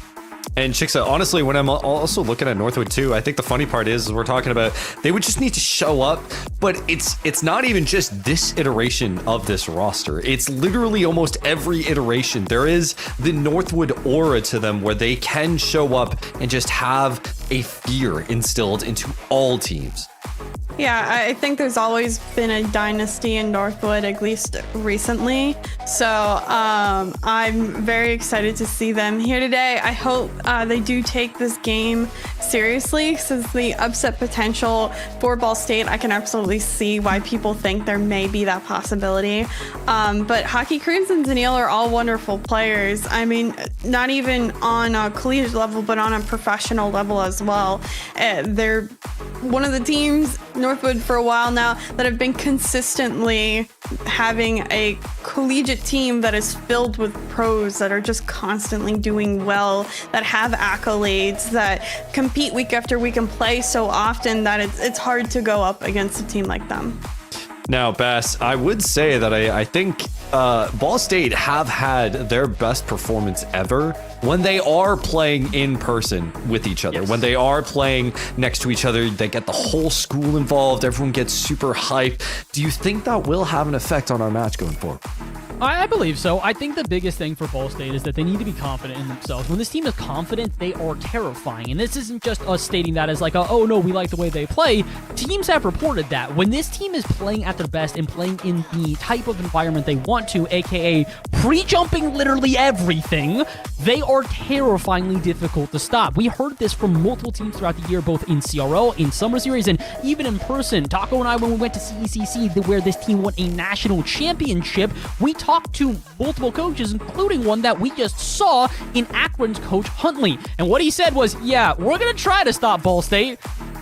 Try, because their playstyle is so difficult to prevent. The issue is their playstyle also only works if they are fully confident. If they are having that full send attitude that we've mentioned multiple times today, they really are an effective team. But if they start to hesitate, if they kind of doubt themselves, as they have through the last couple CRL Opens, yeah, it's not going to exactly be the back and forth that they are capable of. No, but that being said, again, with Northwood being in this part, I mean, I'm looking even at the on-camps right now. They look like in good spirits. You know, we're still flipping between servers and whatnot, but I don't think I've ever seen Northwood come into a championship bracket, Taco, and not only see them. Well, I can say they have come unprepared, especially in the last couple Opens, except for Open 4, but never in bad spirits. They always come in with the utmost confidence that they are the best team in the server and they will win.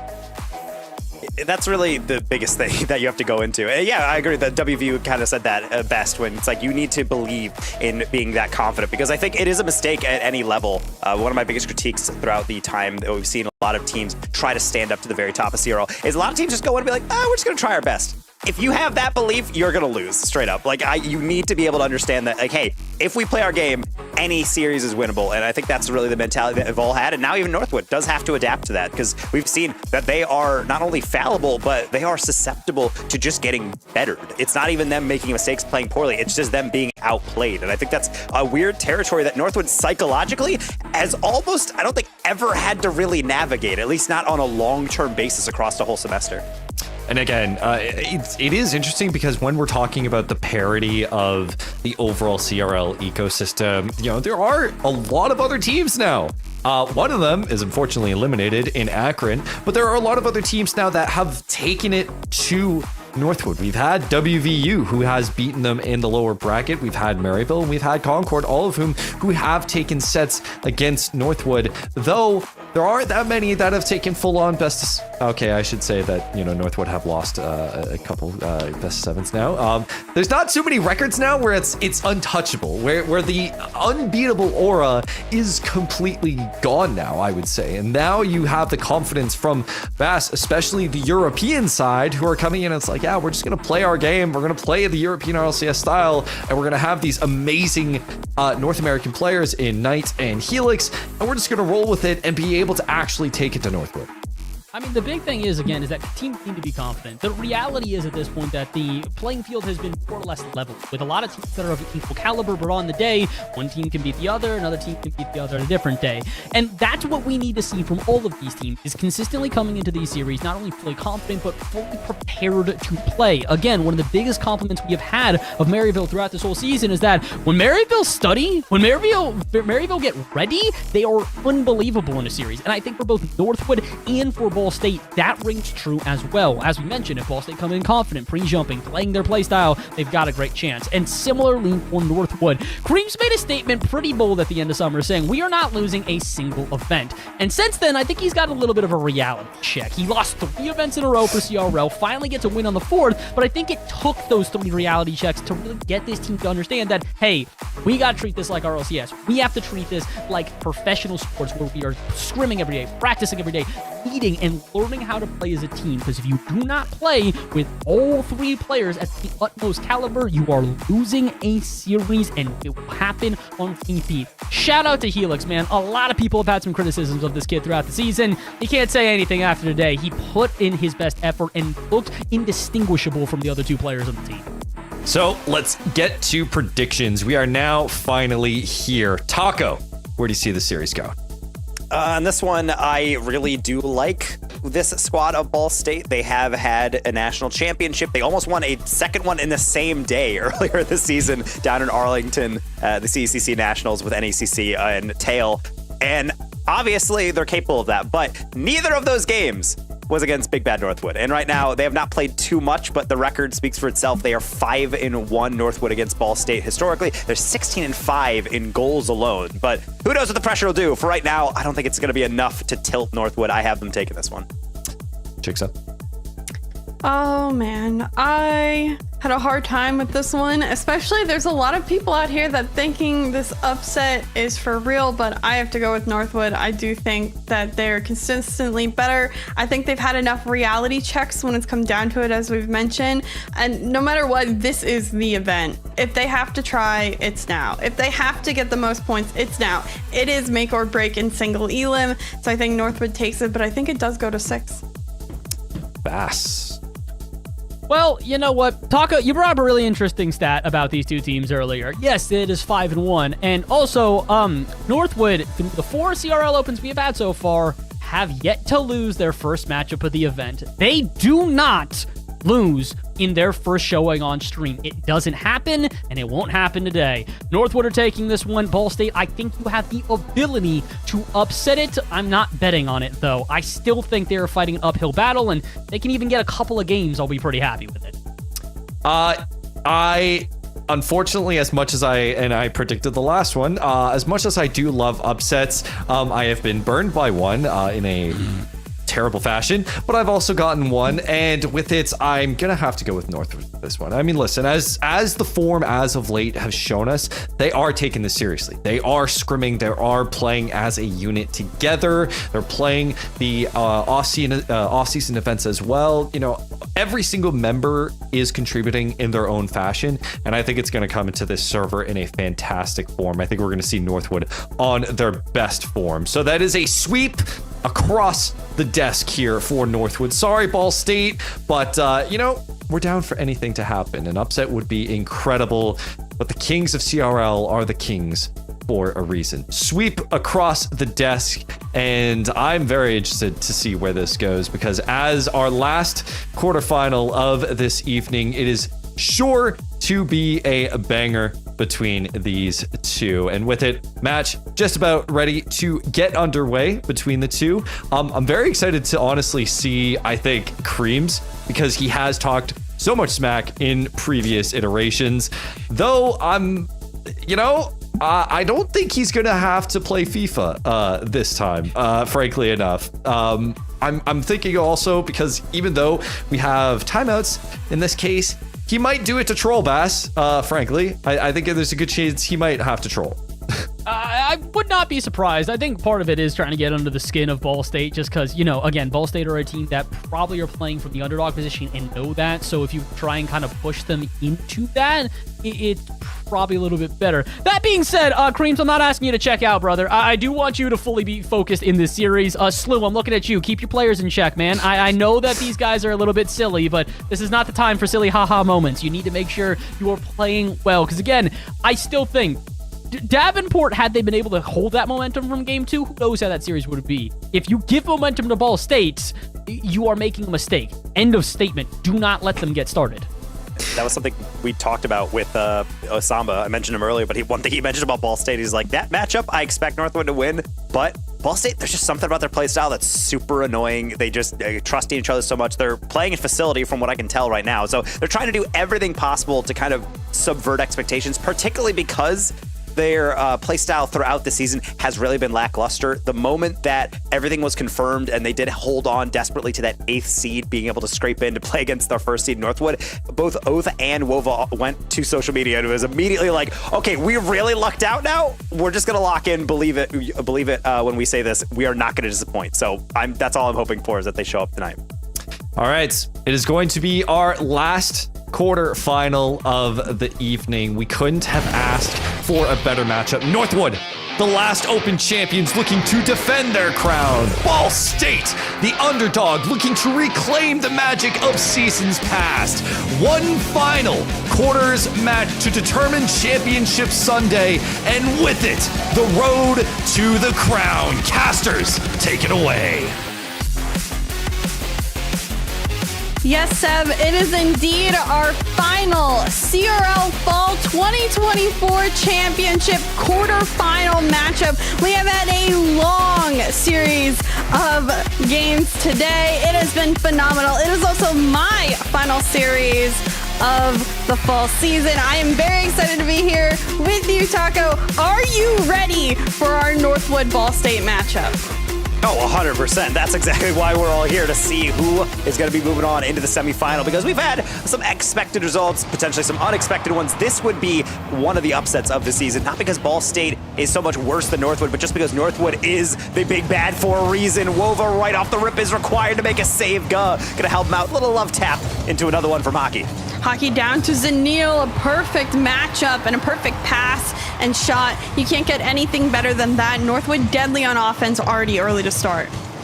Yeah, and being able to get that pass down into Zanil just shows one of the frustrations you have to deal with constantly against Northwood. This is not a team that rotates in, gets a hit, rotates out, and tries for the next one. They will just stay in your half, and I like how they get rejected on that exact play buildup and then just go right back to the well and get Zanil for an open shot right there. This is where Ball State needs to be able to ramp it up and take their opportunities. Wova, thank you so much for making me feel like exactly prove my point. I love when teams answer back in such quick fashion. And again, it's just everybody upfield. Northwood gets clustered all in the same spot. I think a double commit ends up happening there. And because of it, Ball State take advantage when that ball rolls out and it's theirs for the taking. Great answer. 1-1 game. Again, don't count any team out. I really think both teams need to play their best. Why are you going for a squishy save? I do not know that, but Zanil will take advantage of that mispositioning. Well, either way, that's a great play by Zanil. He gets bumped and then it whips it. Nope, just going to slow it down. Poor guy, he has to react to that one. He's really behind the read, so I don't really blame the mentality there, but ultimately you're going to be on a string and Zanil's going to play you like a puppeteer. So if you do see those situations come up for Northwood, you might as well just kind of put your controller down, accept that that's going to be a goal and move on through, as Ball State certainly involved in quite a shootout already. We're only 30 seconds in. We've already seen 3 make that, potentially another one. Oath with a pinball of a save. Yeah, great touch off that post and out. Now they'll have to defend just a little bit longer to Northwood, who has been absolutely peppering the net. Zanil in particular, first minute of gameplay, 4 shots already just by him alone, 1 for Creams. Now they'll have to do some defending as well. It's been back and forth on possession. A couple of demos do come on through, may open up the field, give Ball State some space. Oath doesn't get that flip reset. He'll have to give away that ball, and Hockey just sends it upfield for transition. Wova not able to get that touchdown, and he tries to go for a bum. Zanil does well to evade that, does not get the boost either, and so now Guh on the chase again. Gonna take out Hockey as Oath off the ceiling. Immediate challenge on Creams, another deflection for Wova. The least fortunate timing on that one for Ball State as Hockey spawns right in front of it with that new demo mechanic opening up things. Demos not really discombobulating as they used to be, and sometimes you really do get really ruined on those types of plays. Same with that goal, ruined by Guh on the goal line, reacting just in time. Yeah, a lot of last-second saves for Ball State in this one already between Oaths, now Guz. Who knows what else will happen next, but it's nice to know that they are able to adjust, make the reads, and save even if it is at the last second. Whether you save early or late, it doesn't really matter. Ball State managing with those last-second saves to get the touches upfield and release the energy that Northwood's bringing. With that, it gives him a little bit more time to readjust. You have to wonder, though, what Northwood's thinking. It has to be frustrating when you can't seem to score after all of these opportunities and really well-placed shots. Yeah, and for the most part, it's really just one of those things where you just kind of knock on the door over and over and over again, and eventually you'll see one crack open that you can take advantage of. And honestly, that's really been the main thing for Ball State. They had one shot and one goal. That's great, but you need at least a second one, and that's where I feel like Ball State's caught in this vortex of trying to move on forward, but not really being able to mount much beyond that. Even when they do, it just get right on back. Northwood's so good at finding each other on the clears where every touch out of defense is actually a pass. Same with this one. Wovo getting an unlimited time to get that read, but he can't get it past that last defender. Maybe a redemption pass down into Guh. Not able to find that one on the angle. A difficult angle in the shot, but I like that they're taking it. Ball State looking fearless upfield against the likes of Northwood. Guh up towards the corner, has control for Ball State. Can he get a 50 read? Wins it, I'd say, decently, but Hockey has tons of boost and is easily going toward the other end of the field. It gives him the second double tap read. Creams can't find it. Now this will have to go all the way towards the other end of the field. Northwood retreating only temporarily, still maintaining tons of boost control and lots of aerial control as well. Boost control, name of the game right now. Notably, every single time Ball State does get forward, it's one hit, and then you just look at their boost next to their names, and it is completely empty. Just a complete outline of the circle with nothing inside. And that, because of that, you see moments like that where they are going for those reads, but because Guz all the way to the sideline just getting some pads, he's not able to actually continue on and get those reads. And at this point, it is just Northwood kind of chasing the ball around the field, playing possession, wasting down that clock, and I don't really blame them for that mentality. It's all they really need to do. Long clear out. Doesn't go past Creams in mid, who leaves the ball as he's low on boost. And Neil looking towards the corner as well, can't get there. Hockey challenging initially. The lead, he stays floating and blocks that touch. Too well done defensive stand for Hockey, and it'll allow him some time now upfield. The backboard touch cleared away by Oath. Couple of demos being traded, but with 30 seconds left, Ball State, they have to do something drastic to try to tie this one. That's a really heavy head touch from Hockey. He's not going to get on this one. I like the soft touch from Gug. He's going to stay right next to it, which causes Zanil with a giveaway. Wova not using a flip, playing for a 50. Zanil the fake underneath. Really cleverly done. He looked like he was tying his hands behind his back, but instead he gets the long clear and the touch all the way down. Poor Gug overthinking his clear, and he falls off the post. Yeah, I was just as confused as you were. Sometimes it's rough not realizing with that ball cam where your car is actually positioned. If he had drove just straight across the front of the goal line, he would have been fine, but instead does indeed fall, can't recover. Now right off kickoff, Creams gets the one-on-one opportunity, gets the flick, and Northwood extends this lead in a matter of seconds to impossible for a comeback. Yeah, this scoreline really betrays how close the series was in terms of most of the game one, just kind of going through and saying, okay, well, yeah, the shots are going Northwood's way. For the most part, Ball State's hanging in there, and they just have one kind of awkward goal, and then a kickoff damage is doubled. So when you do have to look at this one, yes, this is the result that we had come in and we predicted Northwood should be able to take a series like this, really start to inflict pain, and at this point, really just put the boot on the neck of Ball State. What a play to be able to close things out as Green's just locking in with the ceiling reset into the musty. Ooh. Yeah, nasty play. Garbage time play, though. They clearly had this one in the bag with 1 second left. Ball State will just have to think about what they've seen. Someone needs to touch the ball for the timer to go, guys. With that, we do get Northwood to take game number one. And again, this is Northwood doing exactly what we expect them to do, dominating the boost, really not leaving the half, and most importantly, just levying shots on. They are not a team that really cares too much about conversion rate. Granted, they're still doing great. 50% is very rarely going to result in a loss for your efficiency. The thing is that with Northwood is that they're dominating the offense so much that all the boost is going through from Ball State is just to get the clears. Half the time they get in the midfield, they have no boost control. They need to control that economy a lot better. And whether that's just being more defensive of their pads or at the very least just maybe camping out in those corners at times, I think that really has to be a priority because otherwise it's just going to get uglier and uglier. Northwood is a team that you have to feel like they're making them off balance. They're not really a team you can turtle up against and hope for the best. Granted, I wasn't too upset with how Ball State played. I think they were a little panicked, maybe a little anxious. That's why you're seeing them make mistakes like flying off the back wall instead of just remembering where your car is currently planted. I think they did well defensively early on as well. You don't want to give them as many opportunities as you were saying, but still being able to stop the ones that came at you is going to be a well-used trait across the rest of this series. So I hope they take a little bit of a breather, understand Northwood, yes, is a very good team. They aren't an unstoppable team. Be a little bit more confident in themselves, and hopefully they can take some more upfield shots in this one. And being able to focus in on that is really important, particularly because on broadcast, you are forced to wait the whole 60 seconds. So you can't just ready up and get to the next one. You have to sit there. And most of the time, you're not just locked in, you're not checking your phone, you're talking to your teammates. And I think for Ball State, that's going to be really important. You got to think of these almost as those miniature timeouts, those moments of solace where the gameplay isn't raging all around you. You're not screaming comms out to each other and just say, hey, this is what we really need to focus on. And it seems like right now they're already doing that with Go, with taking a patient play and Wova following it up, actually exiting into a 50 as the passing ideas are there, but not really serving it on a platter for themselves. Yeah, a little bit rushed, not expecting the touch in the corner. This one creams out to Zanil. The 50 will go in Guz's favor. Pop out here, Hockey, not much boost. Zanil did already go up for it, but can't hit him on the pre-jump. Great idea, though, and almost well executed for Northwood. Oath onto the side wall. Wova trying to follow up, but doesn't have much boost. Neither does Northwood, as Zanil is also demoed. So they'll restart from their back end. Can they get a play upfield is my question. The touch is not as good of quality as I would like. They're just giving it away. They're too strong or just not strong enough.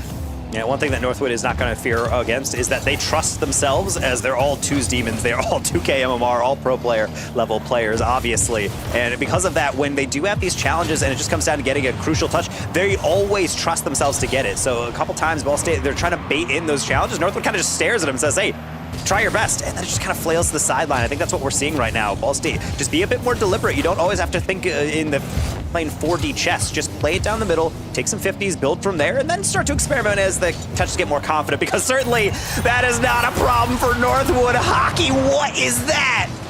Yeah, a phenomenal redirect by Hockey. But I'm more upset that Gum makes this touch and has so much power behind it. This is what I mean by the ill-advised touches by Ball State right now. They're either too rushed, too hard, too soft. They need to strike a balance that it's actually going somewhere, that this touch is doing something and you're not just touching it because the ball is near. So hopefully the adjustments made there. A couple of opportunities upfield don't go their way either, but Northwood taking every advantage of every single mistake that Ball State's currently making. Wova trying to clean things up. Decent 50. Thing is, Hockey was on it as soon as that deflection came through. This leaves Guh a chance to go downfield with Zanil. 0 boost. I think Guh might just be able to play for that 50 off the corner. Oath middle to Wova, but overcooked that one. It's well behind him, and now Wova's left alone up until Oath tries to dive in with Northwood. Just playing a little bit of keep away here. You can see them dodging those initial demos and for the most part just improvising their way out of continued Ball State attacks. I still think it looks better than game one. The problem is stuff like that is still happening. All 3 players converge and none of them get the read. Yeah, it's such minor mistakes, but it's mattering the most. I don't think the double commit initially on that ball shouldn't happen. Someone needed to stay down on the ground, stay grounded, make sure they're there to make that save. And I don't know if that was supposed to be a fake kickoff, but I don't think it went the way that either team was expecting. Zanil, a couple of demos on the back area of the field. Oath just sending it away, but always somebody there for Northwood to be back in control, to manage to go upfield, to have boost, to make a play. Zanil backboard, does he find the read? Can't get it underneath the bar. Hockey still waiting patiently, can contest here, and that keeps this ball that much longer in the Ball State half. Wova going to slow play this one down into 50. Oath will have a chance to be able to take on Zanil. Problem is, again, Zanil just fake challenges. That's what I'm talking about. Northwood will not be able to improvise across anything if you don't force them into weird mistakes. So you got to just force it right down the middle, trust them to be able to take that first 50, but then be able to aggressively follow it up. The problem is that Ball State is kind of in between those two things. I think the boost is looking a little better. Certainly the passes are still locked in, but I need something a little bit more down the middle, or at least aggressive on the dive in. Oath was too far away for this one. Guz right on time for this one, but Hockey is able to play Savior. Tucks right underneath that one for the clear. 50 goes right to Hockey. Hockey over to Creams. Creams to slot it top right corner. Plays still being made. Northwood doing everything they can, winning with these 50s, position, being selfless on the passing plays. No one can get a challenge, and Ball State needs to read that pass better so they can jump in front of it, challenge it better before that shot even becomes a shot itself.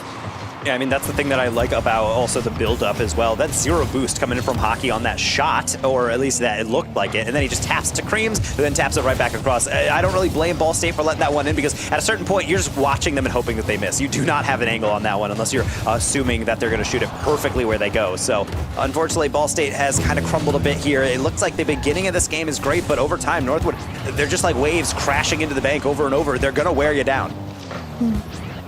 Great save made by Wova. Follow up by Oath, and Creams in control. Gets that 50. Pops it down, and Hockey is still there on the follow up. Getting Gun doing a well done challenge. Trying to help his team as much as possible, even with limited boost. Nice poke out to Wova, but nobody on Ball State has the boost to even continue it further. They'll have to defend on their side. Someone needs to make a touch in front of net. A couple of commits happening. Can Zanil get the read? Oath at the final second denies Zanil, even though he was setting up what seemingly could be one of the most difficult plays to save. Yeah, at the end of the day, it's just Northwood. They're in flow state. They're able to get these air dribbles off. They're able to get all these resets into doubles, whatever they really want, because Ball State has more or less, I think, kind of written this game off. It's 3-0 in the final seconds. I think they will understand, yeah, this one is just not working out, but it seemed like they got a little bit closer. The problem is you got to play a complete 5 minutes. This wasn't it. Northwood halfway to a sweep. Yeah, it seems like Northwood right now unstoppable. Every mistake that happens, they penalize. Everyone is getting involved upfield with different types of shots. The follow-ups are there. The selfless passing plays are there. Ball State does indeed call their timeout, trying to take a breather, trying to relax. I want to see, I don't know, a little bit more of thought behind Ball State before they go for these touches. Instead of rushing the touch because you feel like you're slower or you're being challenged early, just how are you positioning your car? Do I need a strong touch, a weak touch? I think there needs to be just one more second of thought before it happens, and that'll help them in the long run as we go throughout this series. And being able to take this time out, I think, obviously is important. I always dislike it when teams wait until they're 3 losses down and then take a timeout, because at that point, you don't have a chance to be able to slowly improve. Creams, apparently, he doesn't need time to improve. He's just going to doze off, take a quick little nap, it seems like. And that's what it feels like from Northwood. They are very much in cruise control. Hockey also potentially taking a nap as he's leaning over. I think they're just probably checking his phone real quick, because Northwood doesn't have anything to talk about. It's really all on Ball State to be able to take the full 2-3 minutes and just say, hey, it's not really going to go our way, especially the way that you mentioned, Chixa. This is a great goal by Hockey, but that clear, it can't be banging off the sidewall that hard. Yeah, there's so many just misinformed touches or double commits, and these are mistakes that can't happen at this level. We are in the top 8 of CRL Fall Nationals right now. This is the most highly contested season that we have ever had in CRL. We have had more players from different regions, from different parts of East and West, from different levels, from previous pro experience to current pro experience. You just can't slack off right now. You need to be playing as best as possible, 110%. And if you're making these little minute mistakes, then yeah, you're not going to end up adjusting the series. No, and that's the thing, is that as we come to the conclusion of this timeout, Ball State is also halfway into a sweep, so they obviously have to not necessarily reverse sweep unless this game doesn't go their way. But the thing that's the hardest part, I think, about a lot of these matchups is that I've seen this even live. As Chixon, you and I, we had worked CECCs before. We had been on these national championships in lands, and there's something about Northwood when they start getting rolling and they start getting dubs. You can see in the other team, it cuts to their cameras and they're all just kind of leaning back and stretching out and just kind of, you can see in their faces they're already just saying like, I don't know what to do. And that's the last thing you got to do. So that's why you have timeouts in this format. And that is why afterwards, typically see a buff come from it. Northwood feels like they are in cruise control. They have everything going for them, but this is a Ball State team that not only taken it to Northwood before, they've even swept this team in the past. Now they're gonna have to find that magic a little bit later into this series. Yeah, mentality is everything. And I think at this point, enjoy it. You're all next to one another in the same facility. You are friends with one another. You have the opportunity to be out here, play with your friends on the stage. Let's try to rise to the occasion and have a good time. But 51 ultimately by Northwood. Zenil on the follow-up. Just can't get a touch by Ball State. So close, but already Northwood comes out with such an early answer. This is really just a masterclass in how to be able to approach pressure and how to angle touches. Right there, you can see Wova hits that across. He's waiting for a 50. Hockey just stares at him. He's like, you don't have a clear. You're waiting for me. And the moment Wova lands from his first jump, that's when Hockey goes in. He wins 100% of that 50. It goes right over the board for Creams to have an easy putback. It's tiny stuff like that that doesn't seem super impactful, but over the course of every single engagement, those tiny little plays really build into a lot of consistent offense. It's those little things, not just the mechanical skill, speed, and trust that make Northwood good. I do like, we just saw Ball State attempt to make a play upfield. They went with a 50 challenge and then a bump play, and then the shot was made on the follow-up. Almost. Zenil made a very last-second save that was quite good. So Ball State, I think, got tricky with the playbook, and hopefully they'll be able to make more plays just like that as we continue on. For now, Northwood looking very comfortable when it comes to these challenges. Follow up off 50. Creams is there. Oath playing off this corner. A missed touch and almost an opportunity. If only we could get a 50. Zenil, though, on the other end has so many demos. I don't know if Oath can get back in time. Does get the last second save and able to come back as well. Ball State holding Northwood back from that initial goal. They'll need this defense the rest of the game, but some adjustments look to be made and look to be working out. Well done by Oath. Not only did he get that 50, but actually the demo as well. Shot across. Oath can't catch up to it, but he can actually hold things down as Gull will fake back down. Wova left alone. Creams for an angle. Deflected. Open shot potentially for Hockey. Goes for, I think, the pass. Maybe just overcomplicating things and looked like almost a guaranteed second goal. Ball State very fortunate that does not go into their net. Zenil with time. Some space to work with, and on the 50. Gets one. Wova demoing one. Can he get back to it? Upfield the shot saved by Creams. Oath pre-jump on the ceiling. Zenil taking time, but actually still goes in front. So now the 50's working out. If only Oath could have had that touch in the corner. So close. Ball State keep getting so close to an opportunity and a touch. And sometimes close is just not good enough. They spiral on the back end. And now Northwood get a chance at another goal just because of the rush. You can see Wova in the cams, that bottom right on the right side, just seeing himself shaking his head, kind of biting his thumb a little bit, saying, that's such a tough one. And that's one of those things that comms can save you from a lot of situations, but Wova and Oath arrive at basically the exact same time. So a little miscommunication leads to an open net, but they're certainly not out of it. That's the last thing you want to do. You don't want to doom spiral. Yes, it's a goal, but you got 2 minutes to work with and still a lot of space, or until Hockey sends you into the afterlife and then starts up another Northwood attack. Yeah, I think Wova's been putting his heart out on the field in this match in particular, has all 4 shots for Ball State, and as I mentioned, has been so close to making those shots in this one so far. Now credited with 2 of the 4 saves of the team. Now they have to fight out of their half as best as possible. Got just stalling time. Oath as well in the corner. Both of them going to do their best to clear this out. Upfield do get the 50, but still having trouble passing that midfield line that Northwood has completely locked up. Zenil off the ceiling, sent it down, but can't find the angle on the play. And now that Wova has another catch, he can be able to somewhat march his way through and trying to just chip away at this Northwood midfield defense, maybe especially if Guh hit that corner steal. He doesn't, he actually plays off the clear. Problem is it doesn't even go to him. Steal with another deflection wide with Wova, trying to build again with Oath, trying to find Guh in the middle. That will not connect. And again, Ball State still trying to make sure they stay active and proactive on a lot of these offenses. Cream's almost taking way too much time. I thought Guh might have been able to sneak that one right past his nose. This is one a tough touch though for Wova. Good thing Guh's back. Does take time, keeps this ball close, gets the flick. Oath is there, shot initially off target and no follow-up to be found. Not enough boost in the tank. Creams has an air dribble. Opportunity taken away by Oath on that post. And now outlet pass, well done, but it's somebody back for Northwood, and they start a passing play of their own to transition. Creams a pre-jump, almost reads that crazy bounce off the corner. But still, with time looming, opportunity for Ball State to take time, and what time to take, then Oath controlling the dribble from the ceiling. Initially that Wova brings it, and then back on target. Oh man, I think Cream saw the exact same thing I did as Oath settled that. And I'm thinking, man, the only play he has if he flicks that maybe back post immediately or takes a 50. And then he just doesn't do either. He just lets the ball drop. Creams flies right by, and Oath has been the hero for Ball State so many times. That's a great way to get back into it, and that is not the way to stay in this game. Creams off the ceiling says absolutely not. You are not getting within a goal. Yeah, we've seen a lot of pre-jumps today in particular.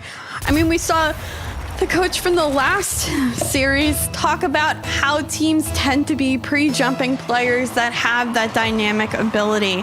So when it comes down to it, pre-jumps happen and teams are taking advantage when they do. If they're winning it, a very nice touch from Oath. Guh dimes him up, and there's still a chance.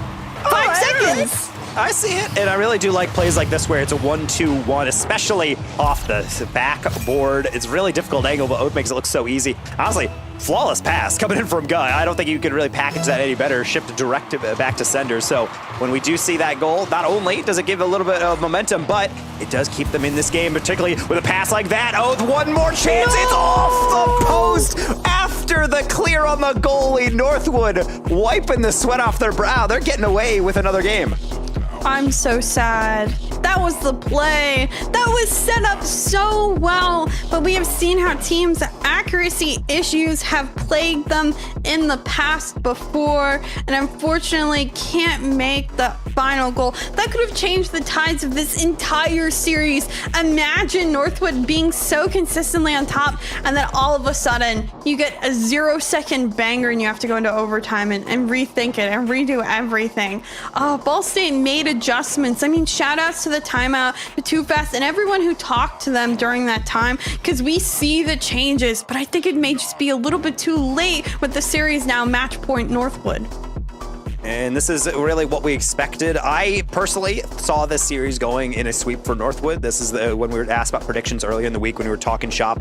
I think this is a result that Northwood should be able to come away with. I still feel like Ball State is still being plagued by the issues that I've had all semesters with them. They don't look cohesive. They're double committing on weird plays. The comms don't seem to be locked in. If I didn't know better, I don't know how much of these teams seems to be scrimming, but I also understand that as much as I could say that and critique Ball State, most teams look like this against Northwood if they come in and they're not 100% locked in, or they don't have the ability and confidence at the current moment to be able to take on how Northwood plays, because they make other teams look poorly just because they play so well. So I really don't want to put this at the feet of Ball State and say they're throwing away these games. It shows the capacity in the end of that one. You set up Oath for a couple passes, you're able to think creatively about how to build up and get through that midfield into the offense. You can definitely put this team on their toes. Thing is, it's not going to come around often, and as we can see, if you don't hit your shots, you're going to deal with a loss, and they cannot afford another one. Utopia might be where we end this one if Ball State is not careful. We have one more game in their back pocket, and at that, they need to win 4 straight to continue this run. Ooh, great control by Oath. Got towards the backboard. Creams having to get out. Oath still pressuring 50 initially. One sends it across net, but Zanil there as well to send it. This one off the corner. Open net. Can Wolva get there first? And first blood goes to Ball State. I really do like this adjustment from Wova, because this might look like an open net, but watch his adjustment right at the last second. He knows hockey has it, so instead he gets above it, then side rolls to the left just to make sure he has enough of an angle. Because at a certain point, it's not about getting the shot, it's more about getting the deflection, winning that clear, and being able to put it right back on net. Speaking of, though, not like this, Ball State, man, you can't have anything on Utopia. Man, how many kickoff goals have we had today, Taco? I swear, way more than usual. This must be our 7th, 8th of the day, easily. Man, adjustments need to be made. I know people are getting tricky with the fake kickoffs and whatnot, but man, just basic fundamental kickoff etiquette needs to be found, because at this point, that's gotta hurt for Ball State that fought to get a lead and quickly got it taken away from them. The kickoffs are really the great equalizer in Rocket League. It's really, you get to do the best goal of all time. You can be able to work through everything, hit a great clip, and then it's just like, nope, Control Z, going back to normal. It's like, all right, well, I guess, screw all that. We'll just have to build from the back again and go from there. And especially for Ball State, that's got to be such a roller coaster ride of emotions, because this is really going to be able to play off your confidence. Wova, confident in that read, top corner saved away.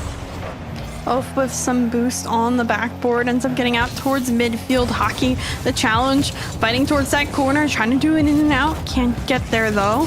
This one by Creams, off the side wall, back wall, and Zanil on the follow-up. That's easy enough of a play that Northwood can make, and unfortunately Ball State just couldn't find the challenge quick enough. Yeah, just one of those awkward situations where you're caught in the middle of two different options. You see Guh on the near post, but he's not on the backboard. He doesn't have the boost. You have Oath in the goal, but the problem is he's rotating around getting pads, so he's facing away from the ball. It just, no one can actually get that angle. Creams knows if he just hits that as hard as possible, it doesn't even need to go in, because if it deflects out, he's going to have someone to follow it up, and indeed he does. Northwood taking this lead, and now the death timer truly starting and almost seemingly going to speed up if you're talking emotionally for Ball State. Wow. Creams just playing that corner so well, ends up getting past two, and Wova last back can't get there in time. Great touch overall by Northwood, still being patient upfield, still having the speed and the control with the ball. And even when we saw Ball State have a little bit of resilience, things like this happen, and it's hard to go against that domino effect.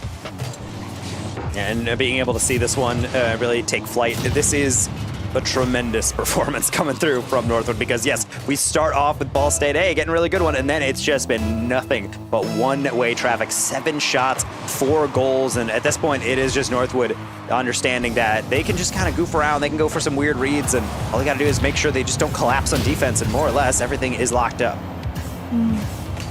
Wova upfield doing his best to continue some pressure for Ball State. As I mentioned in the last game, had the majority of the shots early in the game, trying to get their team back in it. Got on the 50, sends this one back, and Hockey's there, quickly taking the other way. Ball State doing their best to just throw everything that they can upfield, but Northwood, I think sometimes we just say they're the inevitable when it comes down to it. Controlling this well, getting demo pressure. They're just wasting the remaining clock with the lead they have, and they're winning 50s when it matters most. And being able to score all these goals and be able to just predict everything. They're going off the ceiling, and a lot of people think that sometimes, that's just like an overconfident play. You just kind of want to show off. No, it's a great way to shut down a lot of these aerials, and even better if you can follow it through. As you said, Northwood does not lose a lot of challenges. These guys play a lot of 2v2. So when it's locked up 1v1, you need someone behind you, because otherwise, you're just going to plow right through. See what else Northwood can do in the final minutes. In Ball State, they have a chance to take a couple shots back, but it's hard. Games like this, Northwood, managing to be, as we talked about, that dynasty that has been in Rocket League for a while, showing that they're not completely untouchable throughout the opens this season, only winning the last open number 4, but showing that they're at their peak performance, or seemingly that, in the quarterfinal today. I'm very excited to see as they continue throughout this bracket. I know the bottom part of our bracket, our Concord Maryville matchup that we get tomorrow, no matter who ends up making that finals, is going to be difficult for the top part of the bracket to face. And we'll see try to get something going. I'm not going to say the comeback is a potential that Ball State can pursue, but the one thing that they need to be able to do is just keep that faith. That if you can get one goal, maybe another kickoff goal, then that's where you see comebacks really start to ignite. It brings it back to a 2-goal game. The biggest issue right now that we're dealing with is that Northwood seemingly is not getting bumped. They're not getting demoed. They're not getting their boost stolen. They're not losing aerials. Every facet of their game is at 100% right now. And as you mentioned, this is what you'd expect from the team that, just won one of the opens. Yeah, it might have been kind of all secured. It's kind of just the last open just to 100% solidify seeding. Doesn't really change true positions on who qualifies and who doesn't. But this is the team that plays like they're at a championship caliber, and they know what's at stake if they lose this one best-of-7. And it's clearly, they're not interested in doing even that. They're not even going to give up this one as Oath can't get the angle. Yeah, it's been Northwood that has been playing continuously. Their passes have been so clinical. It's fun to watch as we continue throughout the remaining portion of this game.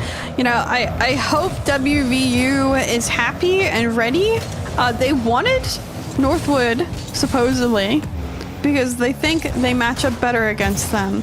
I hope they're right. Taco, I hope they're right for their sake.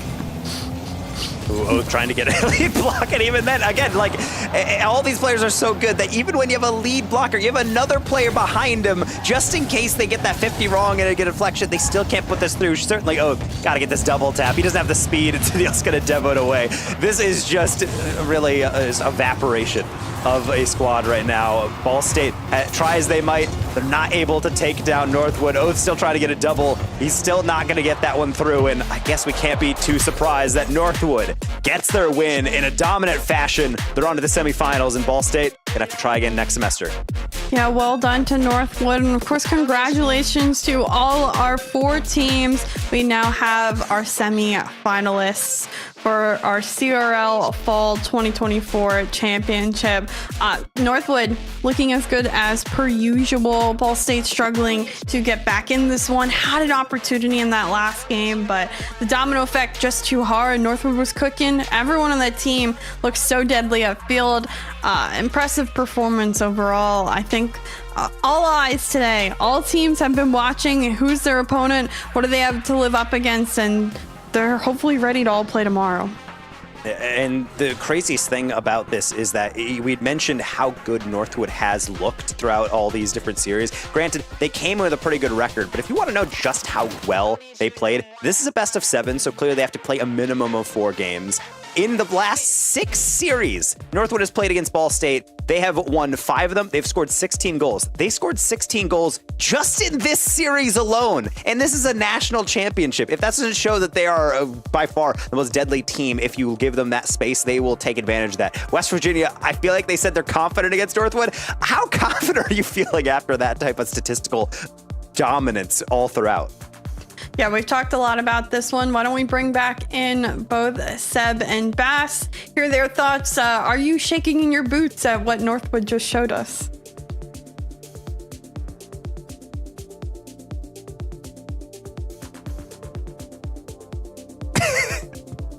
That's one way to phrase it. Oh, sorry, I was muted. Apologies. I will reiterate.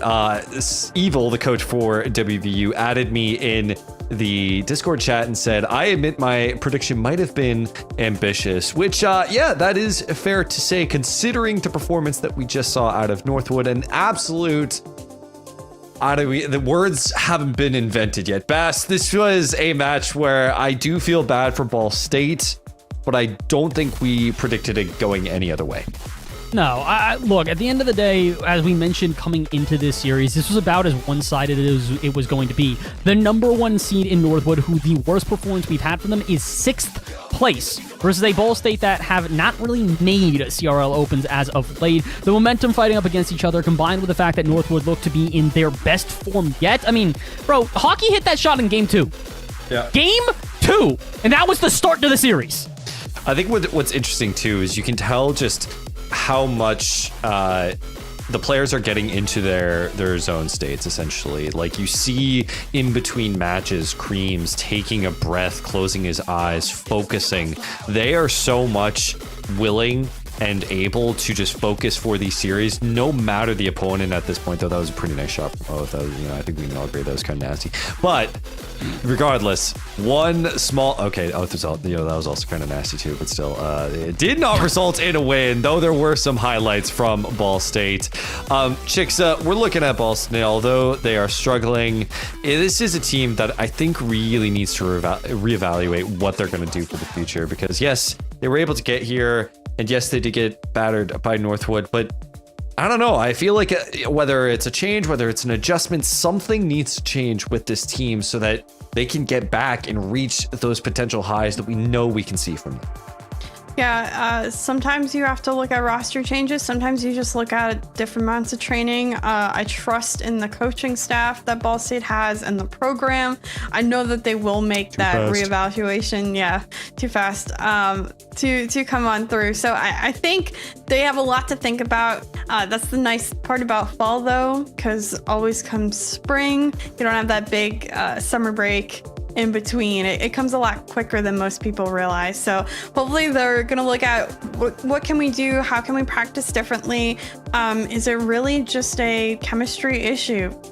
Are we just not compatible? There is plenty of times where 3 players are put on the field and no matter how hard they try, they just don't work together. And it may just be Ball State hasn't found a way to get that chemistry, and they may never, if the 3 can't end up working together as flawlessly as they need to.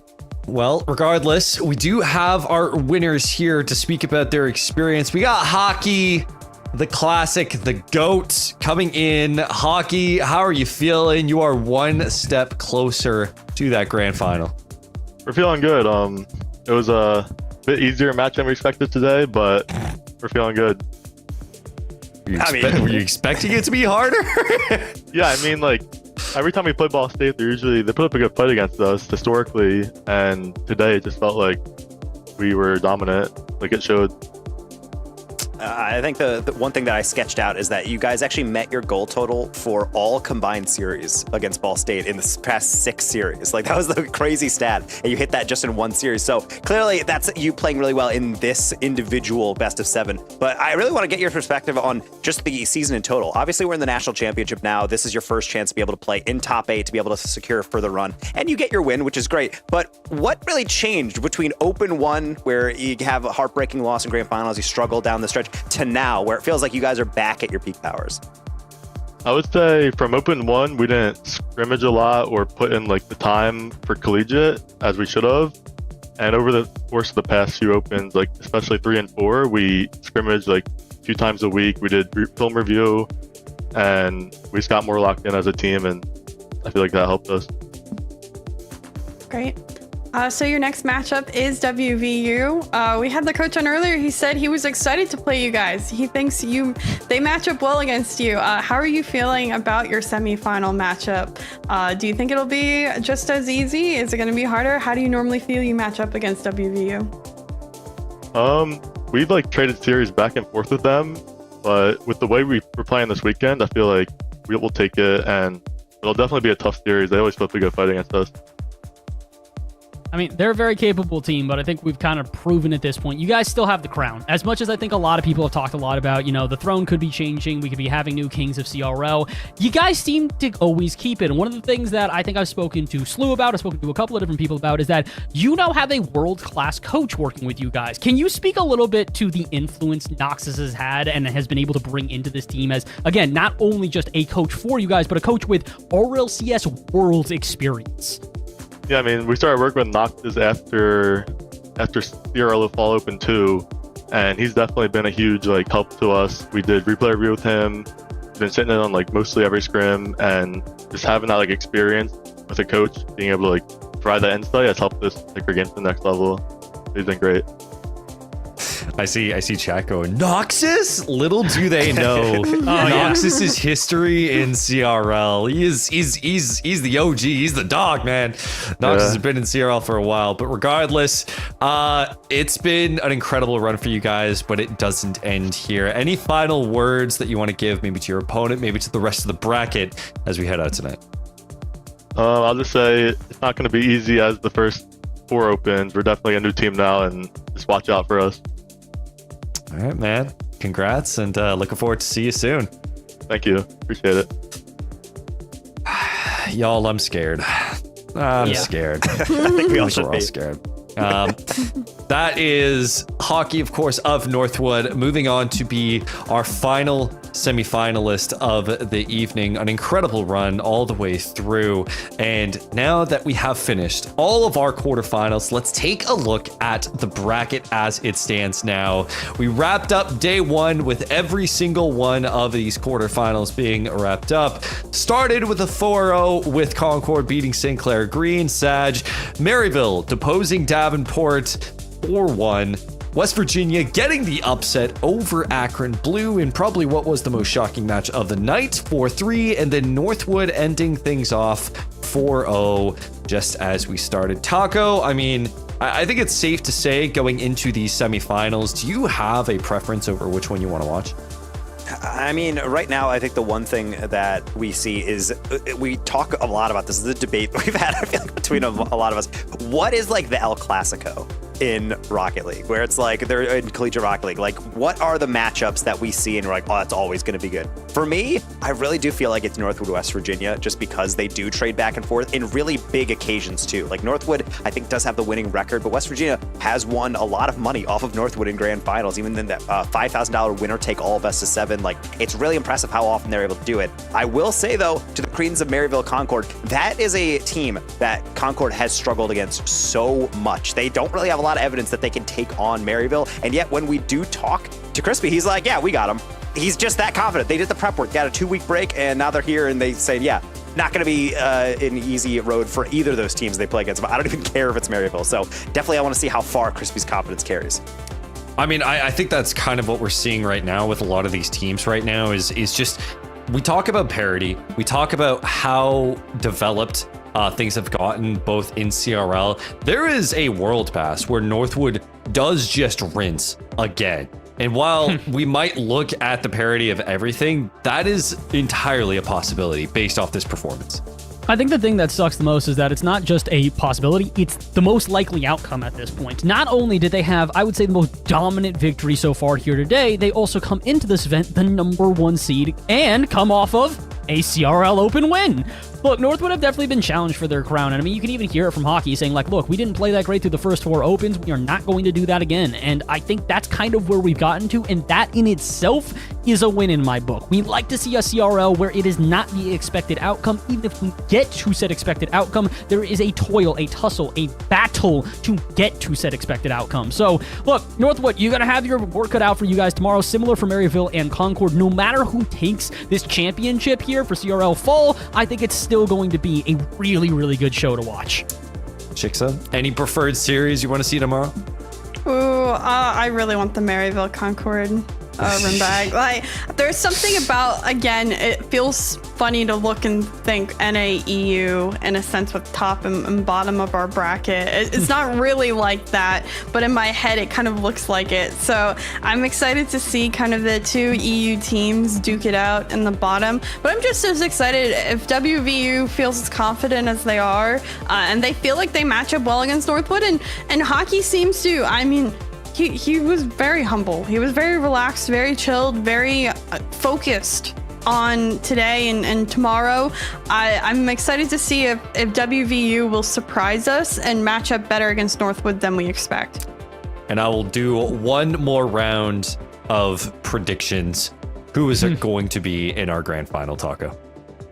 For me, we did actually bracket predictions a little bit earlier on in the week yesterday. And so I have it personally being Northwood and Maryville. I think Maryville potentially takes that one in a grand final just because I think they've just something a little bit over on Northwood. But that being said, what I love about CRL, we've talked about it all week long. We've talked about it all season long. I could see any number of results going, and they're all equally likely, it feels like. I could see Concord winning. I could see West Virginia winning. I don't even care at this point. All I know is that the crowd and us are getting great Rocket League in front of us. Shiksa? Ooh, give me Concord and Northwood. I want to see something different on the bottom. I really liked what I saw from Concord today. I also like the confidence. I want one upset other than WVU Akron, which I felt really wasn't an upset. It lived up to expectations. I want an upset, and I think Concord can do it, if anyone's going to do it. Fast. Seb, you know I'm not going that way, right? Yeah, I know. I was about to say, I think you understand where my head's at this point. Look, give me, honestly, I'm going to go against my own thoughts here and say West Virginia versus Maryville. Not because I actually believe West Virginia have the better chance. Just give me West on West. Yeah, I don't care if you're not actually West because it's West Virginia on the East Coast, but that's the closest we're going to get to two West teams in the grand final. Realistically, I do think it's going to be Northwood versus Maryville, but I agree with what Taco was saying, man. Maryville are one of the scariest teams in all of Collegiate right now, and that's to Northwood included. Northwood has mentioned again, they recognize, hey, these teams have gotten better. It doesn't mean that they can't still beat them, but I think in both their eyes, the audience's eyes, the analyst's eyes, just everyone across the board, they recognize if someone not named Northwood is winning this bracket, it's Maryville. I want personally... the hopium.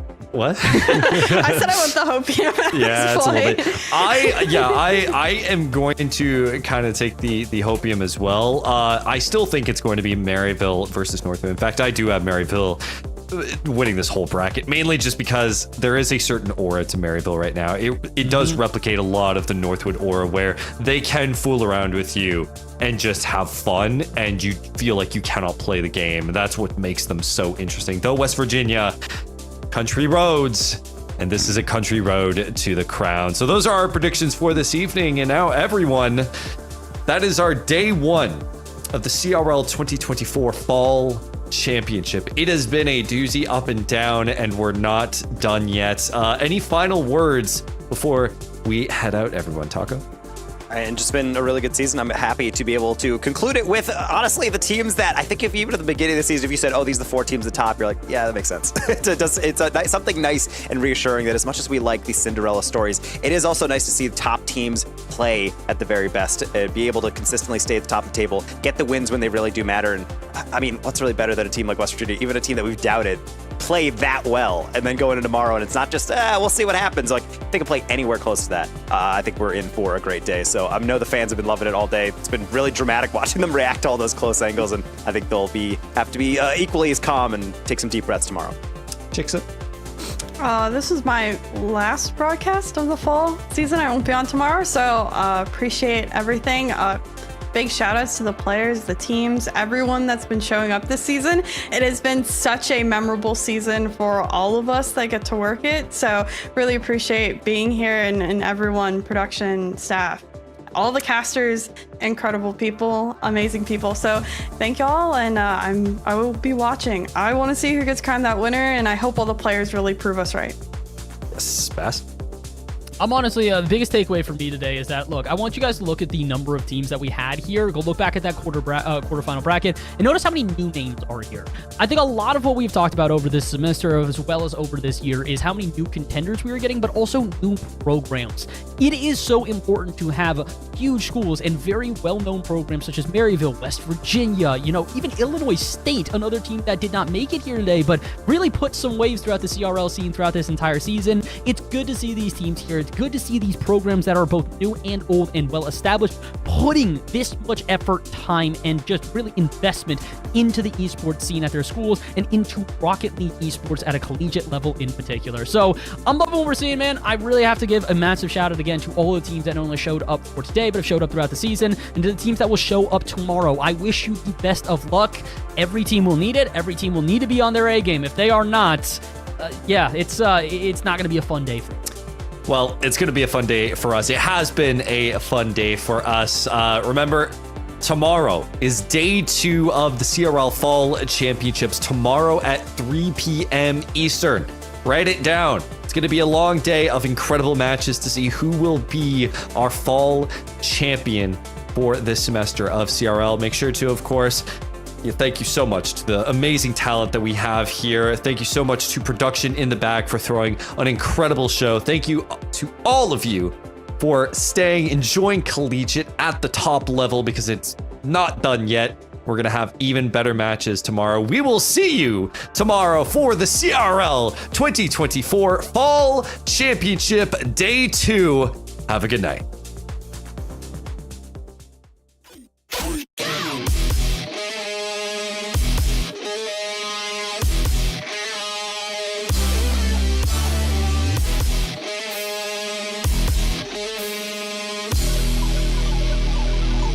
Get the speaker box loud.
Straight to your stereo.